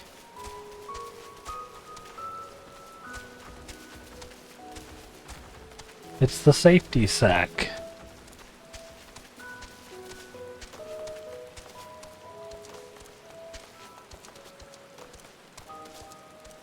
Sack of safety.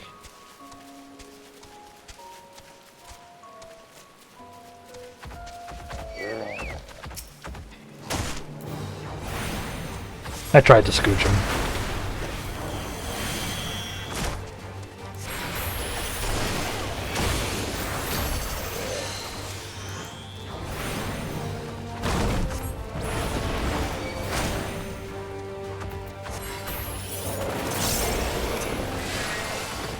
I tried to scooch. No scoocherino for me.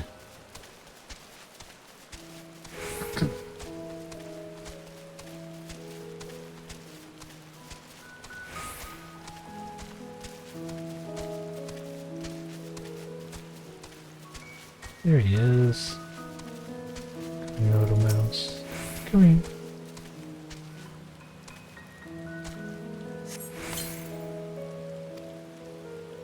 More prepared for speed this time. You succeed in closing the sack over your elusive. Hey! We captured a rat. Also, there's an aether current over there. Excuse me, trolls. You are in my way.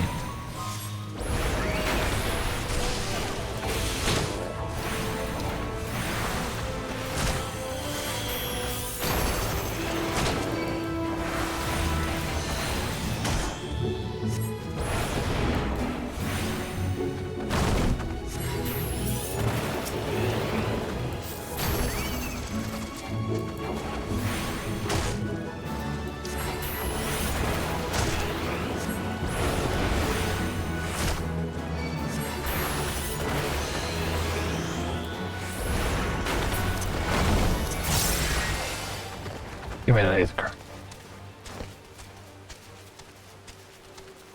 Gotta catch them all, you know?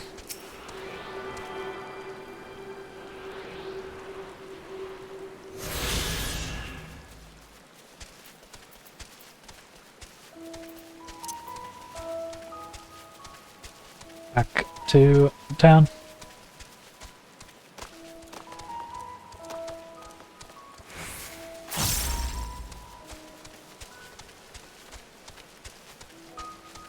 Mr. Average Warrior of Light, catching rats, you know. As one does.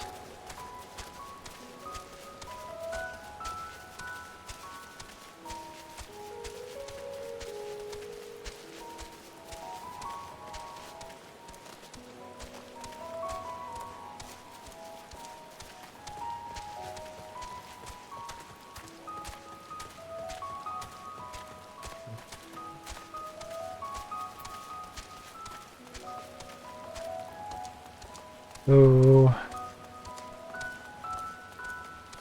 I have caught one rat. Fancy fair? I tracked down 3 of the pack. Leaves only 1 accounted for. Unaccounted for. Good. Squirming rat sack. Sack holds the plump, wriggling form of one greatly annoyed grizzled rats.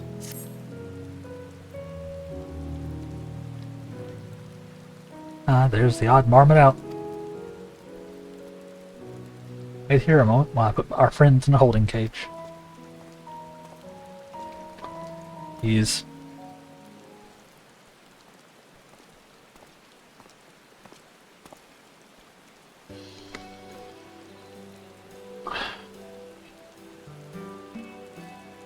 Thankfully, the marmots seem to be unharmed. They've held up well in isolation. It was much too soon to release them into the habitat. It's a good thing we were able to recapture them so swiftly. You have my thanks.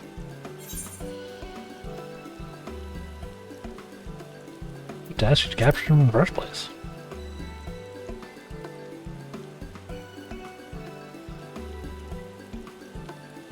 By the authority in charge of Labyrinthus, now and in perpetuity. Same officials who have had us working day and night of late. Honorable members of the Forum. Who else? Suitable for consumption and easy to breed. Those are the 2 conditions I was given for the stock I was instructed to procure. I don't know what the Forum has planned for these creatures, but at the very least, I doubt they'll be served for dinner today or tomorrow. It's an ark. Labyrinthos is an ark. That's why they're not worried about the final days. They're building an artificial ecosystem capable of sustaining life over an extended period of time.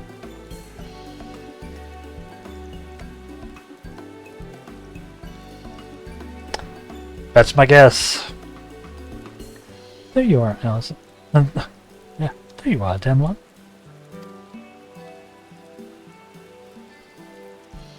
Is this the gleaner you mentioned? The one who was looking for lost marmots?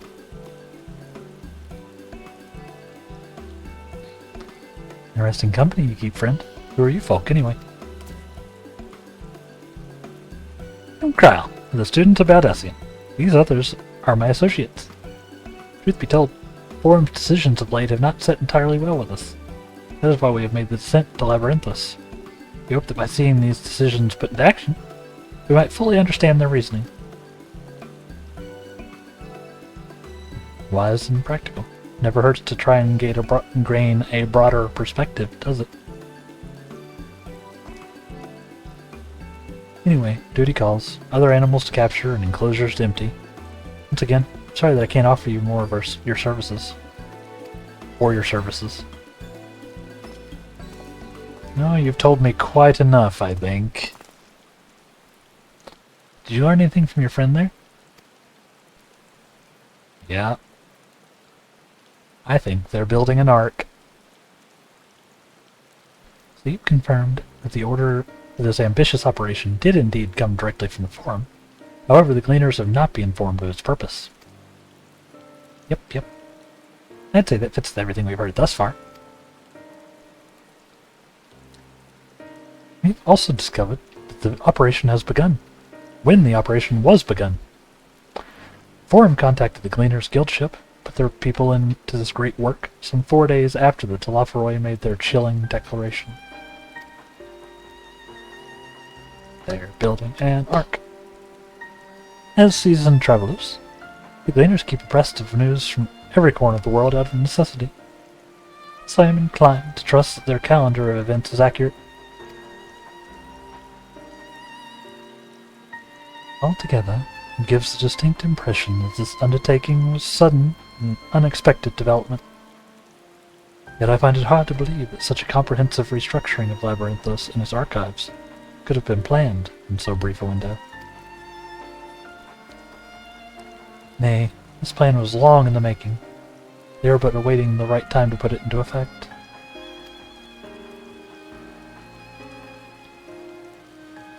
And the Telephoroid's declaration was what set it all into motion? Seems likely. Let us not jump to conclusions just yet. For the moment, I suggest we conduct a wider investigation of Labyrinthos. The more facilities we visit, the more pieces of the puzzle we stand to find. Yeah, this wasn't a confirm or deny thing, by the way, chat. I'm theory crafting. No spoileriness. No, nobody was trying. I was just, getting ahead of it. In that case, how about we head to the Archaeon? From there, we can reach the lower... Cryo? Cryo, what's wrong?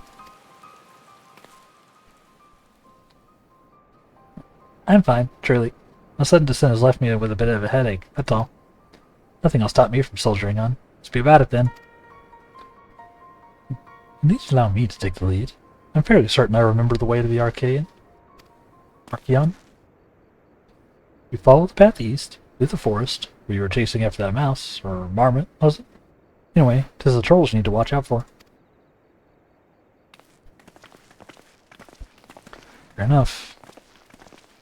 Yep. I think I'm right. I think I'm right.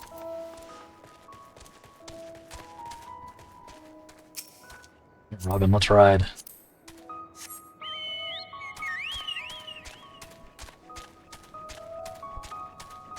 Yeah, we got mount music turned off. Dun da da da da da da dun dun dun dun dun dun dun dun dun dun dun dun.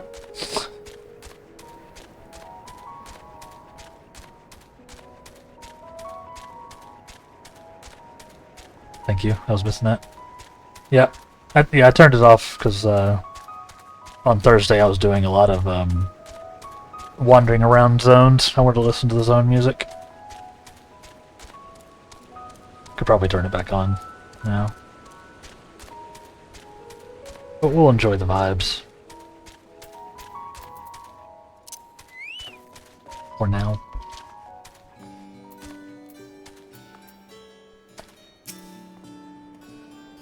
Behold, the Archaeon. As Numenon serves as Charlene's literary archive, so does this structure house the city's wealth of material data. The architecture, too, is similar. This building, you see, is merely at the upper entrance, an access point to the vaults carved into the cliffside itself. In those vast rooms are stored countless samples and specimens, as well as the detailed records which describe them. In a manner of speaking, the Archaeon contains a physical history of Charlene's unwavering dedication to the accumulation of knowledge.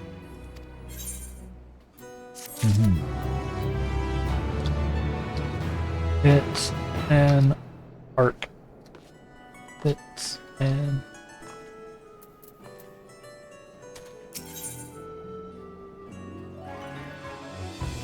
And give me a new hat. Alphina is gazing into the Archaeon with an appraising look. Well, we won't learn anything of value standing out here. Let us proceed into the main building and speak with the custodian. Is it Ahti?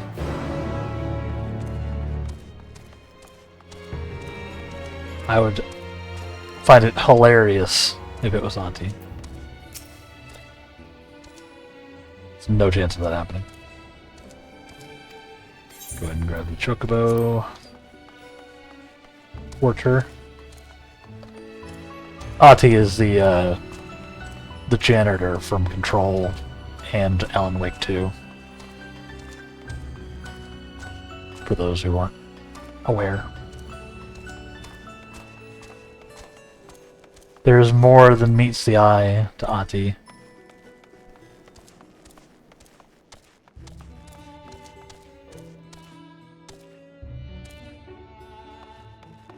Triple Triad! Now if we log in.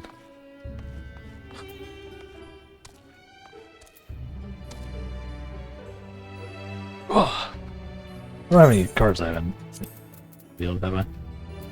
Yeah. My inventory is getting a little bad again. Need to deal with it. Off stream! Let's see what this guy wants. He is not Ati.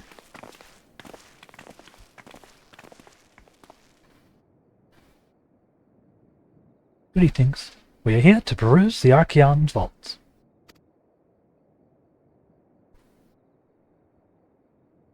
Peruse? You're clearly not gleaners, then. Might I ask your affiliation? We belong to the students of Baldessian, but is that relevant? I was given to believe that the vaults, were, those open to the public at least, were, you know, open to the public. Ordinarily, yes. That would be the case. Present, however, access is restricted. Only persons directly involved in the reorganization efforts are permitted to enter.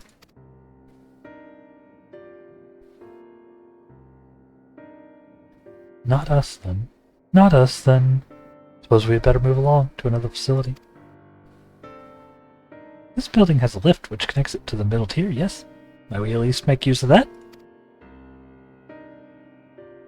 Damn. That service has also been suspended, I am afraid. For the time being, priority has been given over to the conveyance of inventory. What? So this is as far as we can go? I apologize for the inconvenience. Please come again after our restructuring operation is concluded.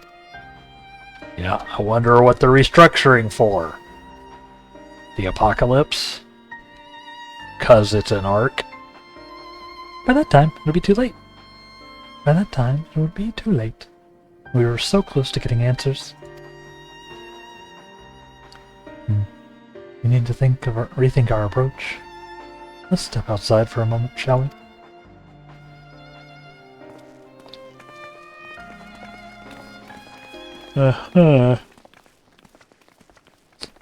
Students of Baldessian.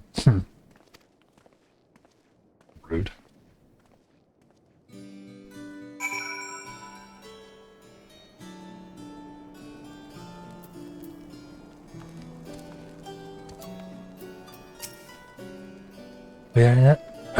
We are at an impasse, as we have no other leads.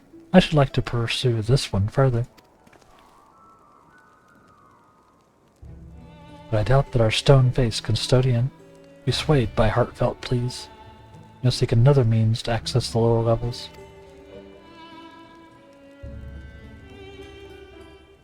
It is likely that the people in this area are involved in the restructuring in one way or another. If we were to ingratiate ourselves, they might allow us to accompany them on the lift. Let us ask around. Surely someone is in need of a few strong backs to lighten the load. Uh-huh.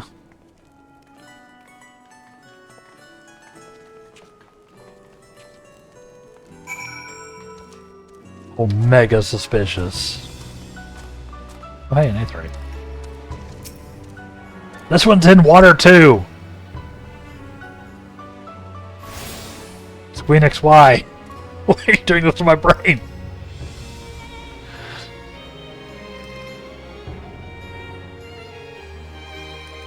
Why?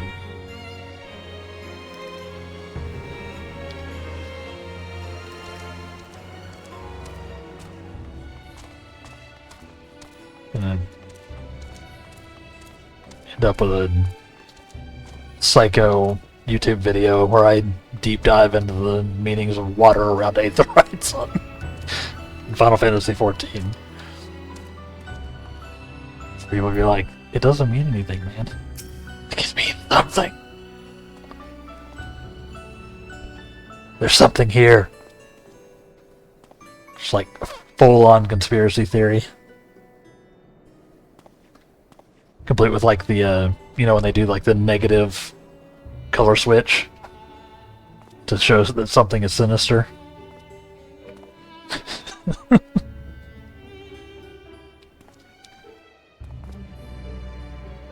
I'd watch it. It's tempting. It feels like a lot of work though, huh? But maybe.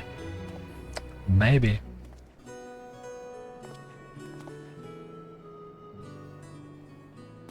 Am I taking the lift? Oh no, we're just students. They wouldn't let us into the Archeon even though we found... Actually, we have no idea what it is we found. There's no record of such a creature anywhere. It was wandering around Tranquility, so we thought to donate it to the vaults. Wheel! Why does little squeal? Just said squeal. Squeal, squeal. Anyway, I suppose we'll have to take care of it until the Archeon is open again. Can't just leave me hanging like that. What's in the box? What's in the box?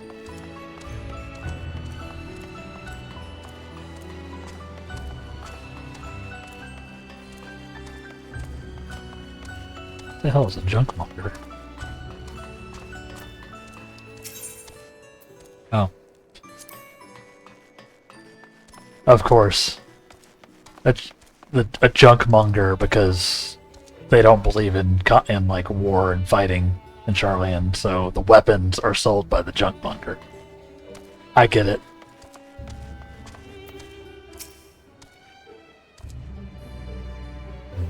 What's that? Take you down on the lift with me? Sorry, not a chance. Been up and down all day, and only now have I finally found a spare moment to rest. I did see a gleaner fellow heading out the gate there, though, shouldering a large pack. Engaged in some manner of task. Maybe he'll be heading down below after he's done with whatever it is he's doing.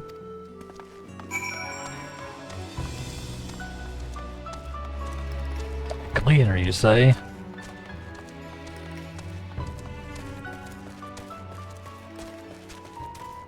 You know, I could just dress up as a gleaner and take the lift. Hitman style.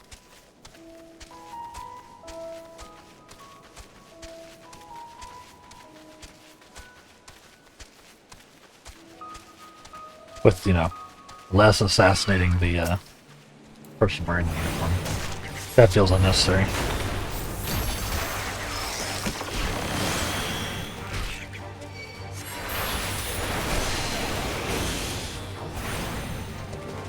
Smart.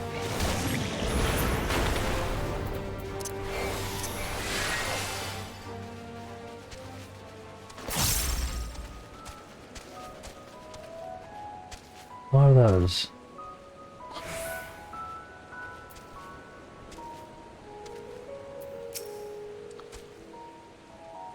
Why? Oh, hey, it's Aaron Billigan. Right. Wyatt, you'll frighten it away.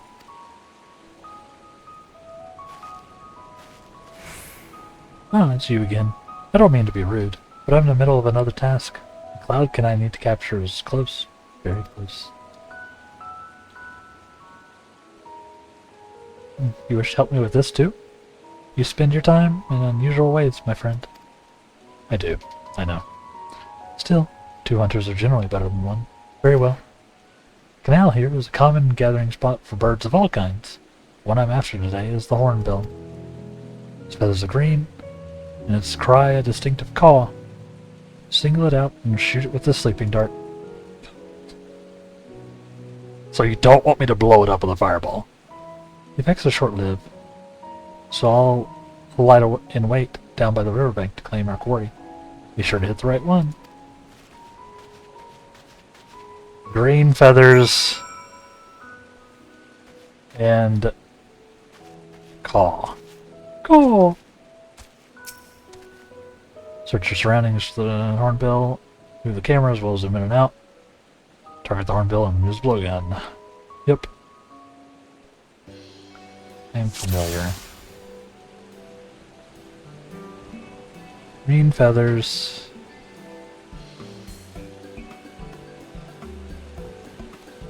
Ooh. Ah. That one's red.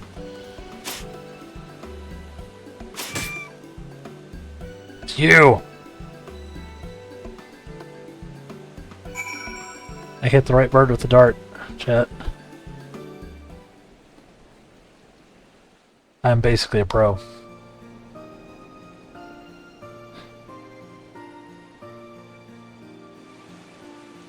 Hopefully it doesn't drown before she gets to it. That would be awkward.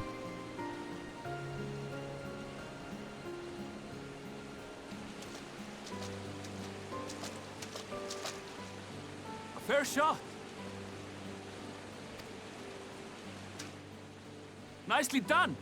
Let me truss this one up and I'll make my way over to you. Oh.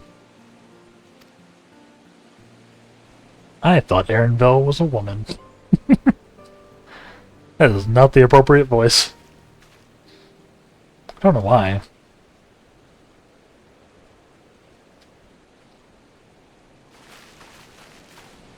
There you are. Any new revelations? I caught a bird.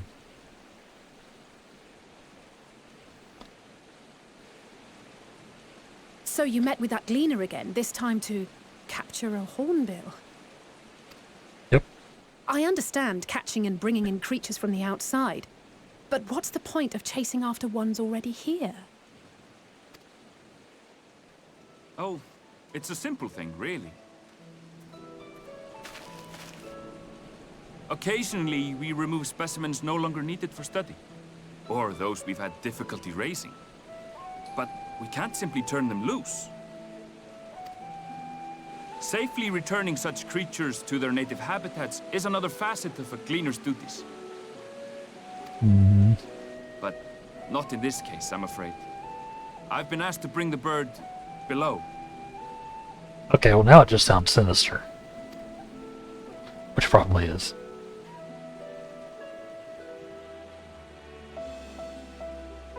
The restricted section in the lower levels of Labyrinthos. Open only to a select few researchers handpicked by the Forum. The projects down there are the subject of rumor and hearsay. Forbidden magics. Advanced technologies that can never be allowed to fall into outside hands. Even Archons are not privy to the truth.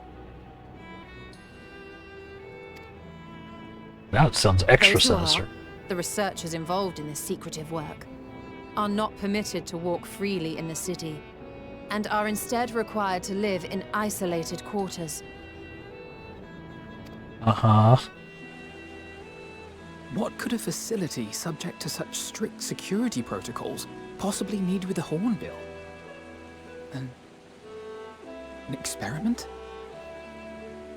Probably nothing good. Possibly. I wasn't afforded an explanation. But judging by the requisition list given to me and my colleagues, I doubt it's for any kind of advanced research. I'd be more inclined to believe we were making preparations to migrate to the south. Mericidia or thereabouts. What? Why would you say that? Much of the flora and fauna we were asked to procure could serve as reliable sources of sustenance. Uh-huh. They're comparatively hardy species, too, able to endure harsh climates. And among them are specimens known to be effective in improving soil quality and purifying water. It's an ark.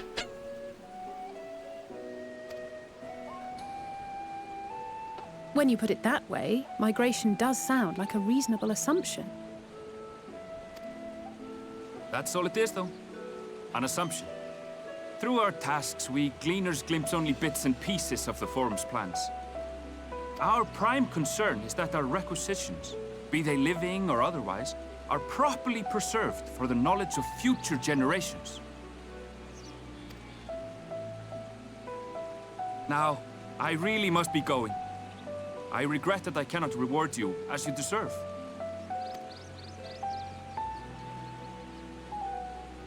Perhaps you might reward us after a fashion then. It is imperative that we reach the lower levels. And seeing as you are already set to descend with your assigned cargo, mayhap we could accompany you as your assistants. I'm afraid that won't be possible. Once the animals have been prepared for transport, we send them down separately via the lift.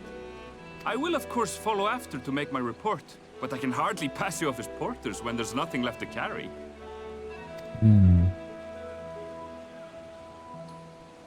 Indeed. Pray forget I said anything. She's got a plan. How do you feel about climbing? If you've strength and the courage to brave it, then there is another way down. Oh, he's got a plan. This path leads to the 33rd facet, a mine shaft excavated during one of our expansions of Labyrinthos. While I cannot guarantee that the passage is safe to traverse, it should provide access to the medial circuit below. I never even knew such a place existed. Thank you. This is the perfect solution. You're quite welcome, but consider yourselves warned. If the going proves too treacherous, you'd do well to turn back. Nah. I bid you good day. Nah, we're built different.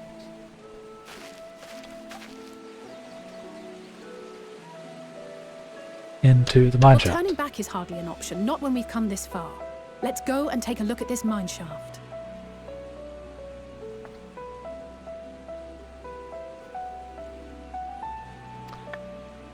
Click.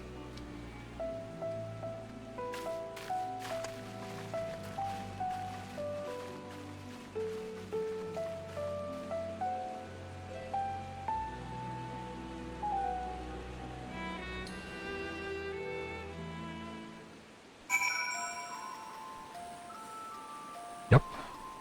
Did that. Speak. Alpha no. Can do.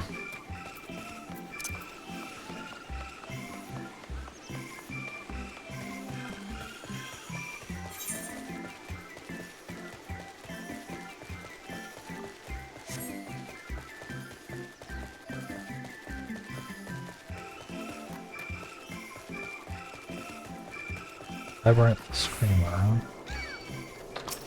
Okay.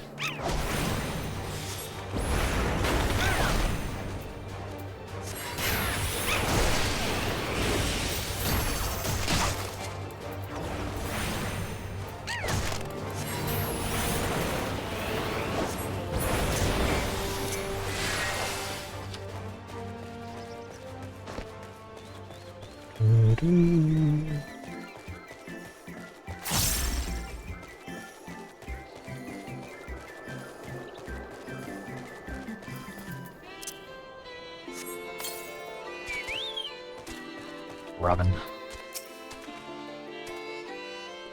This must be it. The entrance to the mine shaft. It is faint, but I hear something moving within. Creatures hauled there by the researchers, you think? Well, slavering beasts aside, we'll need to watch our footing. We should tighten our straps and such before we continue.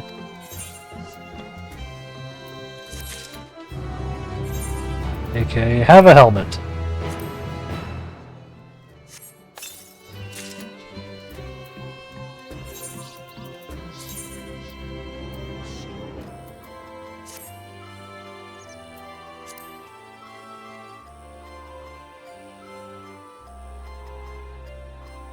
So, simple little brow band.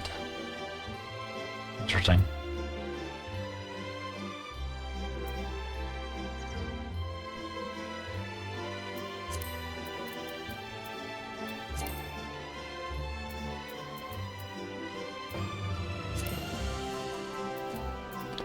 Interesting.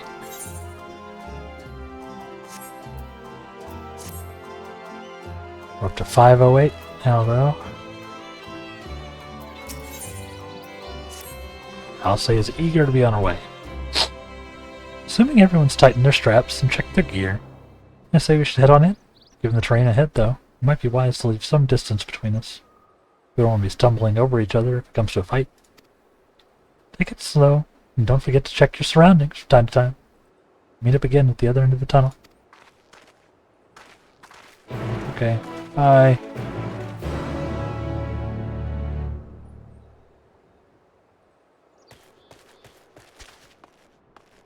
Third facet.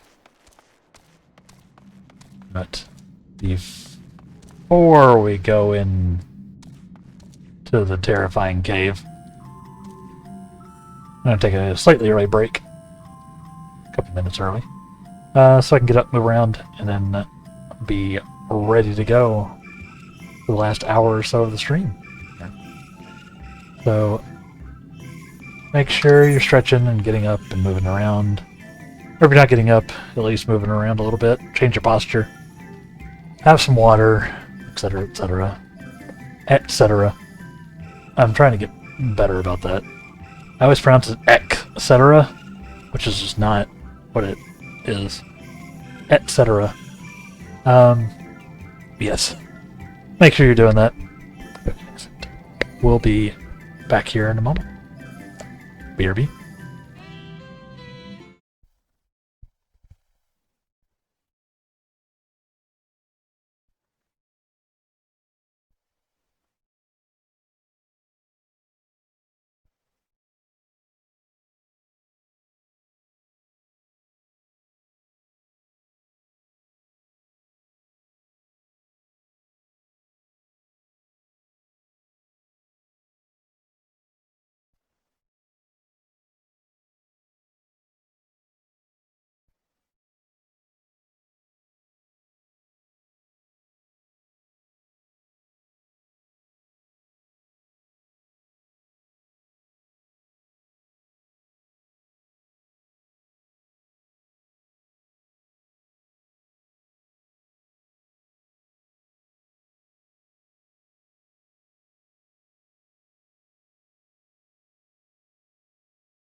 Alright.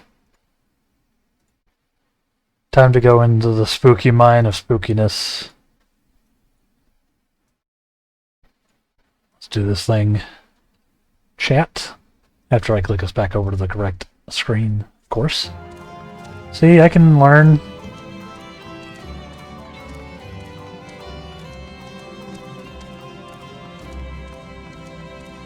Mithril caps, eh?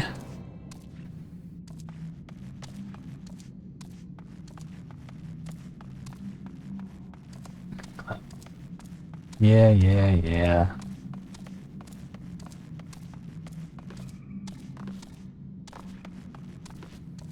I can learn.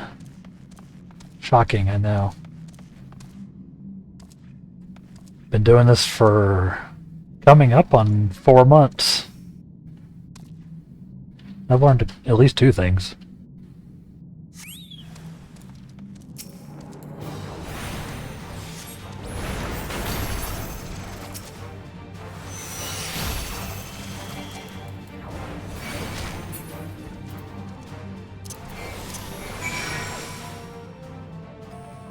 Oh, those guys got nuked. I think I direct hit and crit with the Xenoglossy. Just blasted that guy.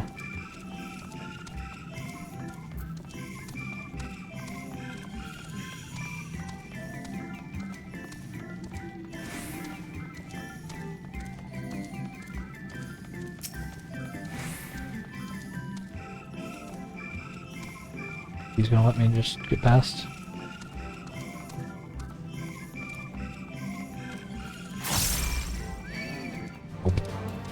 I tried. That's all.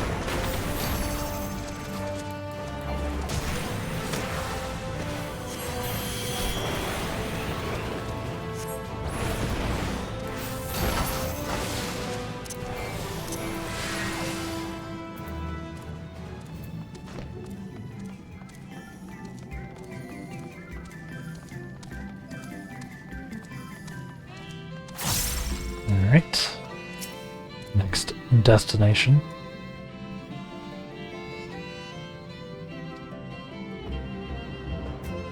This survey is taking forever. No? No. Because it is very busy.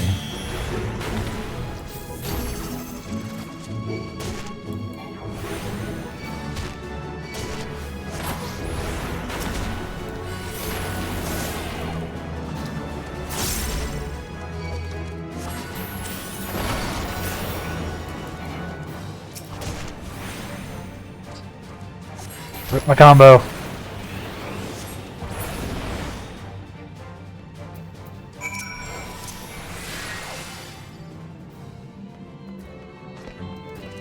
Alright. That's alright. It'll recharge.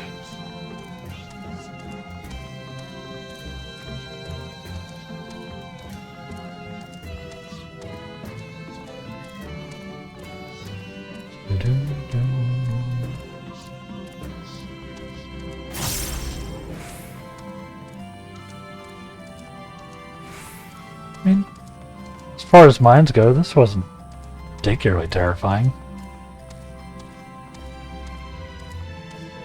More of a passageway, really. Y'all oversold it. Alpha no. Everyone seems to have made it through without incident. Nothing of consequence, at least. As promised, the tunnel has delivered us into the medial circuit. As I recall, this tier is where they kept a wide variety of samples for agricultural production. If Aaronville's assumption holds true, specimens are being collected in preparation for a great migration, and we should see evidence of such plans in the area's research projects. Let's follow the path to the nearest farming facility, see what we see.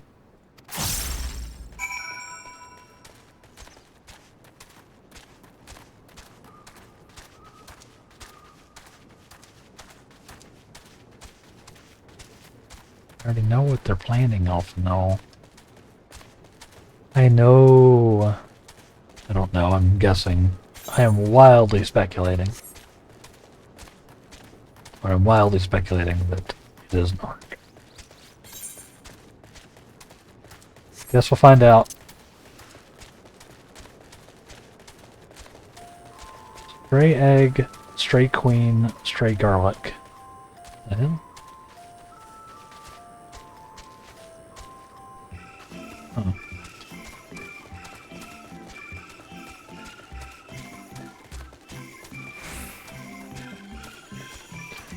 Those are weird.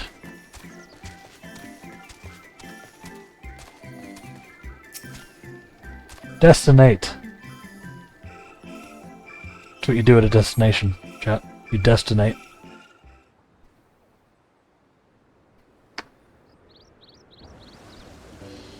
Grapes. Pumpkins. Huh. Now I know where we are. This is Marial Ergonomics.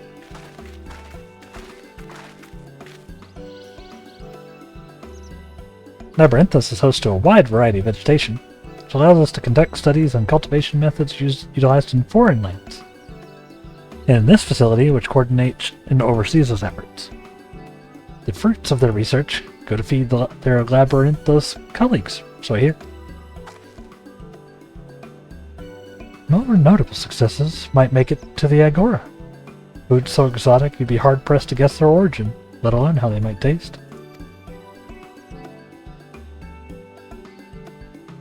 Indeed. Mystery vegetables without a name, only a list of nutritional benefits scribbled on a card. I see no Glenas hereabouts, yet these workers seem to share that same sense of urgency. It is possible they know something of the Forum's plans and their underlying motivations. Worth looking into, wouldn't you say? Nods. See what you can coax from the workers. The rest of us will do the same, or cast about for useful clues.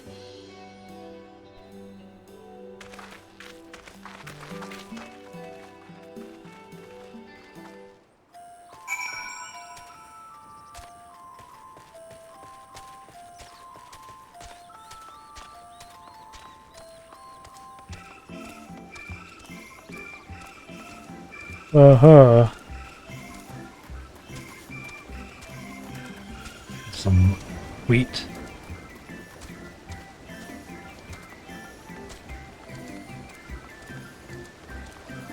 We got some grapes and more wheat. This is probably wheat, right? Some other grain. I don't know. I'm not a farmer. Also may be shocking to those in chat. I did grow up all around a lot of farmland, though. It wasn't mine. It was mostly cotton and corn. I want to be taken down below. More than I can carry and then some.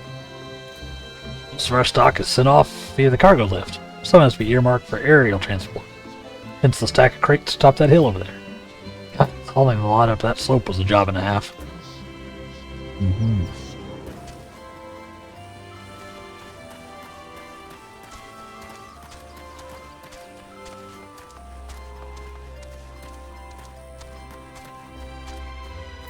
Varied harvester. What crops are you raising? Well, as you can see, this is one variety of grape. Only needs a good source of sunlight to grow. The conditions here are nothing short of perfect. Hardly surprising, given that it is native to a particular locale, and the very place upon which Labyrinthos was modeled, a region in the south of Ilsebard. Boasts remarkable habitat diversity, allowing for myriad flora and fauna to thrive. To the peaks in the north give way to swathes, temperate plains, which in turn transition into a hot, humid coastline. Such bountiful territory is ever contested, as you might expect. It used to be called Corvus before the Imperials renamed it Locus Amoenus. Locus Among Us. Forums saw it not as a surprise, however. It was a researcher's ideal environment, one whose climates we strove to recreate within the confines of Labyrinthos. Its since provided a rich foundation for countless experiments and cultivation. Uh-huh. Uh-huh.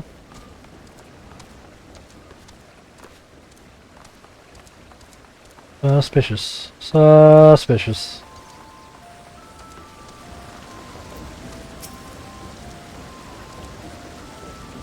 Oh, hello there. We weren't expecting visitors. Not with the use of the lift being restricted. How did you make it down here, anyway?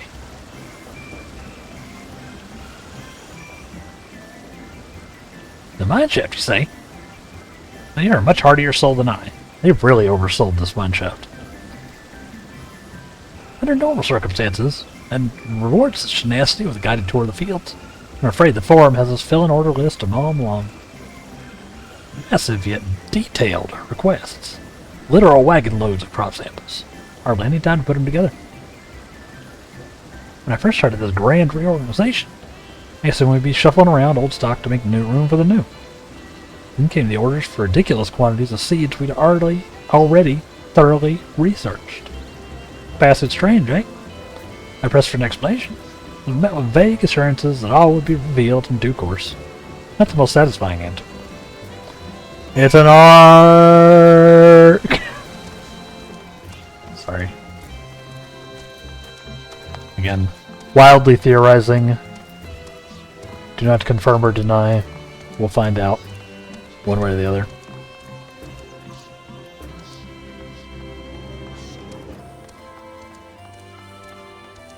But also I know I'm right. Stray tomato. They're doing some funky agricultural things here.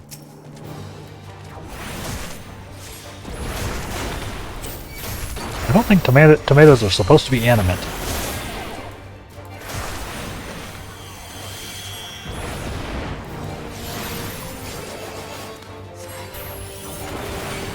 Maybe that's just me.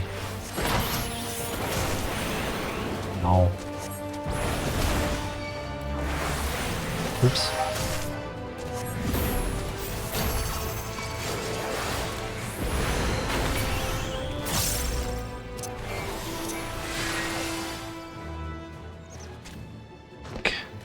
Fairly certain tomatoes and onions and corrigans are not supposed to be walking around and attacking people. They seem very aggro, though.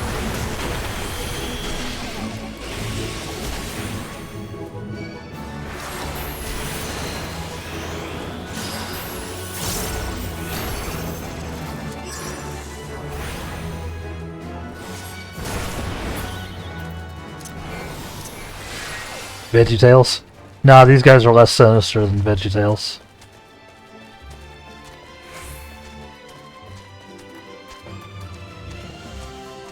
And no, I will not elaborate.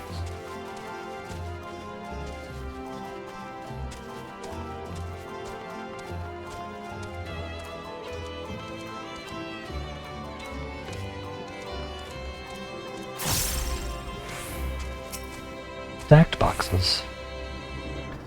The labels on these crates tell the story of their contents. Bundles of common seeds and saplings, accompanied by sheaves of reports.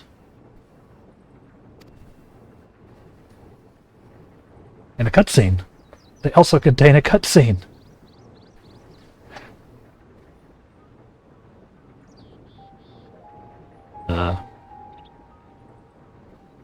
Those weren't there a second ago.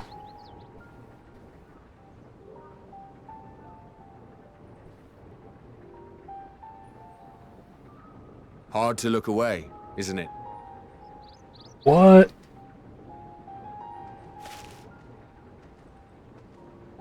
But they're more than pretty flowers.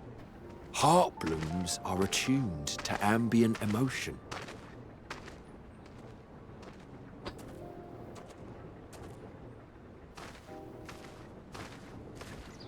Sounded like Arnvold. Not Arnvold. Maybe Arnvold. You don't seem convinced, but believe me, it's true.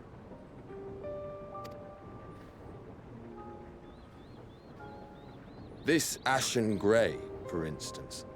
It mirrors the anxiety and urgency of those working nearby as This they rush ashen to fulfill grey? sudden orders. Intense feelings like those spur the petals to change colour. Bright glowing hues in the presence of joy. Dark, subdued shades for frustration or despair. Yet even with the collected wisdom of Charlian at our disposal, we've yet to identify the underlying principle of this empathic effect. And there are other mysteries besides. Although the flower is extraordinarily long-lived, its low reproductive rate has made it difficult to find younger populations growing in the wild. With too few sightings to map its distribution, and no closely related species to track, we've been unable to pinpoint its land of origin.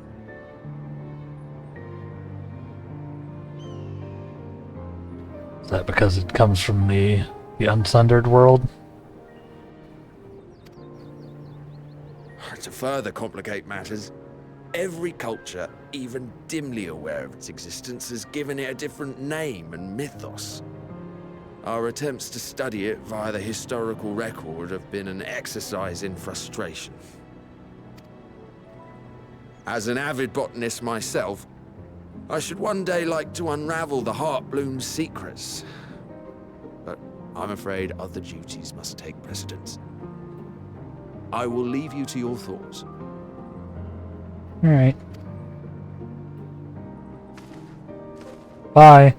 Thanks.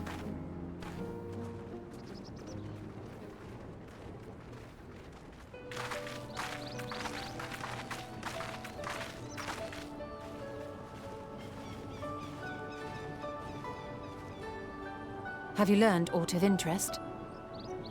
I've learned aught of interest.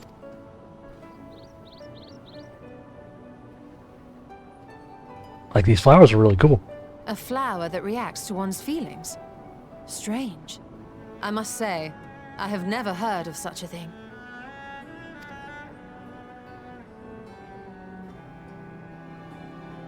This is all very fascinating. But as it stands, we fail to gain any significant insight into the Forum's undertaking. Indeed. While there is certainly enough activity to support Erenville's supposition that a priority has been placed on improving food production,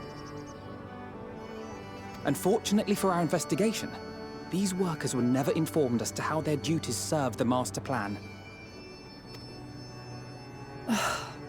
If only we could interrogate the Forum members directly.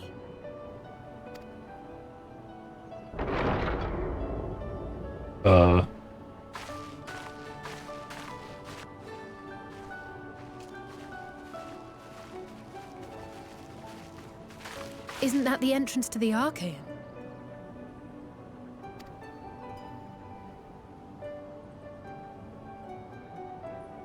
Hey, it's our new best friend.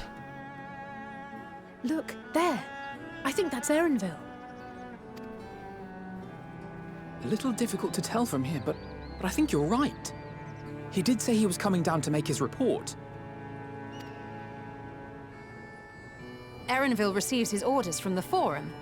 Would it not follow, then, that the superior to whom he reports is a Forum member? Or at least a close associate? Mm-hmm. It You would need follow. to eavesdrop on their conversation? What of the risks? Ours alone to bear. We won't interfere with Erenville's work, nor will he be implicated as an accomplice. If you're not comfortable taking part, I can do this alone. Nay. I said myself that I wished to know Father's intentions. And no answers will be forthcoming should we simply ask nicely. We can apologize later, should it come to it. Right now, we need every crumb of information we can get our hands on. Consequences be damned. True. It might be best if you came along as well. In fact, we should all... Well.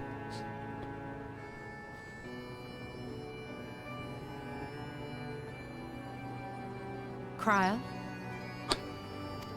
It's my line. Oh, yes. That certainly sounds like a plan. I'm glad you agree.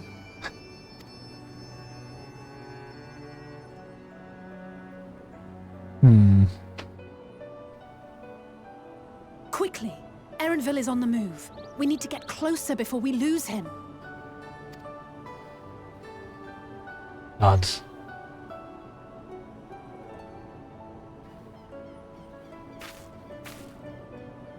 Almost. I can almost reach you. What?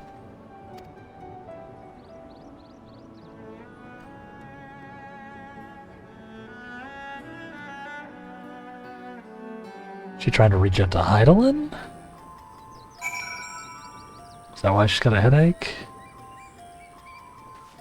Do not know. I do not know.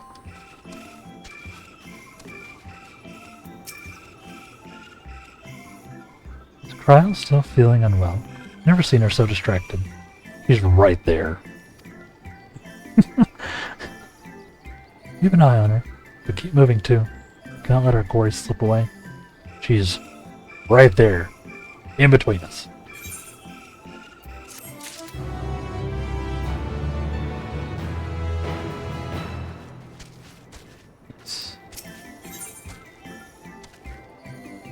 I'll say is not about to let Erenville out of her sight. Erenville was headed westwards along the path outside the Archeon. Come, you can still catch him. Zions! Away! Still have one of the guys for green. Right. Geisel? Geisel? Geisel? Where are we going? This way.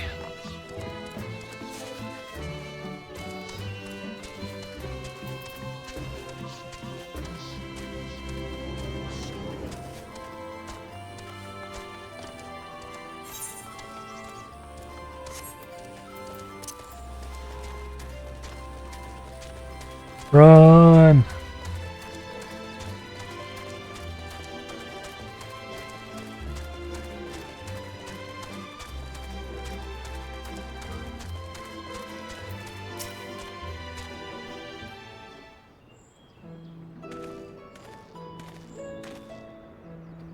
Hold a moment. I have an idea. If memory serves, the colossal wall-like structure is a Logisticon Beta, or Labyrinth's climate control synthesis. It should have its own lifts, with which one could access the upper or lower tiers. If I were an agent of the Forum, it would make for a convenient meeting place. But even if we happen to find Erenville in the company of said agent, I expect them to reveal issues of importance as we nonchalantly stroll past. Nay, we shall to remain undetected.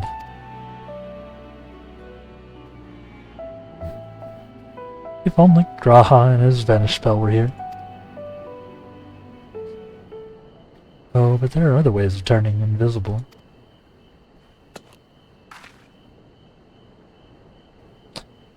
Hippity hop, my little toads! Get this!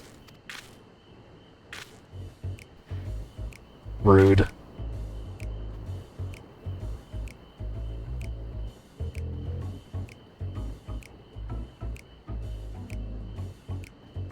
Got the bass beat going with it.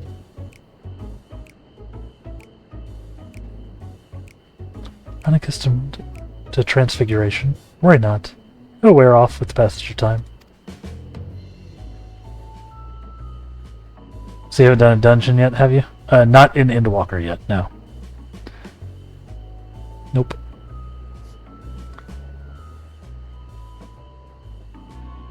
We did it. The last dungeon we did was at the end of Shadowbringers, before the credits.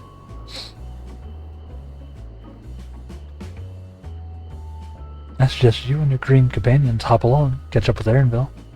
Should you feel the magic fading, turn to me and I'll refresh the enchantment.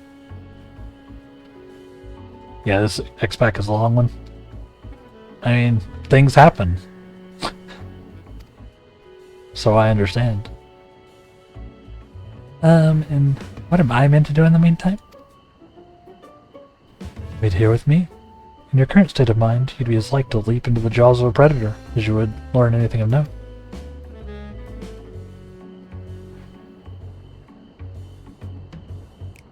Which reminds me, where are the creatures hereabouts? In that form, you are essentially defenseless. You've changed into a toad! You must remain transfigured in order to progress the quest objectives. You return from your transfigured status if you move too far away. Look to your map for the transfiguration's area of effect. Speak with the Stola to restore or prolong the transfiguration.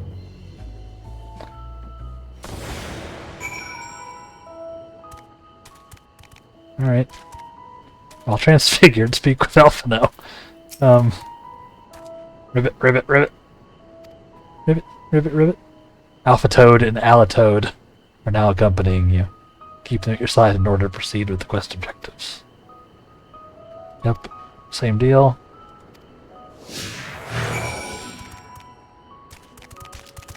Now we have 29 minutes. I like how it's the two of us and also my Chocobo.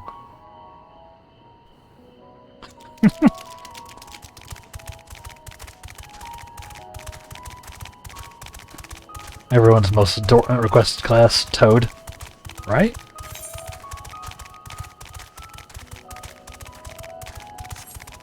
Not that Toad, though. Stay away from that Toad.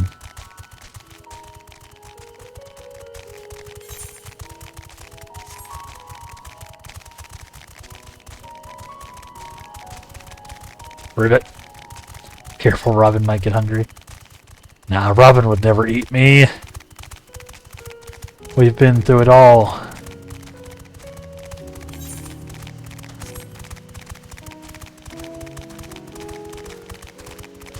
I guess he might eat Alpha Toad else though. Discuss your surroundings. Ribbit, ribbit, ribbit. Alpha Toad attempts and fails to shake his head. You nevertheless understand he is telling you this is the wrong way. What about Alice though? Ribbit, ribbit, ribbit, ribbit. Alatoad turns to face north. If she is suggesting you cross the bridge. I was gonna cross the bridge.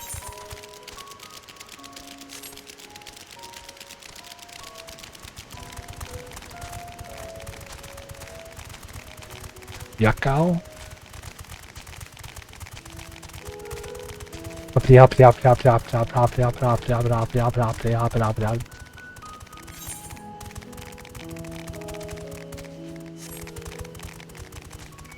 This is not the objective.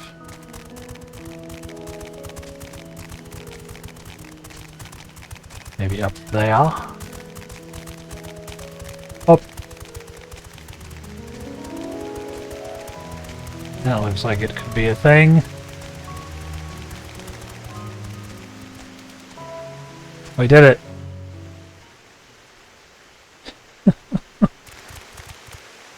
Oh, they're so cute.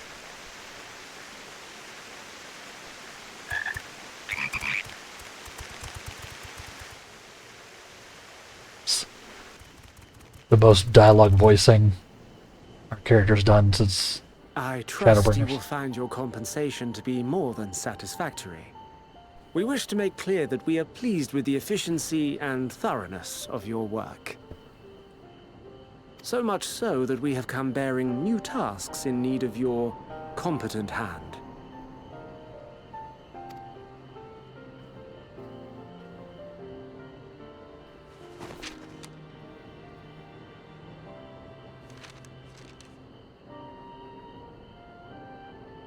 Another lengthy list. You think, like, legislators and bureaucrats in JRPGs, like, practice how to sound shady as possible when they're saying things?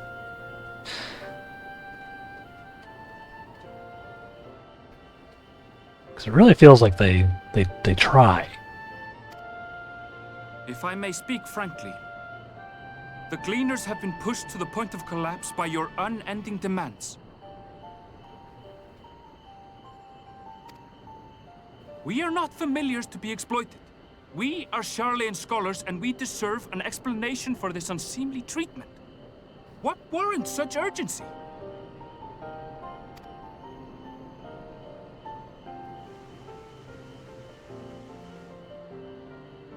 In an age long past, Sharlayan was charged with a momentous duty.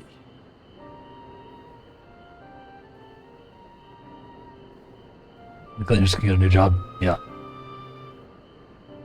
Was this momentous duty to create another ark to survive the end of the world? And now that word of the final days hangs heavy in the air, the time has come for us to fulfill that charge. I can say no more, but I promise you this. All will be revealed in due course. And when it has, you will understand that your toil was in service to the greatest good.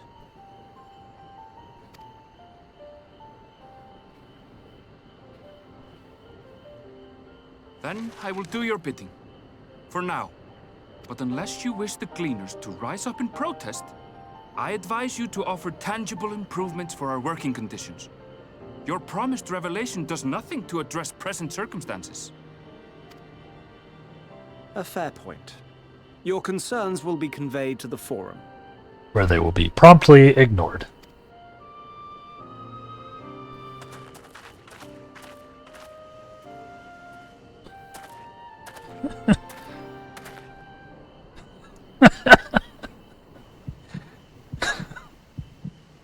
Like extra suspicious.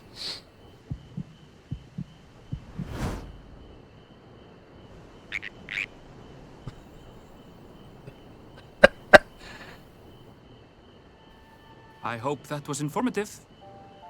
You may consider my debt to you repaid in full. Yeah, that's fair. Thanks.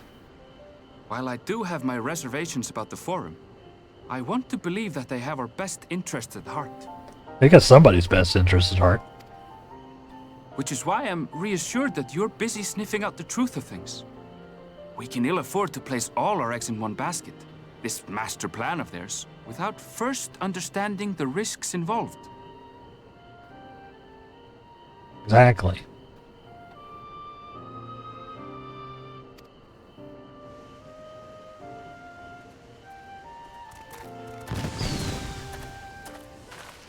Wait!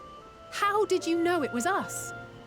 Because that variety of, like that species of frog isn't down here. If you mean to impersonate a toad, try studying the real thing. And don't try to fool an expert. Fair enough. We were suspicious as hell, just like three of us in formation, staring at them.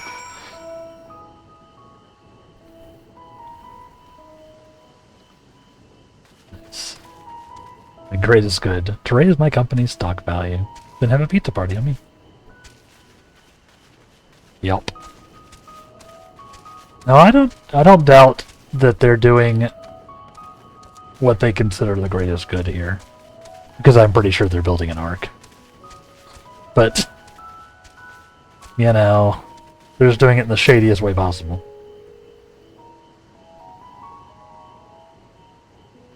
But I could be entirely wrong.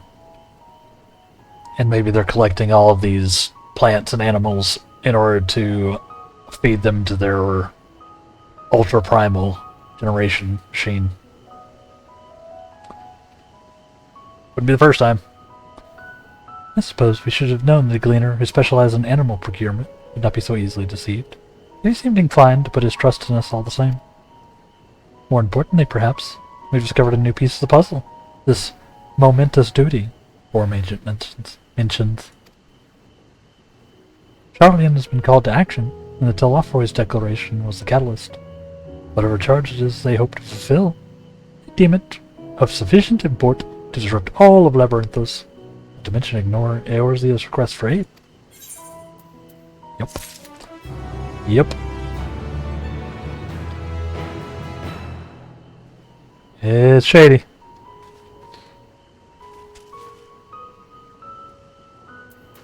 You want an apple, Alpha now? Go ahead. Have an apple. They're probably still good. Pay no attention, they've been in that basket for days. They're probably fine. You want an apple? Alcé? Apple? Some mold punch that is almost certainly like lukewarm at this point. Huh? Anybody? No? No, you tried, Robin. You tried.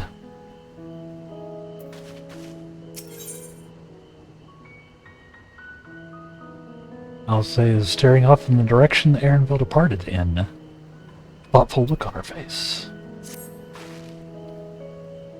What duty could warrant the direct involvement of the Forum and the commitment of all of its resources? Judging by what we just heard, none of the Gleaners were offered any kind of explanation. This point seems abundantly clear that we'll learn nothing new by pressing them further. We should head back to Ishtole and Kral for the moment, see what they think of this.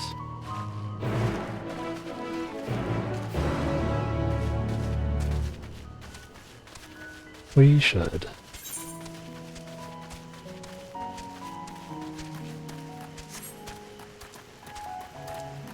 Do it by going this way, though. Give me that exploration.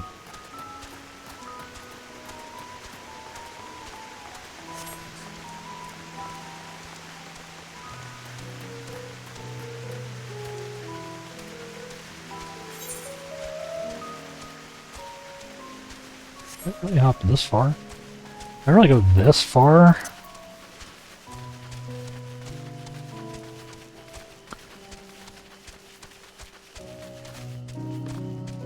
Yeah, chat, let me know if the notification stuff it feels too spammy or it feels like timed out well as well. I've changed it up a little bit. To make it a little more consistent. But let me know if it's too much. The various messages.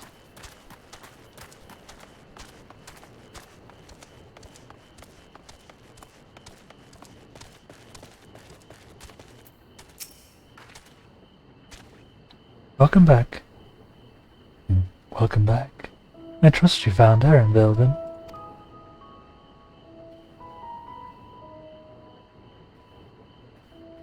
Interesting.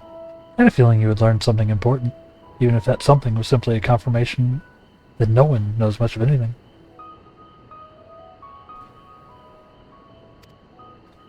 We should share this with Cryle and discuss how we'd like to proceed. Assuming we can find her back at the farm. She's still behaving oddly, so I bade her return and rest there. Perhaps not the best decision in hindsight.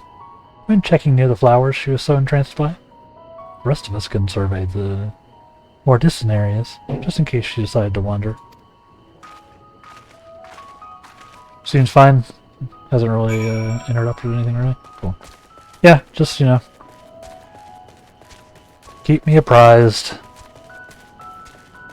There's a lot of, like, levers that I can tweak on how my bots and such work.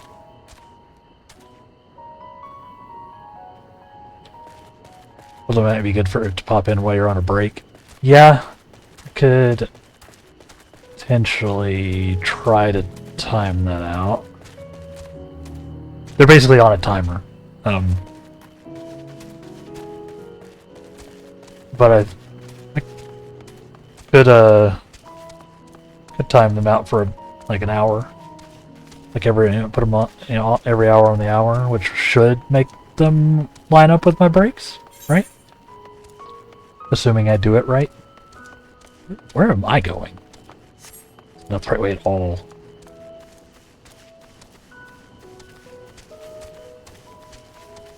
Yeah, there's like a bunch of different messages. There's the follow one there. There's one for like new video releases. For the YouTubes. There's like the Patreon /tip one. I don't know. Might just be too many messages in general. Or too much wall of text.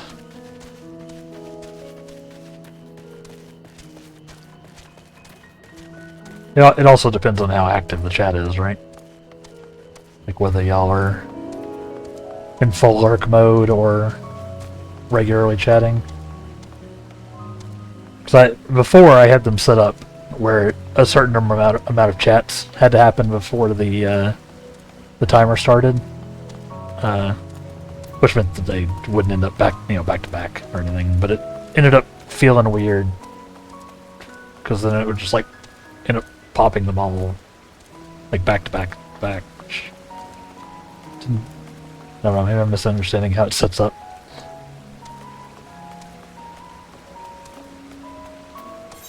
Well, oh yeah, I'm supposed to be checking the flowers, aren't I? Just up the hill. Yeah, it's not a bad idea to have the have like the promotion ones, like maybe like on the hour, or figure out some way to proc them when I go on break. Yeah, fair enough.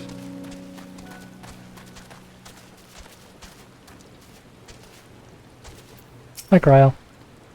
How you doing?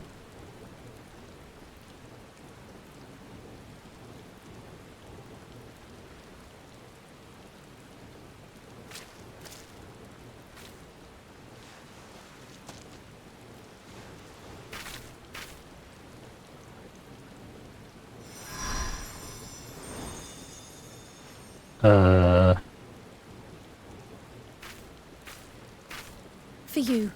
The spell will keep it from wilting. Oh, thanks. She said you would need it for the journey ahead.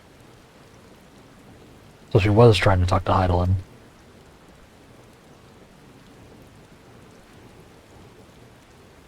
Will you speak with her now? I cannot hope to match Minfilia's clarity, of course, but...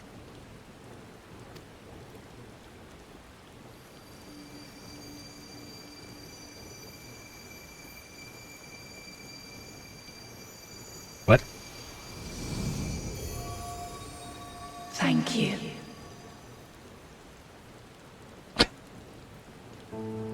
Do not worry. She has lent me her body for only a moment. Just as I could not save the first from the flood of light, it has become arduous for me to interact with the physical world without assistance. Though I might converse with you for a time, the incorporeal form I assumed on the ship would be incapable of casting even the simplest enchantment. Uh-huh.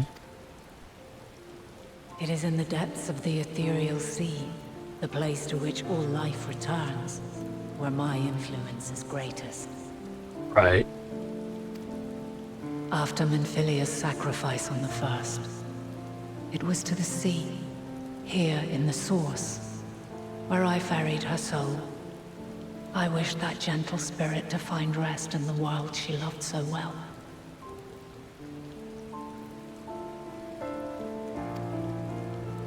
Her, and another who may yet have a part to play, though that will depend on you.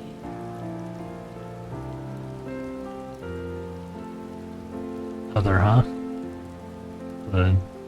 The other warrior? Take the flower. Walk free, for you are free to go where you wish, to believe what you will.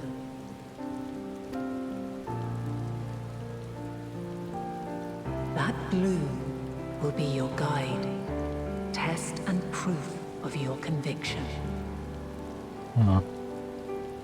In darkness, seek joy. Surrender not to sadness, and see beyond despair. Walk free, and bear the light for others to follow.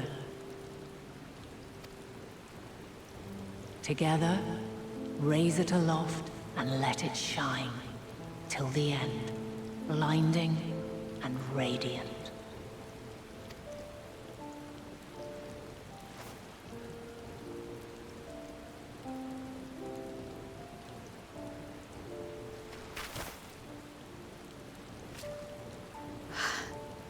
was all too brief. Already she seems so far away.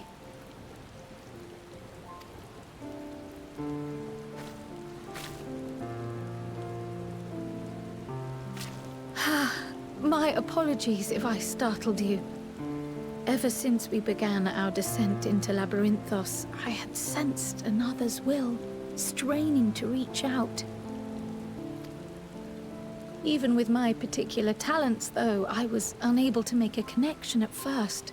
So weak and tenuous it was. Once I took hold of that wispy thread, imagine my surprise to discover it was Heidelin herself. Needless to say, it seemed wise to learn what we could before letting go. Probably a good Her call. answers were more cryptic than I would have liked, but at least she left us with a guide of sorts, that unusual flower.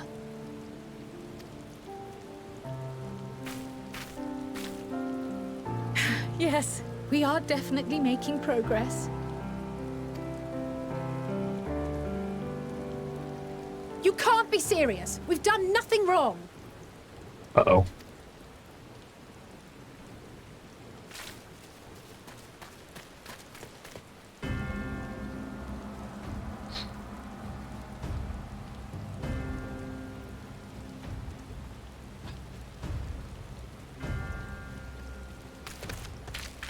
Master Fortuno, what business has the Forum with us?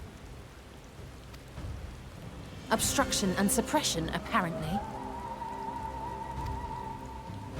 Mistress Baldessian, our records show you facilitated the Scions' entrance into Sharlayan by claiming them as assistants for your organization. Huh? We're assisting. We are aware of your investigations. After alerting the major institutions to the presence of potential troublemakers, we received word from an Archean custodian. A group operating under the auspices of the students, skulking about Labyrinthos and engaging in clandestine behavior.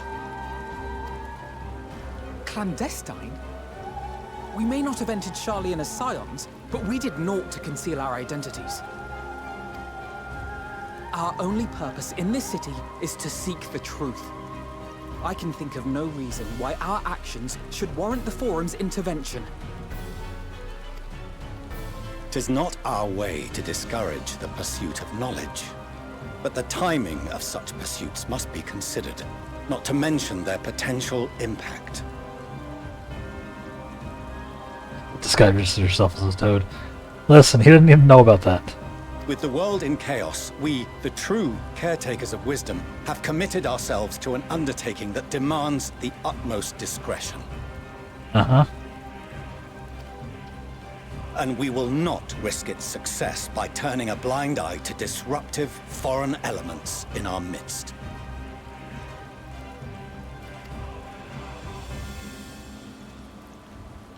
What, then, is to be our fate? Will you put us on a ship back to Eorzea? The Forum will convene to examine your case. The results of said inquiry will determine your future in this city. As for your absent companion, he has already been detained.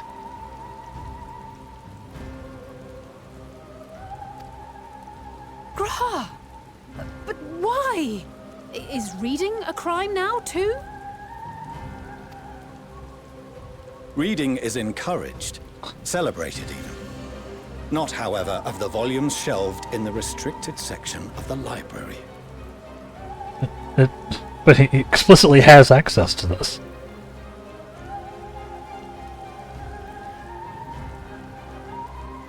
Refusing to comply will only make matters worse. Let us instead treat this as an opportunity to open a dialogue with the Forum. Yeah, dialogue.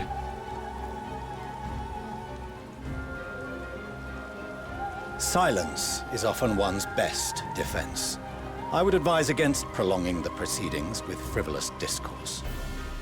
Yeah, not gonna really take your advice on anything, Fortuno. But enough. This is not the place for debate. The rostra await.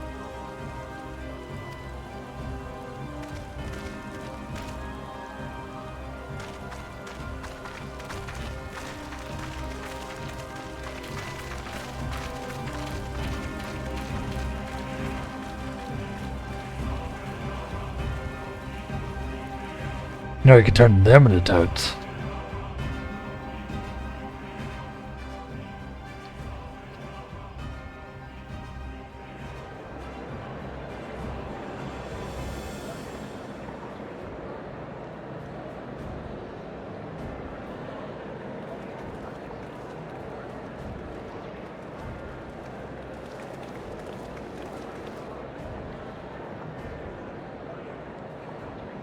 Forgive me.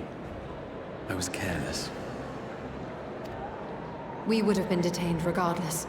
This way, at least, we managed to stay together.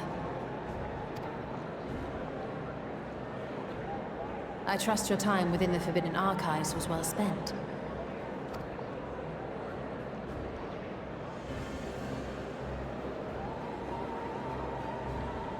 You learned All things. come to order.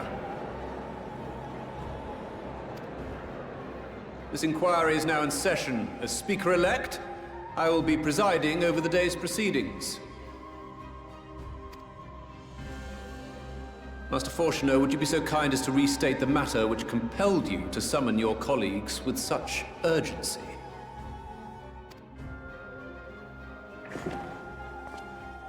As you are all aware, we recently denied Eorzea's request for Sharlayan assistance. Since then, certain individuals dissatisfied with our decision have taken it upon themselves to interfere with our work.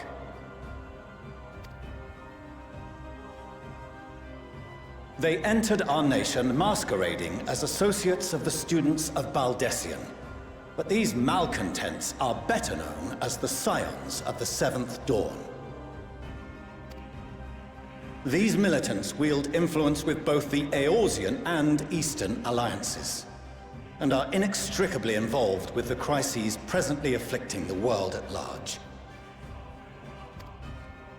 Loose in our city, these warmongers sought to meddle with and expose matters of state secret. What are they, if not a dire threat to be expelled?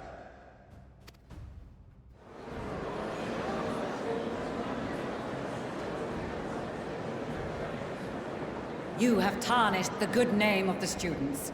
Galuf would be ashamed.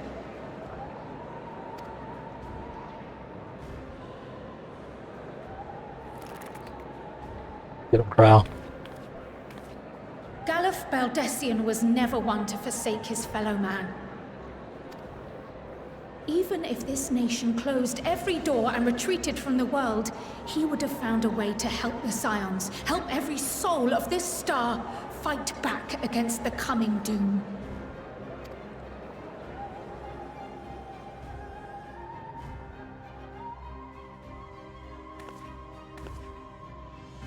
A terrible enemy stands poised to lay waste to all we hold dear. In the face of such madness, Eorzea reached out to Sharlayan, a respected ally, in the hopes of forming a united front. Was your curt dismissal truly the best you could offer? Or are you so preoccupied with your momentous duty of an age long past that even the end of the world is unworthy of your attention?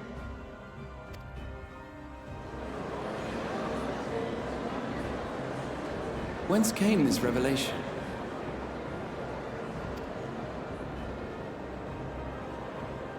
From the mouth of a Forum member within fortuitous earshot.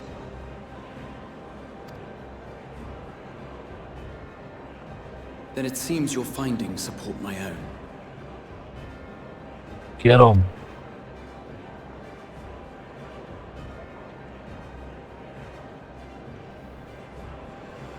The reason I visited the restricted shelves was to study records of the Forum's policymaking process, to better understand the historical trends underlying their most major decisions.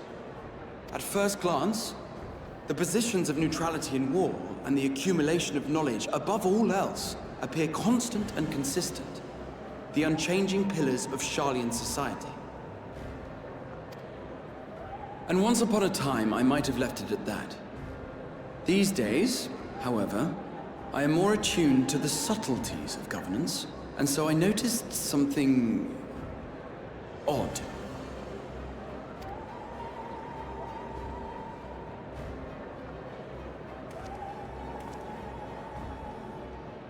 From a particular point in time, the purpose of these policies shifted. No longer was knowledge preserved for the benefit of society. Rather, society was to be gradually reshaped to ensure the preservation of knowledge.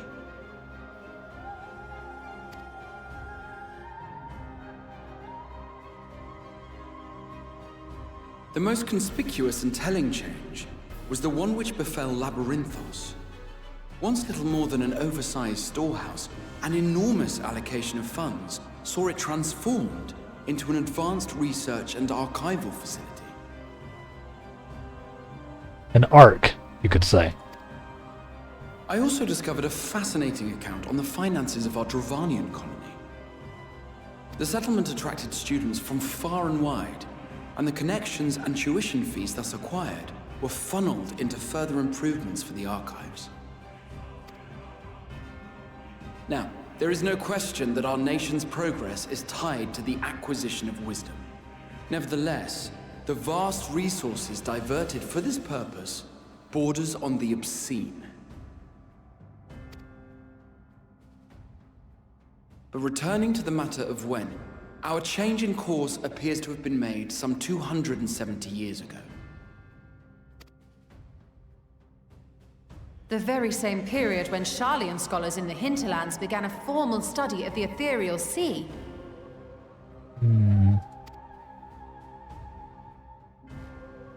You found something, did you not? And whatever it was, gave rise to your oh-so-important duty. Mind your tongue, Archon. If you had seen...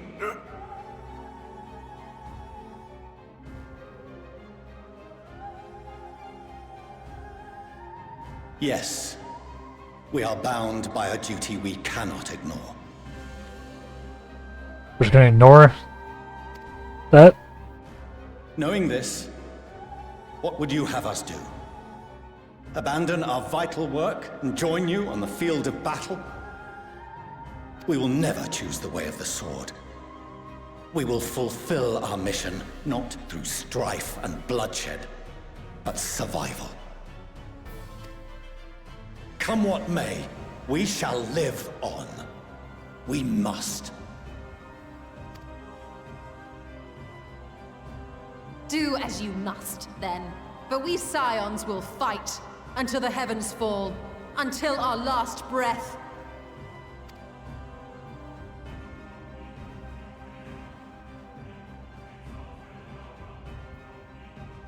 Such misguided zeal.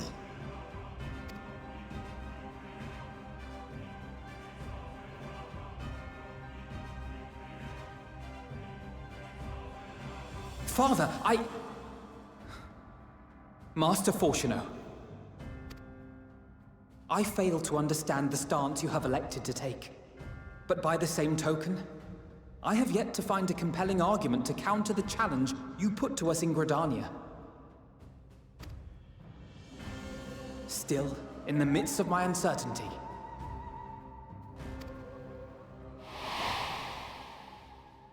I must trust in myself to do what is right, as others have chosen to trust in me.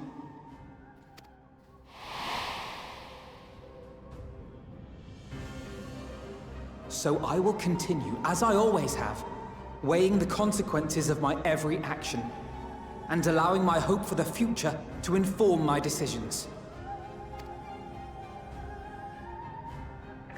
That's quite enough. Have you all forgotten the reason for this assembly?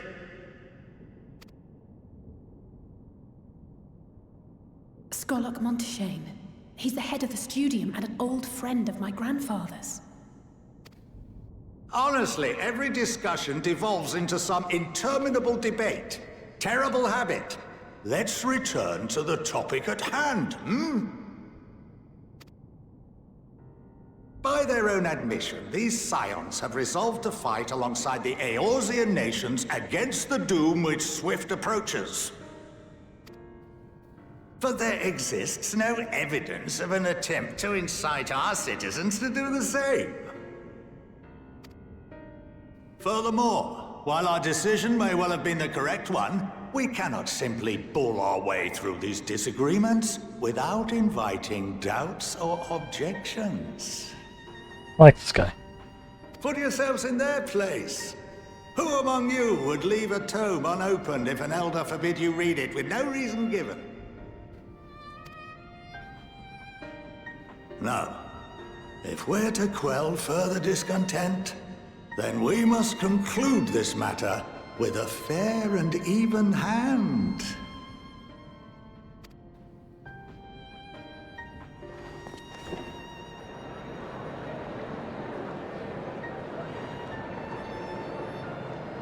Order! We will have order!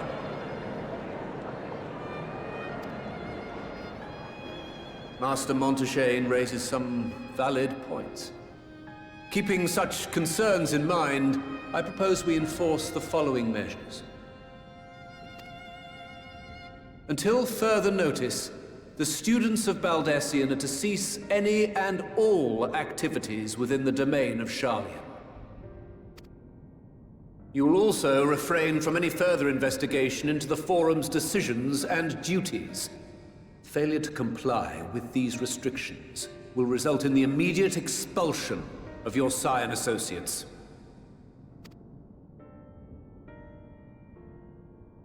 Let us put this judgment to a vote. All in favor, raise your hand.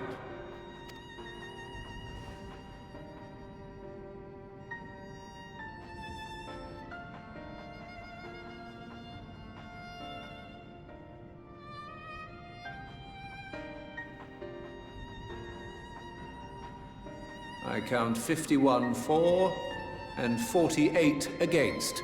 The proposal is passed. Students, Scions, you have heard the Forum's judgment. Pray abide by it, or face the consequences.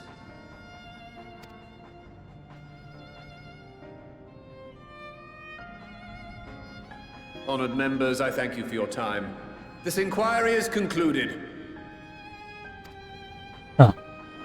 I mean, could have gone worse.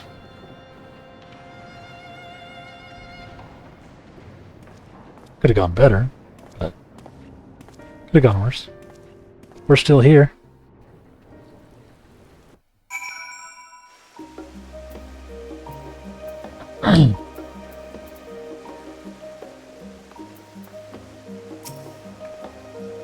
Well, at least we've been allowed to remain in the city. And our endless investigations have not been in vain. We now know that this mysterious duty of theirs began with whatever the Forum discovered in the ethereal sea. With our freedoms so sorely curtailed, however, we'll struggle to learn aught more of substance here in Sharlayan.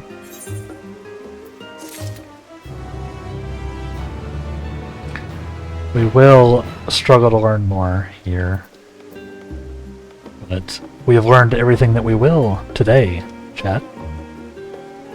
Because it is time for the stream to end.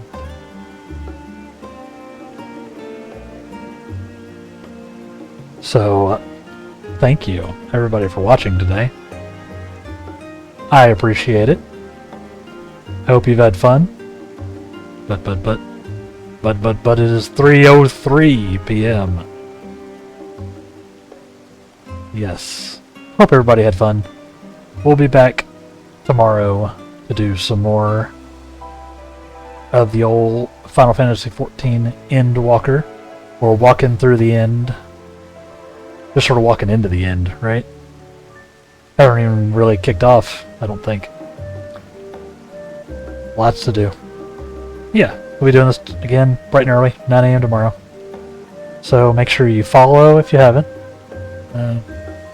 Turn on notifications, all that good stuff, so you don't miss a thing. You can also follow me on YouTube or TikTok for videos and shorts. There's some PoE2 stuff up there right now. There will probably be 14 content coming. I just don't know what it's going to be. You can follow on Twitter and/or Blue Sky for notifications and the occasional thought from my brain. And, of course, I have a Patreon, where, if you desire, you can have a tiered membership to financially support the stream. I, of course, appreciate all of the support, financial and otherwise. People lurking, people chatting, generally hanging out, all of that good stuff. So thank you. Again, we'll be back tomorrow morning. But until then, everybody, take care, be good, and we'll see you next time. Goodbye. Oh, you can find me at all those places at The Light Wraith or via the links down below. Almost forgot. Take care.